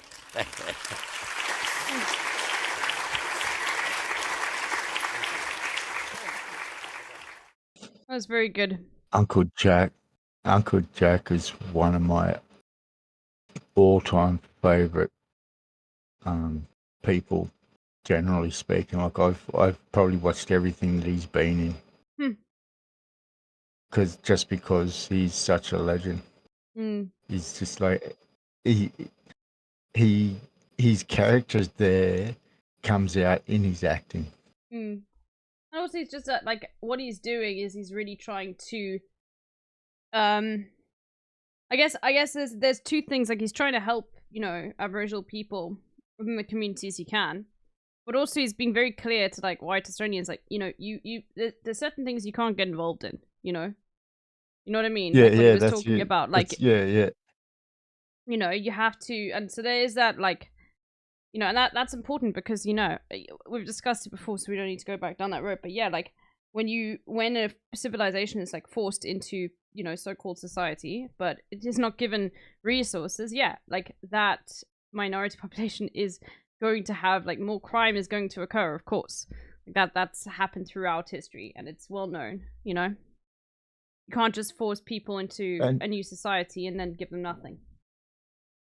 and it doesn't help that the criminal system just is just racist. Yeah. Straight up racist. Like, you've probably seen some of the stuff that's come out because I've seen it in the international news myself, where cops have killed kids. Mm. Well, not cops, but actually, yeah, no, they were cops. Northern Territory Police. Hmm. They weren't even in the prison system. They were in a jail. So, Yeah.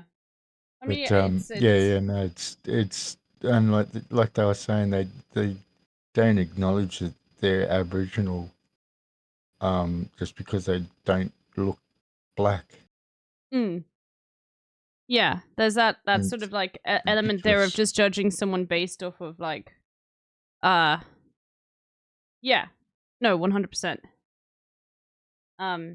Yeah, and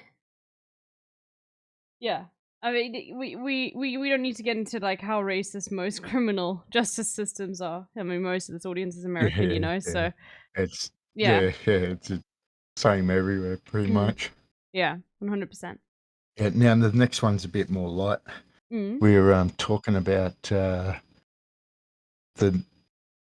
myths that aren't actually myths. Yeah. So it was about those In the sense of yeah. it's talking about what is hidden within stories. And some of these stories date back thousands and thousands and thousands of years. Like you'll see, but the next video after that is linked to what she talks about with the large animals. Okay. And it's just to show you how fucked up it would have been back then. Okay, interesting.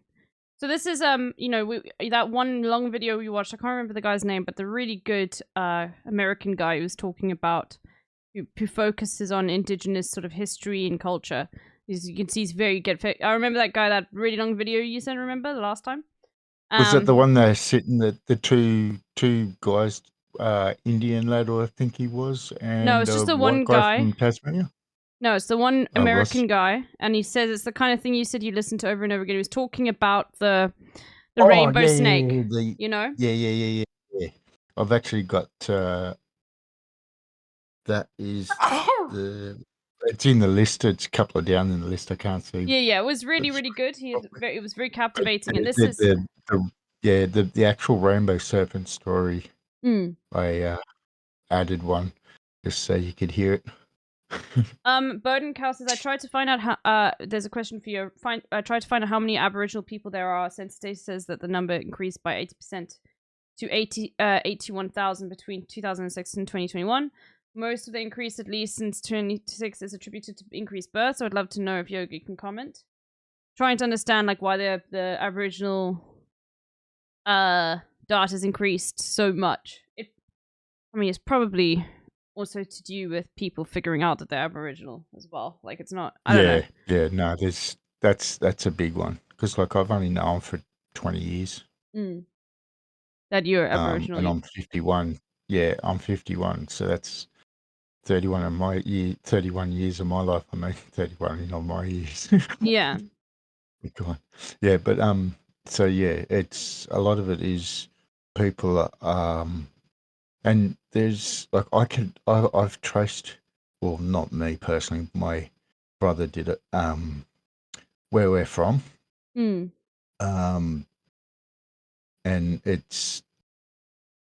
we can find out more about our ancestor, but we have to have an elder Mm. come along with us to Canberra to where the records are. Okay. Because if you can't prove you're Aboriginal, you can't see them Okay. because of the death and privacy type stuff. Yeah. Yeah, Aboriginal names are still quite common. Okay. Broadcasters, and how many of them still live in the homelands, if that makes sense? I couldn't tell you that. That's You have to it understand can it's vary too because people travel. So like somebody from where I live here could drive 4 hours away and spend a week out there with other family. Mm. So it's hard to say because some mobs just stay in the cities and others travel all over the country. Mm.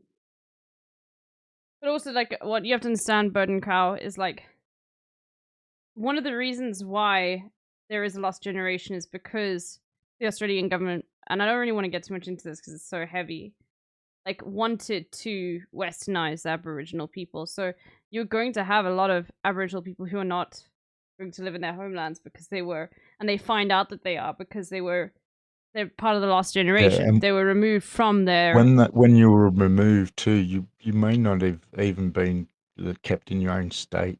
Mm. And if you were if you were in a partnership, your wife might have been sent to one state, you to another state, and your family to another. Mm. So it's basically it's people don't even know where they come from. Mm. So it's like he was saying, he only just found out not long before the making of that one Mm. where his dad's family, I think it was, come from. Yeah. Of course. Yeah. All right. Let's And I think do. Uncle Jack's was 80 odd when he died. Mm. So yeah, it's a long time, and it's a very like.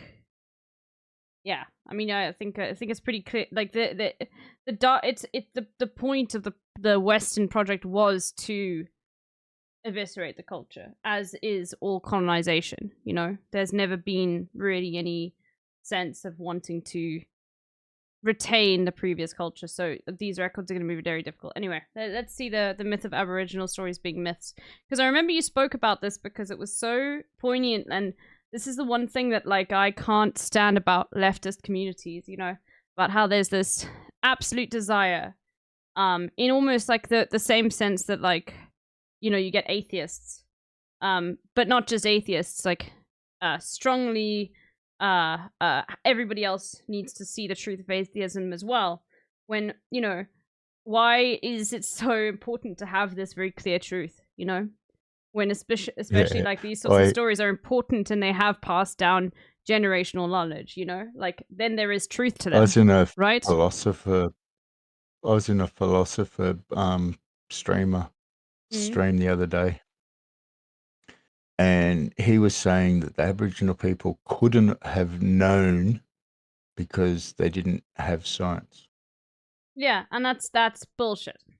Yeah, that's insane. Because like the thing is, it's that Just discounts. because they didn't have modern science to back them up doesn't mean they didn't have science. And the thing is, modern science in its sense is like such a like the West loves to claim it, but this is look, the basis of science, okay, is based off of observation and confirmation of why you see that observation. That's the scientific method. Exactly. That is not a Western conception, okay?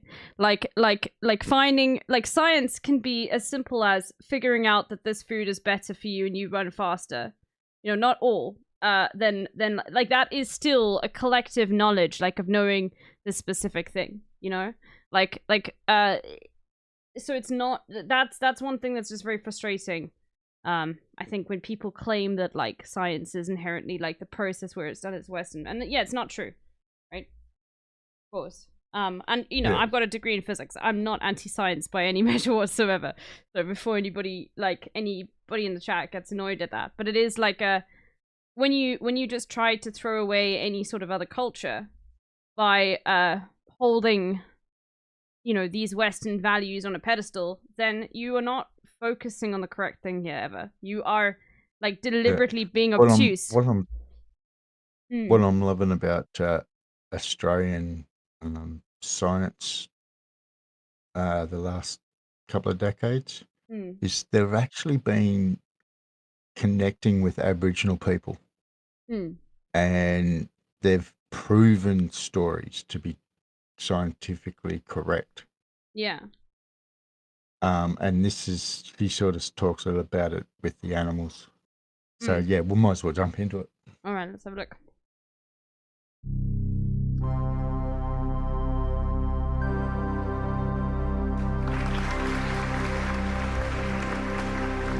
Pause for a sec. Mm-hmm. I forgot this hall where she's at. I Mhm. saw the Prodigy live inside this venue, So- where the curtain is Mhm. the stage. It was fucking unreal. Okay, well, no, what's the Prodigy? Is it a band? Yeah, as in the 90s dance music stuff like Firestarter, Oh, okay, I see. Smack My Bitch Up. Yeah, whole heap of Okay. other songs. Okay, I see. Prior to 1836, Ghana people, the Aboriginal and continuing owners of the land that we meet on today, used their sacred sites, ceremonial grounds, and cemeteries for their purpose. When the concept of Adelaide came into being, many of these places were destroyed, along with many of the people. It is important that I acknowledge that we are on Ghana land, because I'm going to tell you some stories from my people, the Adyamatna people. Adyamatna Yatta, or Adyamatna land, lies 6 hours north of here, in what is commonly known as the Flinders Ranges. Just last year, archaeological evidence showed that we had been here for over 45,000 years. The first story I'm going to tell you about is the Yamuti. But in order for me to tell you about this story, I need you to close your eyes. Close your eyes and imagine that you're a child, no older than 5. It's nighttime. It's getting darker. You're with your cousins outside playing. Your aunties and your nanas are talking. But then one of your aunties says, "All right, you kids, you need to come and sit down because that Yamuti is going to come and get you." And all of your cousins get scared.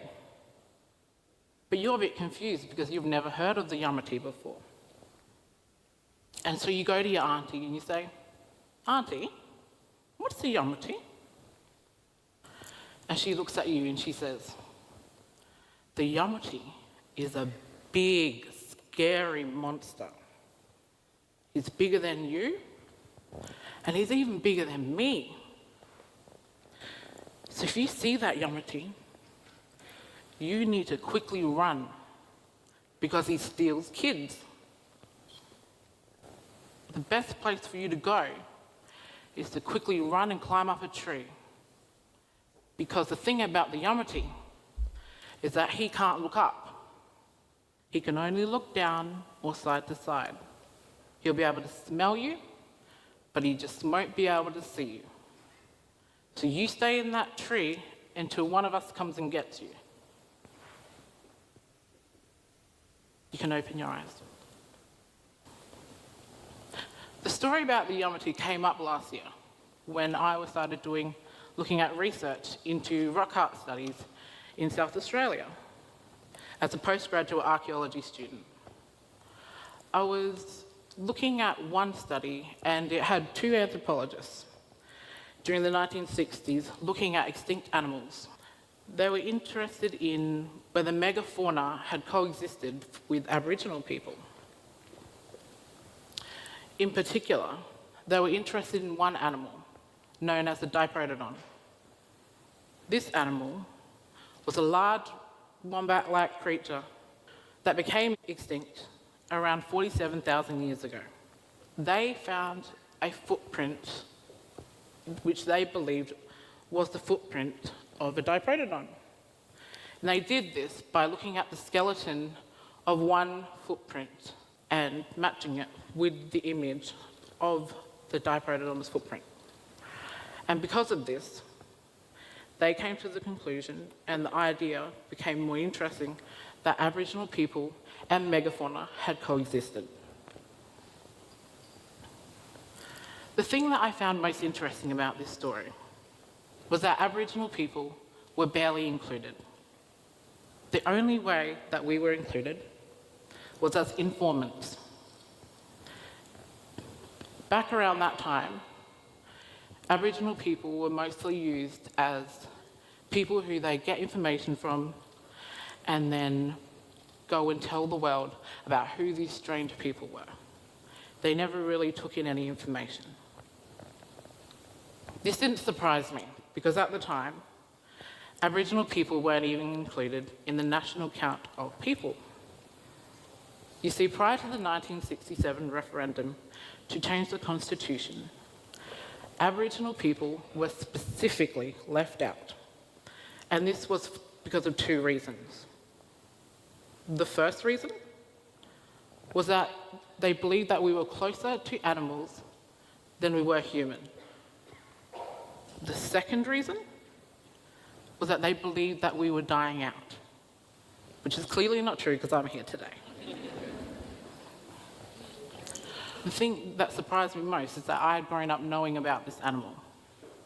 And if you hadn't realised by now, that animal is the Yamatu. The story that my nana told my mother told me and my sister, who told my niece, is the same story, the same animal that they were looking for in this rock art. And this is a picture that my niece drew of the Yamatu. The thing is, all of our stories actually talk about megafauna. I don't think there's too many stories out there that talk about a small animal. All of them, or at least most of them, are big, such as the story of the large snake. This snake ate too much sap from an acacia tree, and it vomited all across the land. The places where this snake vomited are known to you as uranium. And so, uranium, to us, is poison. And most of these places right now are used as uranium mines. At the time, Adnyamatna people disagreed with mining. However, the Australian law never let us say no. Rather, we had the right to negotiate what we received. And what we received was payment. A payment that I can tell you is less than about enough for a week's worth of food for a family. Pause. So,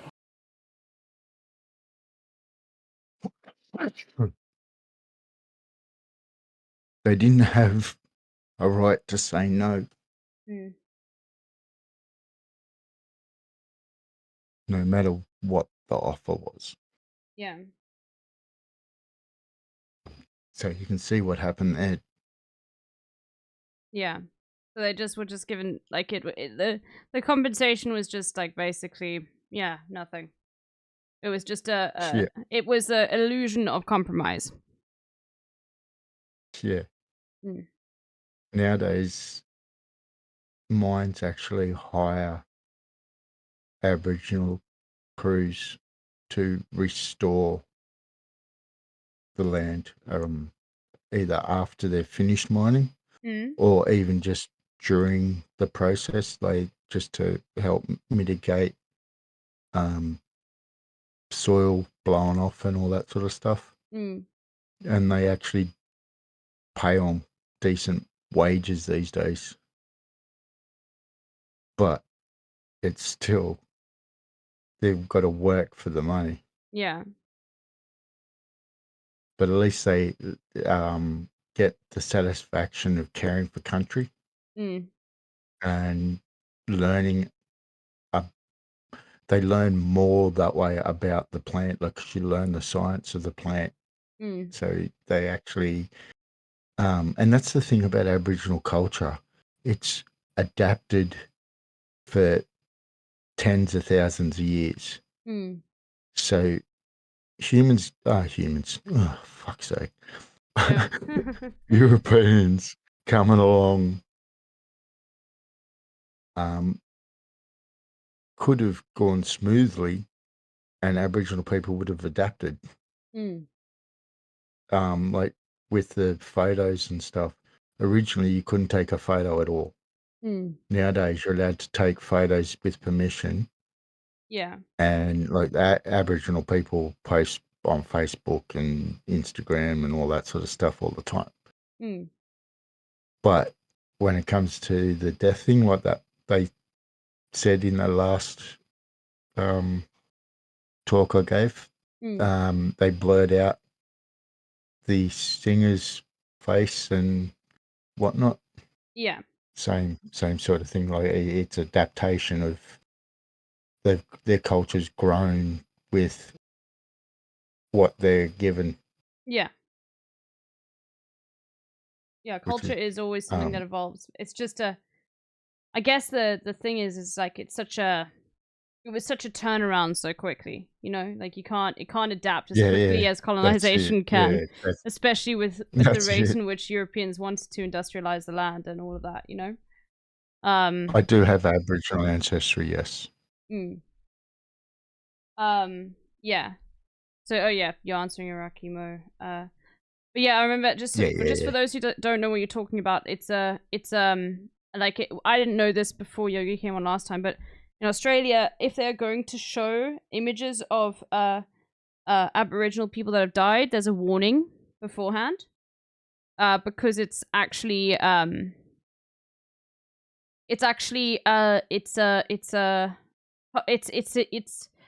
it's about the memory, right? Like the person can't like pass on and be peaceful if you're still learning and thinking of that particular person. So it's parts of Aboriginal culture. Am I getting it correctly, Yogi? Yeah. Okay. So yeah, close enough. And that's why like it obviously has adapted, but like still today you need permission to like if you want to take a photograph of someone who is Aboriginal, like you need permission, because the point is like when you die, you don't want there to be a photograph of you, you know? Yeah, because that's it. Yeah. Anyway. All right. We continue? Yeah. Perfect. You've probably heard about these stories as myths or as legends in books, in your classrooms. But can you really say that these stories are as simple as myths? 50,000 years worth of occupation tends to get thrown around a lot, like it's nothing. But here are 50 squares, each square representing 1,000 years. Then, if you look at the square on the right-hand side, that is the time that Europeans have been on this continent. And I'm not even talking about James Cook. I'm talking about the first European boat that sailed past and said, "I see land." So if we've been here for that long, why aren't we considered experts about the land? How is it that 239 years worth of knowledge is equivalent to 50,000 years worth of knowledge? The stories I've told you today come from my elders. Elders are the people in our community who have the knowledge that is equivalent in white Australian society of a PhD degree, which is why they are central to my research. Whatever they say I can and can't do, I listen to. You've probably met an elder at a Welcome to Country.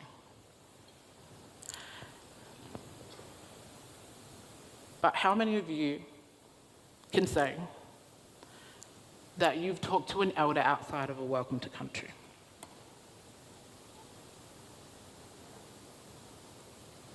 If the only time we talk to elders is when we're asking them for a Welcome to Country, then we are not seeing them as the people that they are.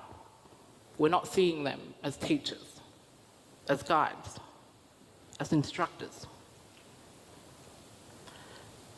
It's time to move on from only seeing elders as people who provide welcomes. It's time to see them in positions where they can make decisions and see them for what they truly are, as the leaders of this nation. Thank you. Very good. And yeah, like, it goes back to what you were saying, Yogi, and like, it is something that is just very annoying about just thinking that, like, you know, Western science is going to be all the truth, because the reality is like, you know, human beings have existed on this planet for thousands and thousands and thousands of years.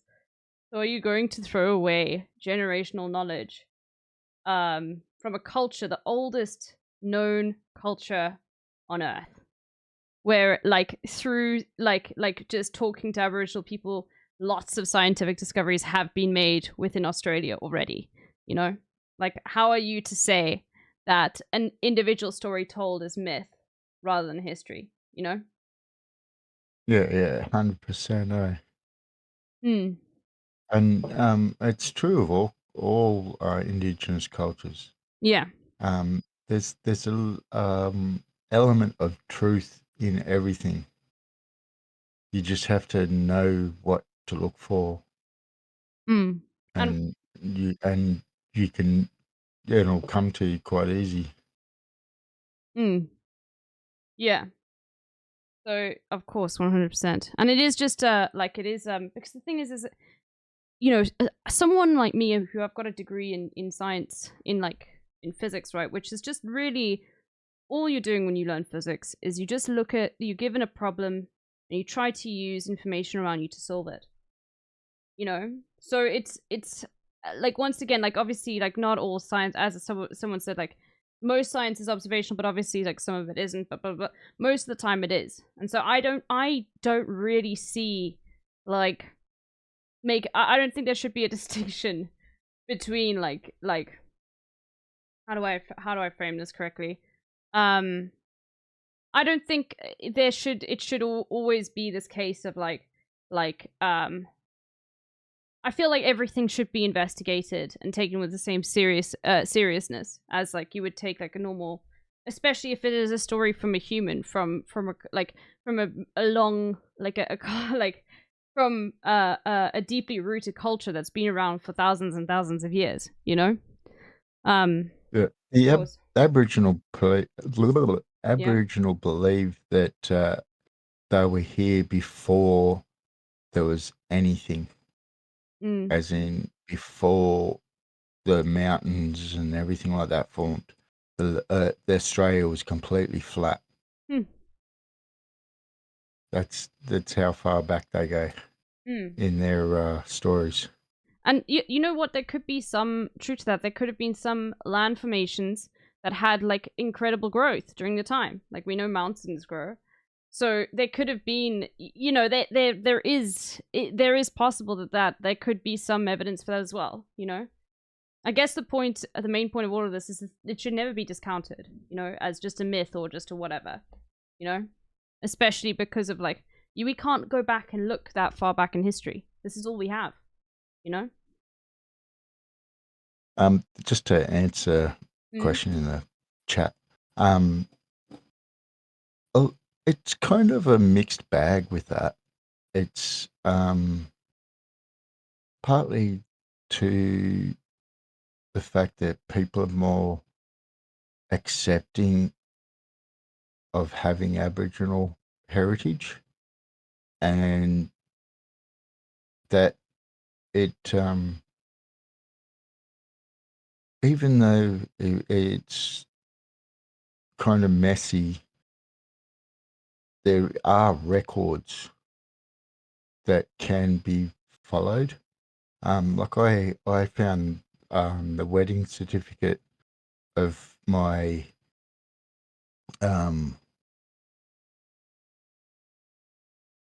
ancestor that married into the family, who was from a pure Aboriginal bloodline and from a European gentleman, and who they were married.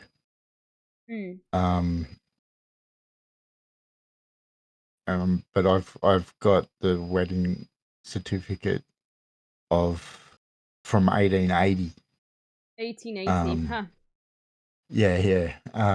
Because at births, deaths, and marriages in Australia, you can go do searches for if as long as you got the right information, you can search. And I've actually found information with just surnames and stuff, and knowing who my ancestors were to a certain point. And that's how I found the wedding certificate. After I bought it, I found out that my uncle had the original. Gosh, okay.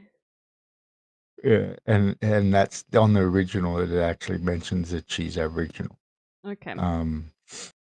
Yeah. But yeah, Aboriginal records were generally kept by the church. And all those records have been collected together and kept in one place, and that's where you need the elder to verify that you are Aboriginal before they let you go in. Okay, I see. Oh, and one other thing, with when writing the word Aboriginal, put a capital as it's a pronoun, or I mean proper now. No, hold on. Did I do that? I did. Good. No. I'm looking at it on the Just screen. whoever it was who asked that question just a sec ago. Okay. No, it's good to know that stuff. Yeah, no, it's not been a long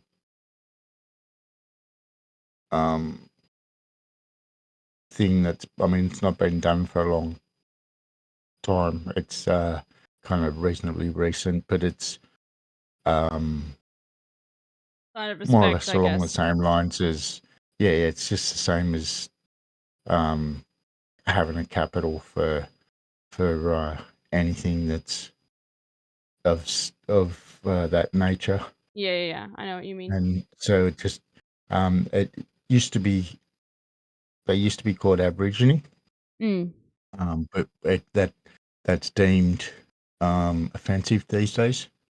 Okay. But in saying that, it's okay to say Aborigine when referring to it in the sense of a generalistic, like saying First Nations peoples from different countries are Aborigines. Oh, okay. So, but when In you're that, specifically speaking about people of Australia, natives of Australia, it has to be Aboriginal. they're Aborigine through the sense of the definition, but as a group of people, they're Aboriginal. Okay. I see. All right. Okay. Yeah, it's sort of complicated, but it's simple at the same time. But I now to see the big beasts. Okay, let's have a look. No brains. I don't know if I specifically want to go down that Yogi can answer, but like, I don't really know what these marriages like were like for land, or was it more violent displacement? I don't know.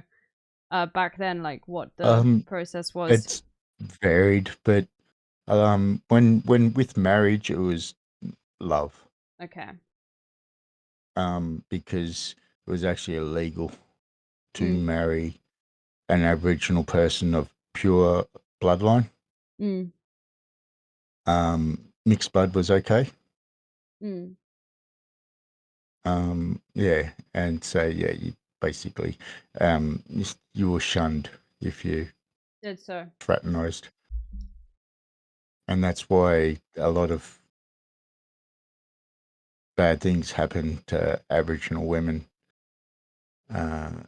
in secret. Yeah. All right. Now a different thing. Prehistoric Australia, a land of unique and bizarre animals. Okay, let's have a look.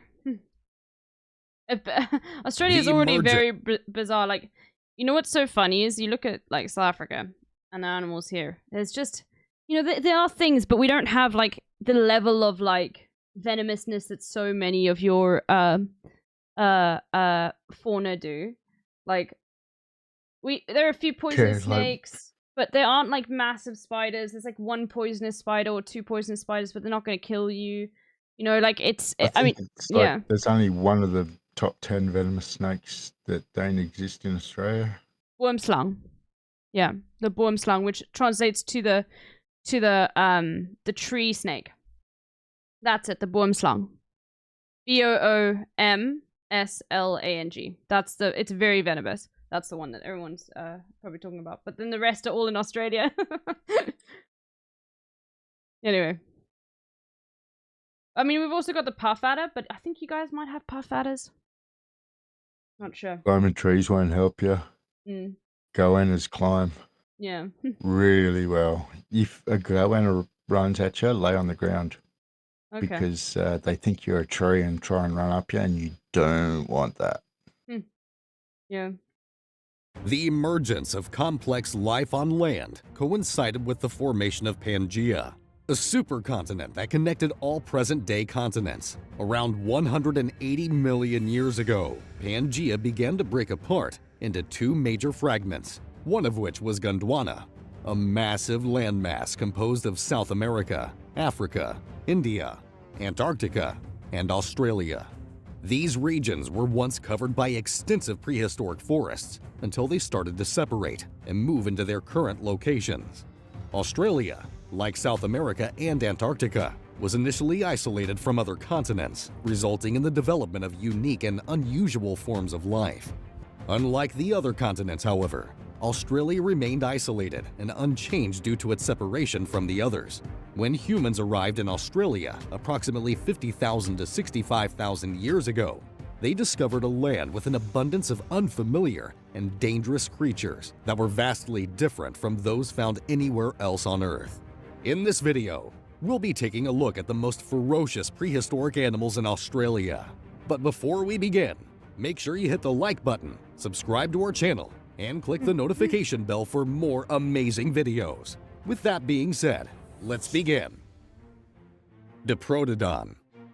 This is what this person was talking about. Meaning two forward teeth, is the largest known marsupial ever to have lived, along with many other members of a group of unusual species collectively called the Australian megafauna. It existed from approximately 1.6 million years ago until extinction some 46,000 years ago.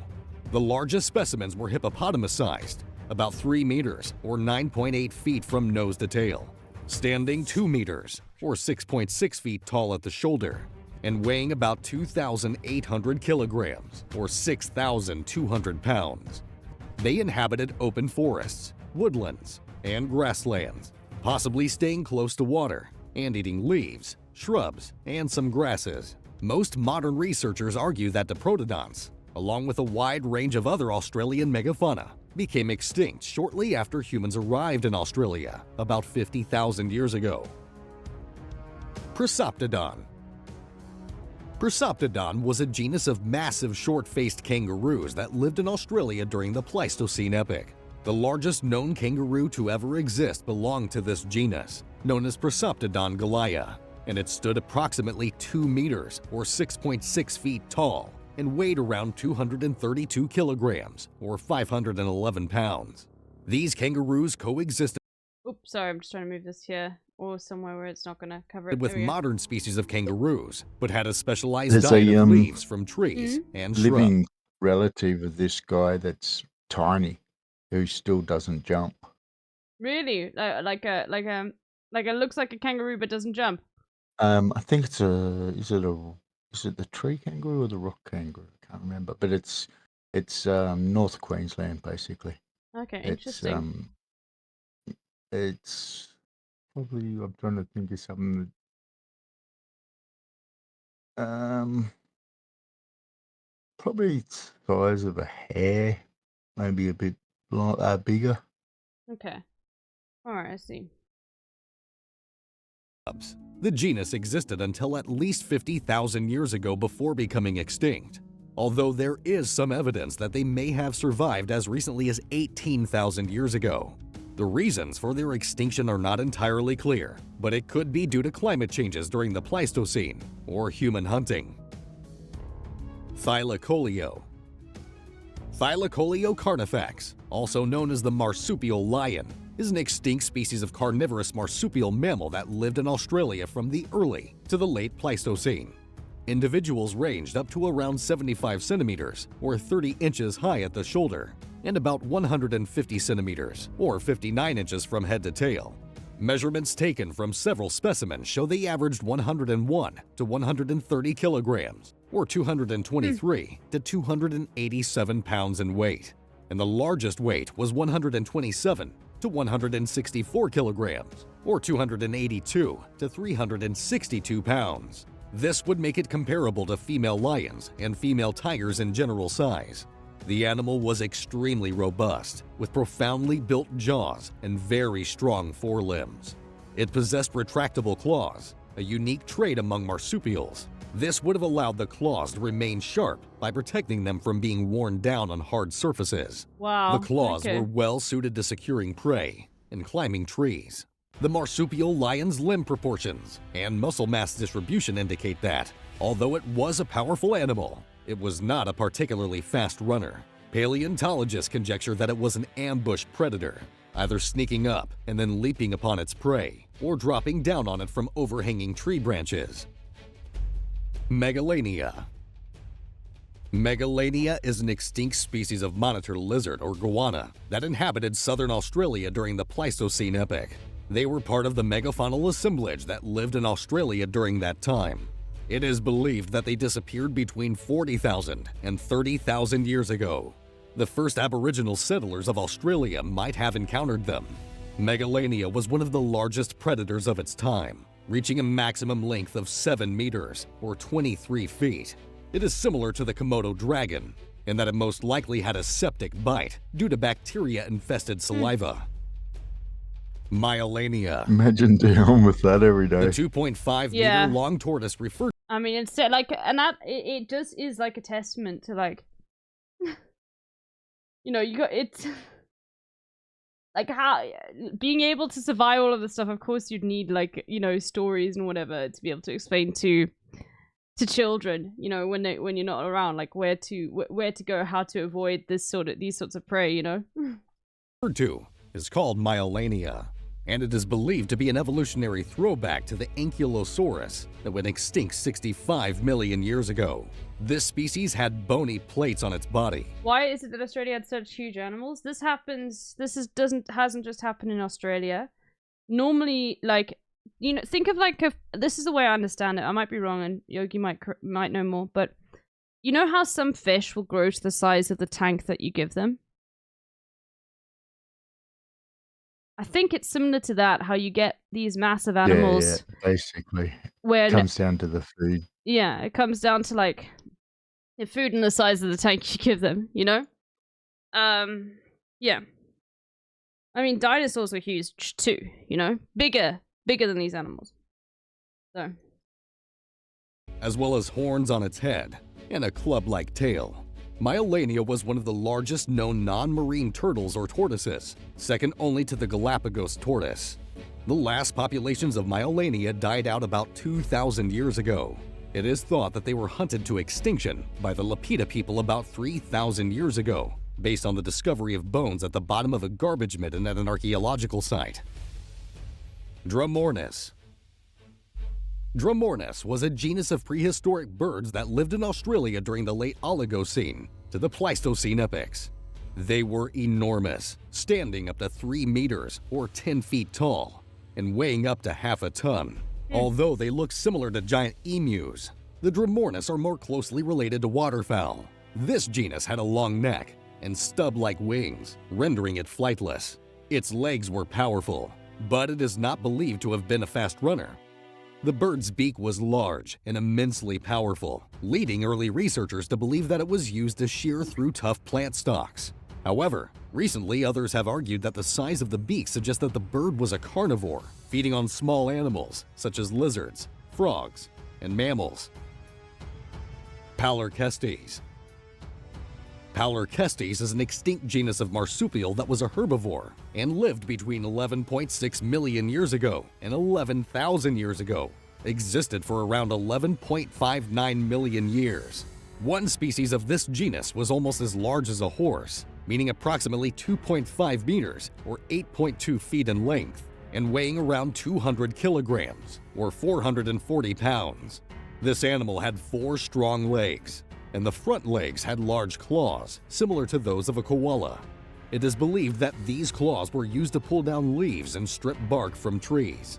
The genus was named Palurkestes, meaning ancient leaper or dancer, as it is thought that it had an unusual and distinctive way of moving. Moa. Though not technically from Australia, I have a the few moa lived Kiwi on the ones relatively now. close. Sorry? They have a few Kiwi animals now that are Okay. fucking big too. Oh, we'll finish it. Why not? Let's have a look. By island nation of New Zealand. While there were 11 species of moa, the largest, Dinornis, or terrible bird, was the island's equivalent of a giraffe. With no dedicated land predators, the moa developed in such a way as to thrive on the ground, going as far as to renounce their wings altogether. Even their plumage had devolved into a more primitive hair-like structure, offering it insulation while also being waterproof. With its eggs 100 times the size of a hen's, people soon enough acquired a taste for both of them and the giant bird itself. And so much so that, in a mere 1 century after their arrival, the bird went extinct. It didn't even have time to develop a sensible fear of this new, 2-legged predator. Moa remains have been found in old rubbish mounds all over the islands, which most likely fed the ever-increasing number of feral dogs, brought there by people. These dogs, fire stick farming, as well as the people themselves, all drove these birds into the history books. They are a great example of how early man was a major contributing factor to the extinction of the planet's megafauna of the last ice age. Haast's eagle. Since we've talked about New Zealand's largest herbivore, it's only fair to say a few words about its predator. Since there were no land predators to speak of, Moa's threat came from the sky, and that threat was Harpagornis morae, more commonly known as Haast's eagle. Though not the biggest flying bird to have ever lived, Haast's eagle had a 10-foot wingspan, and, comparable to its size, it was extremely heavy. It also specialized in hunting the giant moa. The way it went about achieving this task is somewhat unexpected. While large birds are usually gliders, scouring the land for potential prey from way up in the air, while carried by the currents, Haast's eagle relied more on maneuverability and speed. It's a bit hard to imagine that a 40-pound flying bird could take down a 550-pound creature, everyone's hunting but the it moa. did so with relative ease. Given its small wingspan, relative to its weight, it is evident that this bird of prey was suited for forested areas and able to make tight turns. And with feet and claws as large as a modern-day tiger's, Haast's eagle would swoop down on a moa, grip its back, and break its spine, even before this gentle giant knew what hit it. Zaglossus hackaday. Zaglossus hackaday was an extinct species of long-beaked echidna that lived in Western Australia during the Pleistocene. However, only a few bones have been discovered of this species. The The animal was estimated to be around 1 meter, or 3.3 feet long, and weighed roughly 30 kilograms, or 66 pounds. Interestingly, this species had longer and straighter legs compared to any modern echidnas. This feature is believed to have helped the animal move more easily through heavily wooded forests. There is also evidence to suggest that Zyglosis hecate was hunted by humans, as some of its fossils bear marks of incisions and burns. That's all for today. If you enjoyed this video, All right. Almost good to have a look through all of the big animals. Yeah. Still there, Yogi? Yeah. All right, perfect. I'm not sure if you added anything else you wanted to have a look through in the list. The next one's should be the serpent. Okay. Rainbow serpent. Okay. Story. I just want to know where you wanted to get up to today, because we've had about I think 2.5 hours. So I want to know where you want to end, so I can we can decide. I was thinking of doing the rainbow serpent story. And then skipping right down. There's scroll down till you see the first one about the where is it? There's one about the little gay and lesbian Mardi Gras. Oh no, we've already watched it. 78ers. Yeah, no, there's another one where they interview the actual people. Which one here? Oh, there you go. We've already seen it. This one? This one here? Or Yeah. The one either one, whichever's the shortest one. the 78ers. There we go. I've got it. Yeah. Okay, we'll have a look. Yeah. Okay, perfect. Yeah, because they actually interview some of them. Okay, we didn't even get to the native plants yet, but No, I did. You know what I mean. I knew we wouldn't. Okay, no worries. All right. So let's have a look at the rainbow serpent then.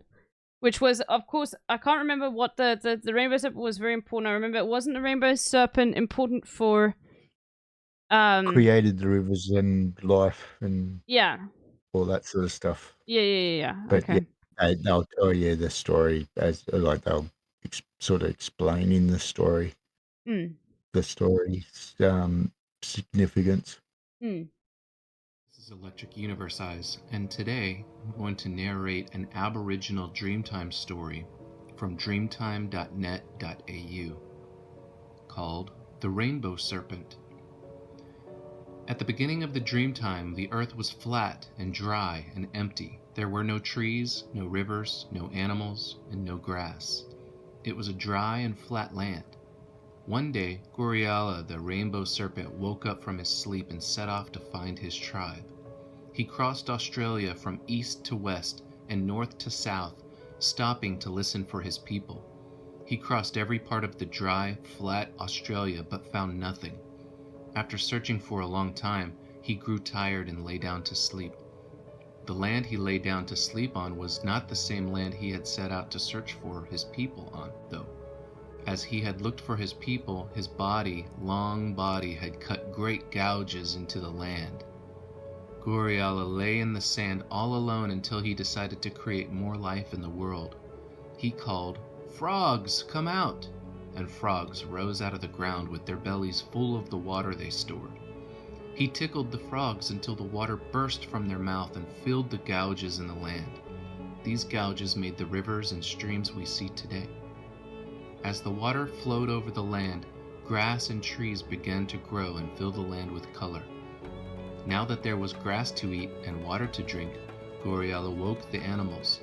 The kookaburra laughed, the guano walked, and the wombat climbed out of her burrow, all for the first time. Some animals lived in the sea, swimming back and forward. Some animals lived in the sky, flying with their friends to distant places. Some animals lived on the land, digging and playing in the sand. They were happy and gathered food and water to bring back to their own tribes. The rainbow serpent made rules that all animals had to obey. He said, "All animals that obey the rules will be rewarded by becoming humans. The animals that disobey the rules will be punished." Some animals followed the rules and were rewarded by being turned into humans. Other animals disobeyed the rules and were turned into the stone that makes the mountains.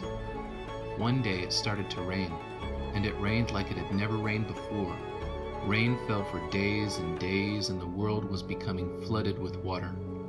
Two young men, Bill or the Rainbow Lorikeet brothers, had no shelter, and they came to the Rainbow Serpent. They asked for help, sheltering from the rain. The Rainbow Serpent was hungry and tricked the young men. "I have no shelter, but you can hide in my mouth. You'll be safe from the rain in there." The young men climbed into Goriola's mouth and he closed it shut, swallowing both men. He soon realized that people would notice the young men missing and come looking for them. He knew they would find their track leading right into his mouth. He didn't want to be caught, so decided to hide in the only place he knew he could be safe, the sky. He hid in the sky away from the people chasing him, and he saw their sadness at losing these two young men. He decided to try and make them happy again, so turned his body into a big arc of beautiful colors. Now every time, just after it rains, you can see the Rainbow Serpent sharing his beautiful colors with the people on the ground as his way of saying sorry for taking those Rainbow Lorikeet brothers.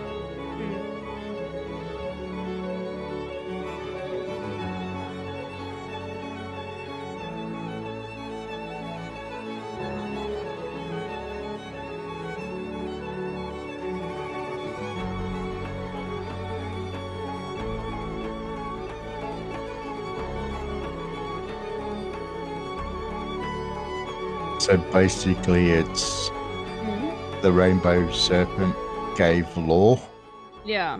and life. Yeah, and it's what is it? I can't quite remember what the significance of Dreamtime stories were, but were they Yeah, dreaming is everything from the past. Yeah. Okay. It's basically from the beginning of time to now. Okay. And yeah, it's We went next immediately. good Hold on. stories. And today, Okay. Yeah, and I remember the importance of the and of course that's I guess is this more, would you describe the Rainbow Zone, because it comes up so much as more as like the creation story, I guess. Like is that the best way to describe it? It is a creation story, but it's not the creation story. It's not the story of evolution, and all of that like sort the of Big stuff. Bang and all that sort of stuff. It's just how Australia was formed. Okay, I see. All right. Okay. All right. So, and the last thing you wanted to see, and and these are the and I guess Yeah, the 78ers. Yeah, the 78ers. Have a look. Must be very late for you. Anyway. Yeah, 4:15. 4:04. Oh gosh. Okay. Anyway, let's have a look. So the 78ers. We'll have a look at this. So this is the story behind Sydney's first Mardi Gras. Let's have a look. And I will say there may be trigger warning. Okay. Police violence. Okay, for some police violence. Okay. And I remember first time I saw two women kiss, I thought, wow, isn't that exciting? Wow.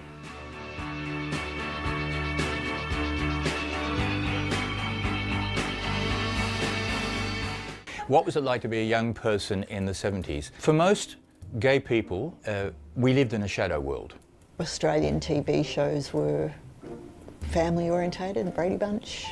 I think the movies were showing Grease. You've got to understand that gay male sexual behaviour in just about every state in 1978 was illegal. What gay represented to them was the antithesis of the Australian society that they wanted. I went off to do teaching because I really wanted to be a teacher when I was a kid. I showed a real talent for working with very disadvantaged children, and no one took me aside and said, don't do teaching, they won't let you teach.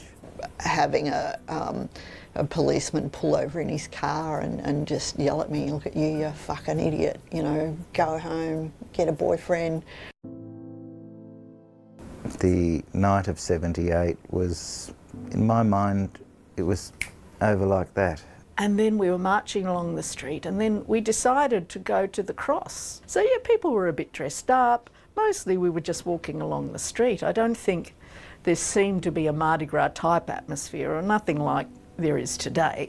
And then suddenly all these police came out of nowhere, and it was like we were ambushed, and it was just chaos. It started out as fun, and then it was just really, really strange, because New South Wales police were they appeared to be mountainous guys, and they were just brutally throwing people down. It was like we were ambushed, and everyone was being pulled and everyone was being thrown, and it was just like suddenly you're in the middle of a war zone. Watching a woman get dragged along the ground by a hair. They were not just saying, you know, you're under arrest or come with us. They were literally pounding into people. Again, that part of the night seemed to be so quick, but it was very full on. It was incredibly noisy. There were 1,000 people screaming. But I remember watching that earring get pulled out and then instinctively taking my earrings out, thinking, oh, geez. Like there is in any movement, when these awful things happen, it makes you tighter together, and it actually solidified the movement from that point, and that's why we're doing this interview today. Yeah, you can never predict what's going to happen when you do something. I don't know too many people who stepped back after that. I herald those days as forming my identity even now, and giving me the strength to do the things that I did back then and now. And now. It's now certainly more colourful. Well, I participate as a 78er. I go in Mardi Gras every year. I'm happy actually that the police are there taking part. I mean, it seems to me that while the police back in 1984 were the enemy, they're not today. Oh, well, the police are beside us, you know, singing a song or marching down the street. They're allies now. You know, you march along and everyone cheers because you're a 78er, and you think... People are so warm and so friendly in the crowd. There's no narkiness, no anything. Like, we're the 78ers, and they absolutely go off. There's a place where young people who are isolated can go from all over, wherever, because they know gay people will be there out and proud. Whatever criticisms people have of Mardi Gras, it's this or that, there's a place, and that in itself is such a powerful thing, because none of us had it back then. The allies need to stand up and not just want to come to our parties, but stand up and be counted when the going gets tough, because a movement can't exist without allies who are prepared to be as brave as we are. We've only ever achieved the gains that we've made It's because... odd to hear that, because there's almost a consensus in Philly queer community to oppose a police presence of pride with a strong idea that keeps us that will keep us safe. Yeah, it's... I know last time Yogi came on, like, talking about this, it is police presence at Mardi Gras is always heavily featured, I guess, because it's they take part in it. And it is... Yeah, they do have gay police perform, like, in the parade itself.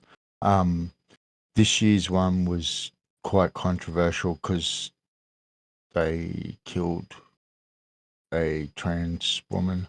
Really? The police? Yeah, like 2 weeks, maybe a month beforehand. Huh. It was the 78ers that said, no, they're gay. They have a right to participate. Okay. They believe in equality for everyone. Doesn't matter who they are. Which I guess, I mean, like...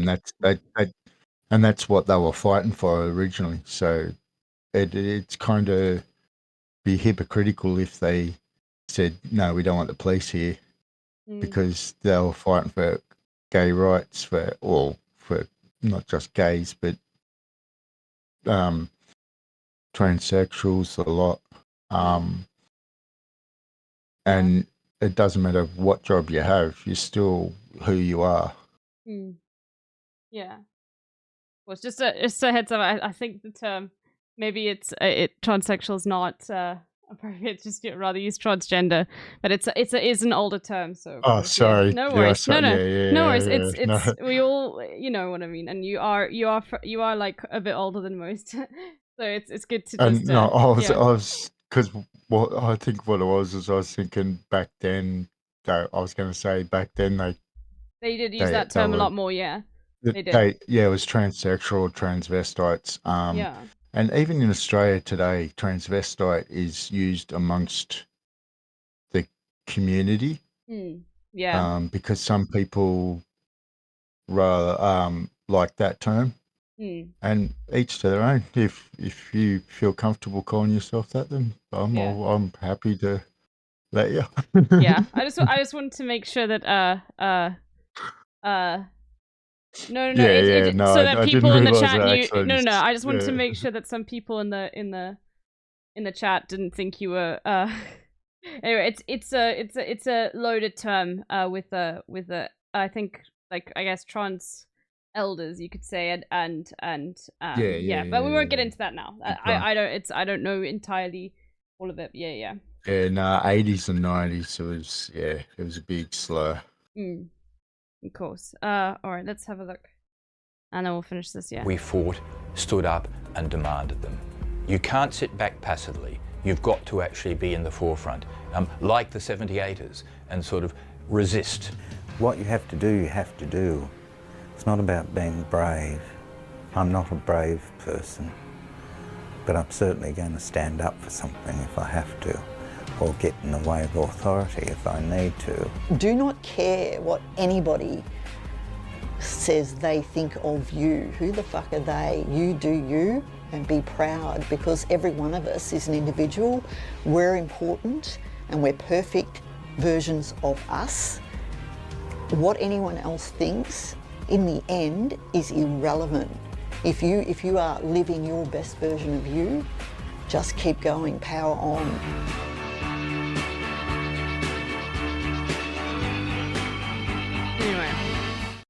Yeah, you see why I had to finish with that one. Yeah, of course. It's a tradition to always talk about that sort of stuff. Anyway, And like they said, they've marched every year since '78. They led this year's parade, and like they're the head of the parade. They literally are. Yeah. And the thing is, people come from everywhere, gay, straight, Yeah, Mardi Gras is a bi, massive thing. lesbian. It's like backpackers flock to Sydney just to get in on the parties. Of course. And it's just like everyone just has a great time. It's just huge. All right. Well, thank you so much for this. It was great to get through like because you never really managed to finish everything last time, but thank you so much, Yogi. This is always something so I always love learning about Aboriginal culture in this way, because I think it's so I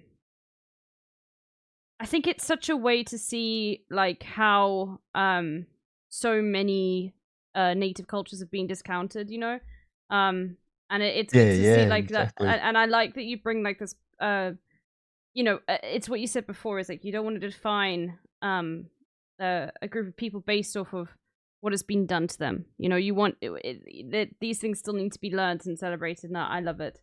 So thank you so much, and you need to probably head to bed soon, even though I know you stay up to watch Twitch and everything, but thank you so much. I'll probably stay up for another hour or so. Yeah. So thank you so much, and yeah, all the best to you. No. All right, I'll give you a shout out because you also stream sometimes, so please be sure to follow Soyogi1.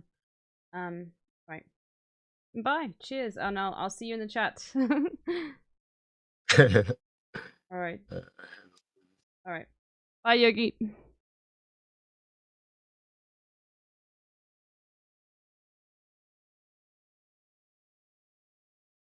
I think Yogi muted but didn't leave.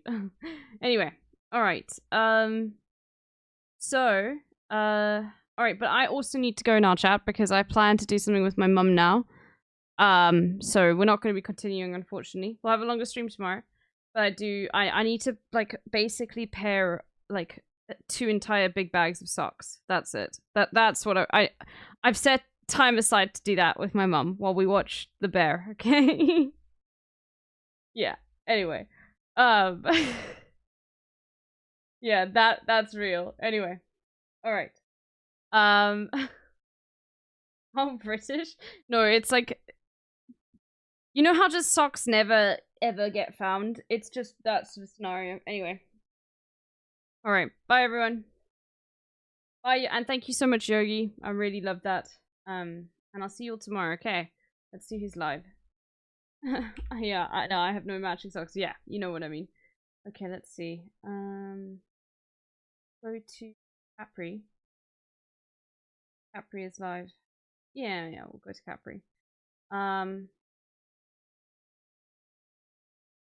The Capri normally doesn't stream. Oh, is Capri doing a stream ending soon-a-thon? Oh, okay. Then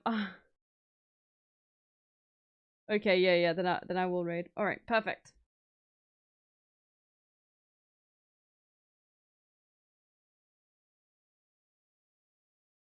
Capri Sun. All right. See all of you tomorrow. You know? Be nice, Capri. Palestinian streamer, if you didn't know that. Looks like he's doing a stream ending soon-a-thon. In the style of VO, like stream starting soon-a-thon.